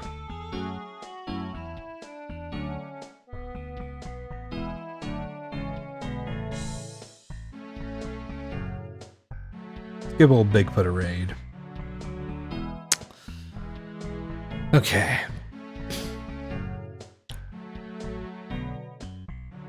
All right, y'all. Thank you all for hanging out today. I'm gonna end this recording now. I hope that you all have a great night. It has been a lot of fun, even through all these shitty attempts. I always love playing some Iron Mario.